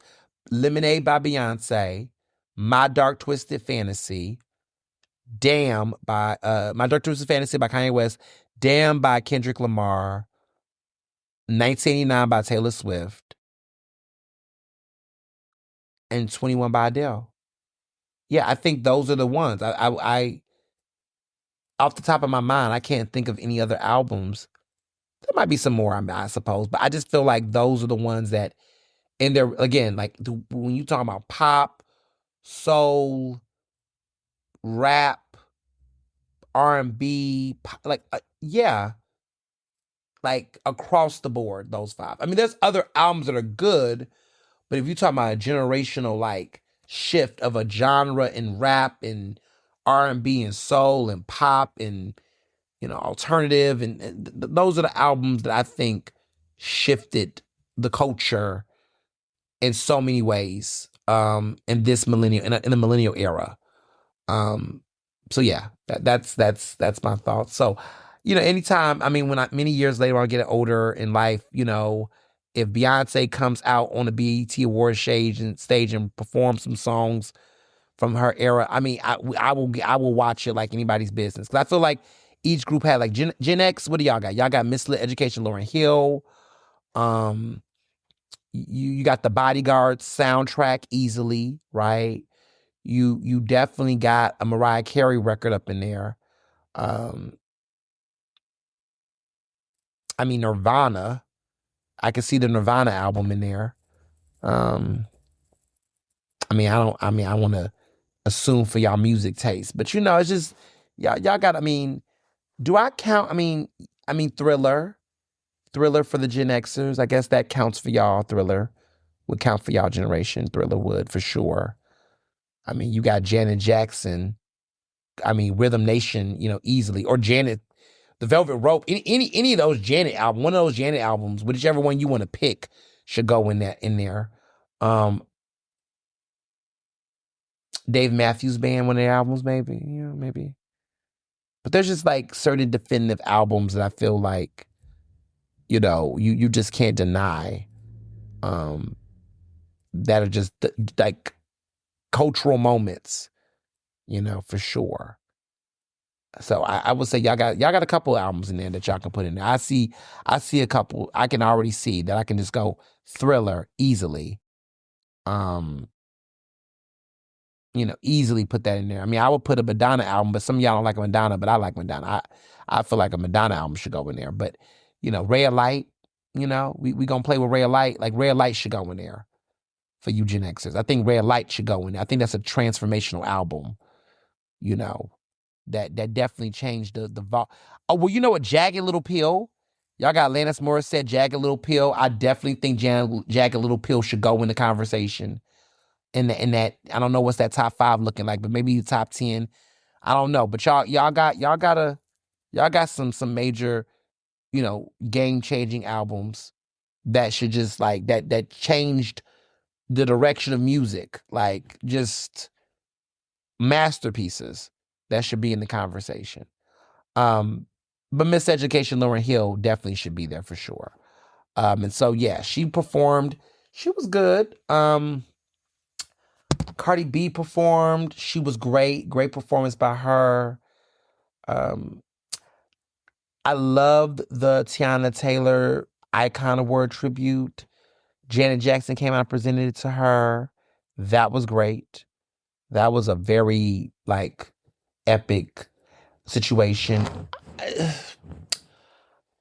I liked the show. I felt like there was a lot of good music, lots of good performances, like good black music. You had a good mix. You had rappers, you had singers, you had you had the D'Angelo tribute. You just had a nice, Kalani performed. It was good. Like I just felt like it was some really good musical moments. Some really good musical moments, some fun.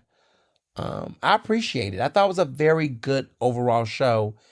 It lagged towards the end. It always do, where it's just like, why do we have this extra hour? Can we not compress this? But I was okay with it. I mean, it was like a Lauryn Hill concert for like the final hour. Again, not my generation, but I mean, for me, I was like, oh, just give us like a little 10-minute. But they really, really, I mean, they was like, look, we got Lauryn Hill here on time, on stage. Let's soak it for what it is. And I can appreciate that she's getting her roses like right now. So I can appreciate that is happening. That did happen. It was great to watch. And she gave a good speech. Awards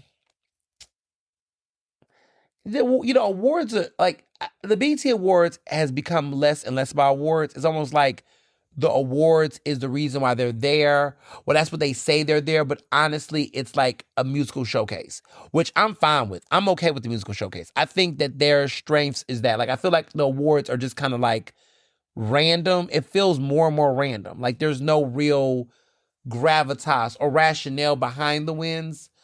I will say this year I was happy that the wins were like spread it out. Like different people won. And it was kind of cool to see artists that normally back in the day, Beyonce was winning everything. Alicia Keys was winning everything. Like Usher was winning everything. You wasn't getting a BET award. Now it's like the love has been spread. Like Kalani winning best R&B pop artist female. Like what? Kalani? What? Like that was cool. Leon Thomas winning best male R&B artist. I mean, he beat Usher, Chris Brown, all these other people. Like that was dope. Like to just see new faces and new artists getting recognition. And shout out to people showing up to the award shows to get their awards. Because what I loved about this year's BET Awards, and I've been appreciative about the recent ones, is that they're not like pressed for every A-lister like they used to. Like, look, if y'all don't want to come, y'all don't think this award is good enough to y'all, that's cool. We're going to show love for the people that show up, and we're really going to put on an award show that's not hell-bent on the cosign of some major A-list artists that don't want to come, like a Rihanna or Beyonce or Jay-Z, Drake, people like that. So that's a refreshing thing. I would say I really appreciate, like, the people that were there were the moment. It wasn't like a need to be like, where is this person? And why is this like, they were just into themselves. They were so happy. Like Janet Jackson was there for crying out loud. You know what I mean? Like Queen Latifah was on stage rapping. Like they had a very good, Jamie Foxx was on the piano without a snow bunny. But there was a lot going on, and in a good way. And I thought that overall the show had a nice balance of music and talent and faces. This was good. It was really good.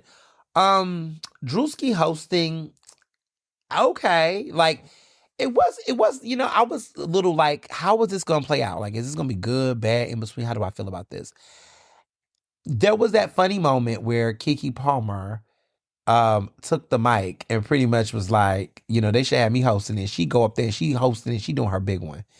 And I kind of was like, Keke Palmer should host the BET Awards. Like, why has that not happened? And how does Drewski do it before she do it? She should have did it. Was the bag not available? Was the bag not bagging? Was they not paying her enough? Like, I don't know. When she got up there and she had the mic, I was like, Keke Palmer could host this. But I also think, and this is why I struggle with Keke with this, is like, Keke Palmer is such a serious, like a big damn deal that she doesn't really need to be hosting award shows. Or at least the BET Awards. Like, I feel like I just think it depends on how you feel about award shows. Do you feel like I don't know. Like, I mean, over the years, there's been a leaning towards more current, relevant entertainers hosting award shows. I mean, I remember when Sierra was hosting shows, and I was like, why is Sierra hosting this? And I was like, oh, I guess that makes sense. Then I remember Miley Cyrus hosted the VMAs once. I think Nicki Minaj did at one point in time. And it was kind of like, it's like, what is this? Is this a recession indicator? Like, I don't know. But I think that Kiki does so much in general that I do feel like it can be overkill. But I feel like she should have been hosted this award show, at least at one point in time. I feel like they should have gave her the mic or something at one point in time. I mean, maybe now might be like, But I mean, Queen Latifah just hosted the American Music Awards. So, I mean, it could happen. I just think, though, Kiki is like a little over. I do sense, I don't think I've said this yet, but I do feel like Kiki's getting a little oversaturated. Like, I feel like we're seeing so much of her that it can get to a point where it's like, okay, too much might be too much. And I think it's like the level to which, okay, it's one thing to do movies and TV, but like it's movies, music, TV. She's hosting, she's doing her podcast, which we got to see that. Like she's like everywhere and everything. And I just, at a certain point, it can get a little bit like, okay, you're everywhere. And even with what I do, like I pick my things, and that's not to say you can't be relevant. It's just that when you're like doing everything everywhere all at once, it can be like, okay, I need a breather. And I'm trying to think who was like that for a period of time. Jennifer Hudson, bingo. Like it felt like, y'all gotta get with me here. Like there felt like a time where Jennifer Hudson was like everywhere in a way that just felt like, damn, girl, like I'm like, take a breath. Can you take a breather? And that was how I felt about Alicia Keys. I feel like there was a time where Alicia Keys was like that. That's why we got over her real fast. I mean, not real fast, but like there had to be a breather because I felt like Alicia Keys for a period of time, it was like everything. It was like commercials, makeup, skin. She was trying to act. She was hosting like, I think the Grammys at one point. Like it was just a lot of Alicia Keys. And I was just kind of like, okay, girl, like what's up with the what's up? So sometimes I think the oversaturation can be a thing. And I think that's what happened with J-Lo. I feel like J-Lo, she had a moment where it was just a bunch of J-Lo everywhere. And it was like, okay, girl, like what's really good? So I do think Kiki is in that moment right now where it's a lot of her everywhere. And it's like, okay, we gotta take a break a little bit. We gotta take a pause. Or just, zero in on what you really want to do.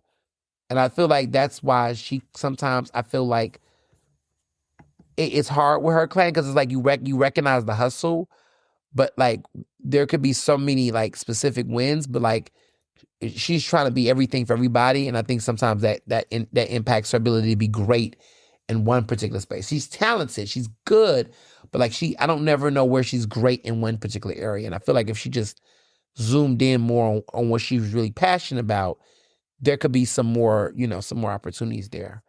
But that's my observation. I'm happy about the queer artists that performed throughout the night. There was a lot of queer representation at BET this year.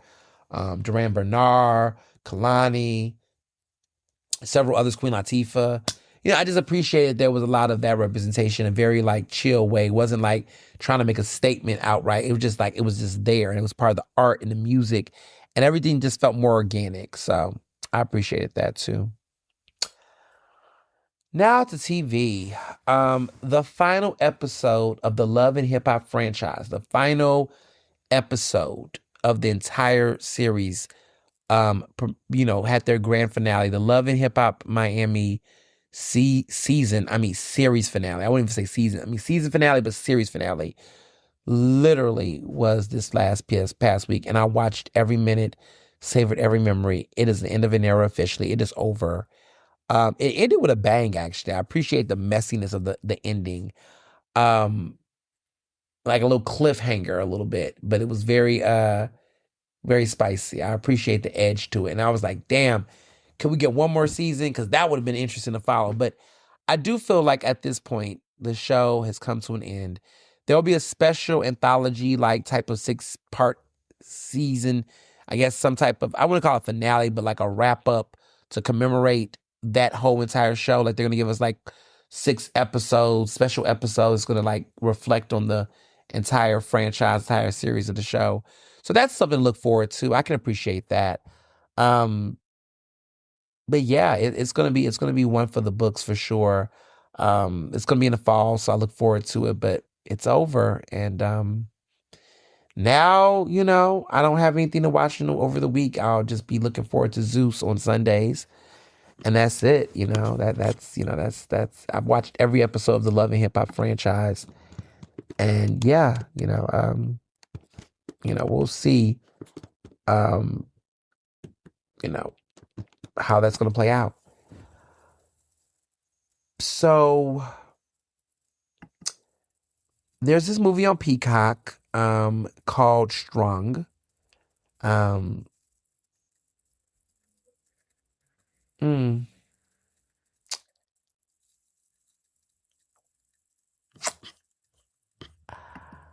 um, Lynn Whitfield's in it. Chloe Bailey is in it. I tried to watch it and take it seriously, and then when I just watched it just for leisure, I was able to go, you know what? This ain't a movie worth critiquing. This movie is just here. It's entertaining. It's not to be taken serious. This is a very unserious film. Like I was like, oh, Lynn Whitfield, legend. Chloe Bailey. This movie has a psychological thriller element to it, so I thought. And then I watched and I was like, this is silly. And you know what? I just watched it just for shits and giggles, and it was cute for giggles. Like it was not a movie that I should have tried to really take. I tried to take certain cinema seriously, y'all. Like I try to be like, okay, come in here with an open mind. There's something to learn. There's something of value, and it just was not. But that doesn't mean. So you're like, is it bad? Is it good? It's mid, and it's entertainingly mid. Like it's what you have on if you ain't got nothing to do. You just want to watch something very campy and silly. And you've you done caught up on all your shows, and you're like, what is there to watch? What can I watch? What should I watch? It's fun for that, okay? It's the type of film where you can have it on. You might go slide to the bathroom real quick and keep it running, keep the show on. You could go get a little quick little snack out the fridge and listen, and you'll be fine. Like it's very easygoing. So I will say that. And also, Emmy nominations is next Wednesday, July 8th. Okay? Emmys are coming. The nominations are coming. So, one of the things I'm preparing y'all for in advance, there's not going to be that many Black nominees this year. Like, prepare yourself. I'm not saying it's going to be completely all white, but the predictions of the nominees, it's not going to be that many Black nominees this year. And normally the Emmys is known for having a bunch of Black representation, but it's looking like it's not going to be that much Black representation at the Emmy nominations. It's going to be pretty much white, very, very white. The shows are very white. I mean, you got a couple of, there's Sterling K. Brown, of course, and, Paradise. You get Coleman Domingo on the Four Seasons or whatever the show's called.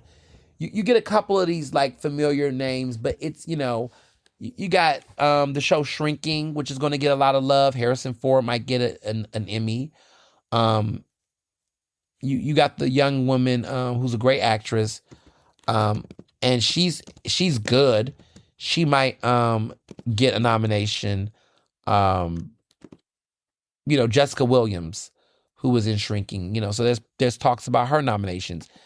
Quinta Brunson, potentially Abbott Elementary, the cast for that. But you're just not, I don't know. It's going to be interesting to see the nominations. I can see some people being snubbed, but I don't know. I don't know how it's going to go. I feel like this year was very like,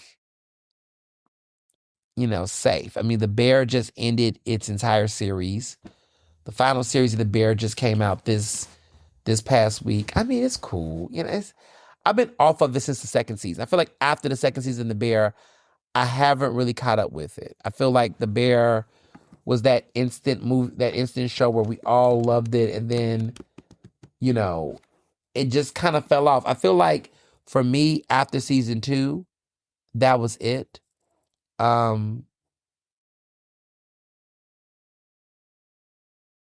But we'll see. We'll see. Um, so yeah, that's everything. I mean, I'm gonna take this wonderful, break, sabbatical, they call it. 4th of Jamarcus, I'm excited for. Things I'm gonna be doing while I'm going. That I'm looking forward to before, I get back to season 11 premiere on Monday, July 13th. Looking forward to 4th of Jamarcus. Always a blast. Try to go to somebody's cookout. Hopefully, catch some grilling, not of my own, but somebody else's cookout. I'll be at somebody's cookout this season. Sarah McLachlan will be back at the Highmark Man is what they're calling it now. But Sarah McLachlan will be here. This will be my 3rd consecutive year seeing her. Y'all know I love Sarah McLachlan, and this time, this is a continuation of her her recent tour, the Better Broken tour. It's back again. The last year I went to at the Met. Now she's back again, and look, I'm here for it. I'll be at the show. I look forward to seeing Sarah McLachlan. She's got an opening act this time around. The last time I don't think she had an opening act. It was just her. So she's back on tour.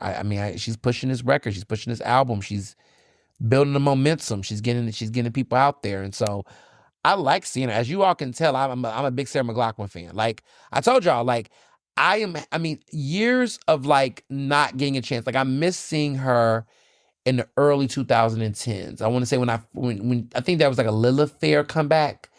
And I think she was in Philly like around 2010 or 2011 or something.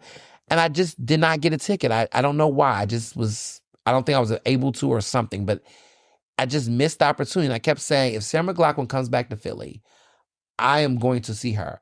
And so it's funny. I saw her like in 2017, 2018 or something.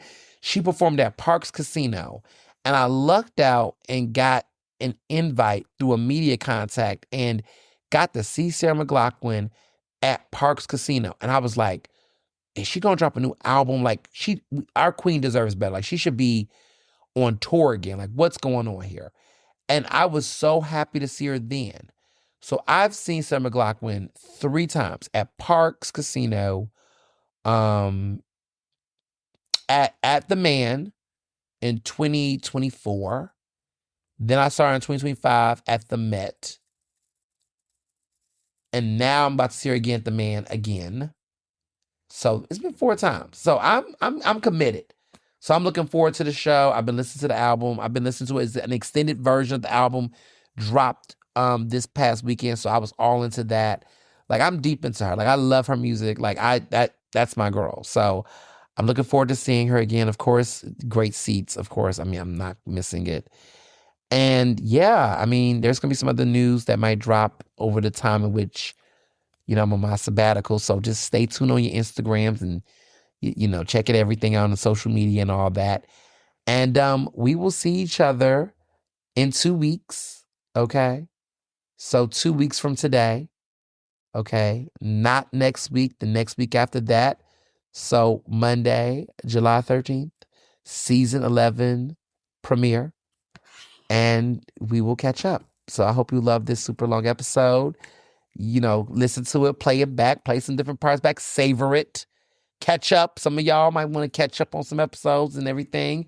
Because when we come back, we're going to have a lot to talk about. There's going to be a lot of things that's going to go down. I really encourage you all to really stay glued, okay, to my Instagram. Because there's a lot of things that's going to be going down between now and July 13th. And yeah, it's going to be epic. So yeah, enjoy the summer. Happy 4th of Jamarcus upcoming. Enjoy y'all time. Be safe. Be well. I'm going to miss y'all, on you listeners, and we will see each other very soon. And as always, be well and be best. Ernestly Speaking is recorded in Philadelphia, Pennsylvania, and can be found on Apple Podcasts, Google Podcasts. To stay up to date with the latest on the show, follow me on Facebook, Twitter, and Instagram at Mr. Ernest Owens. Use the hashtag Ernestly Speaking to tell me what you thought about this episode, and check out my website at ernestowens.com.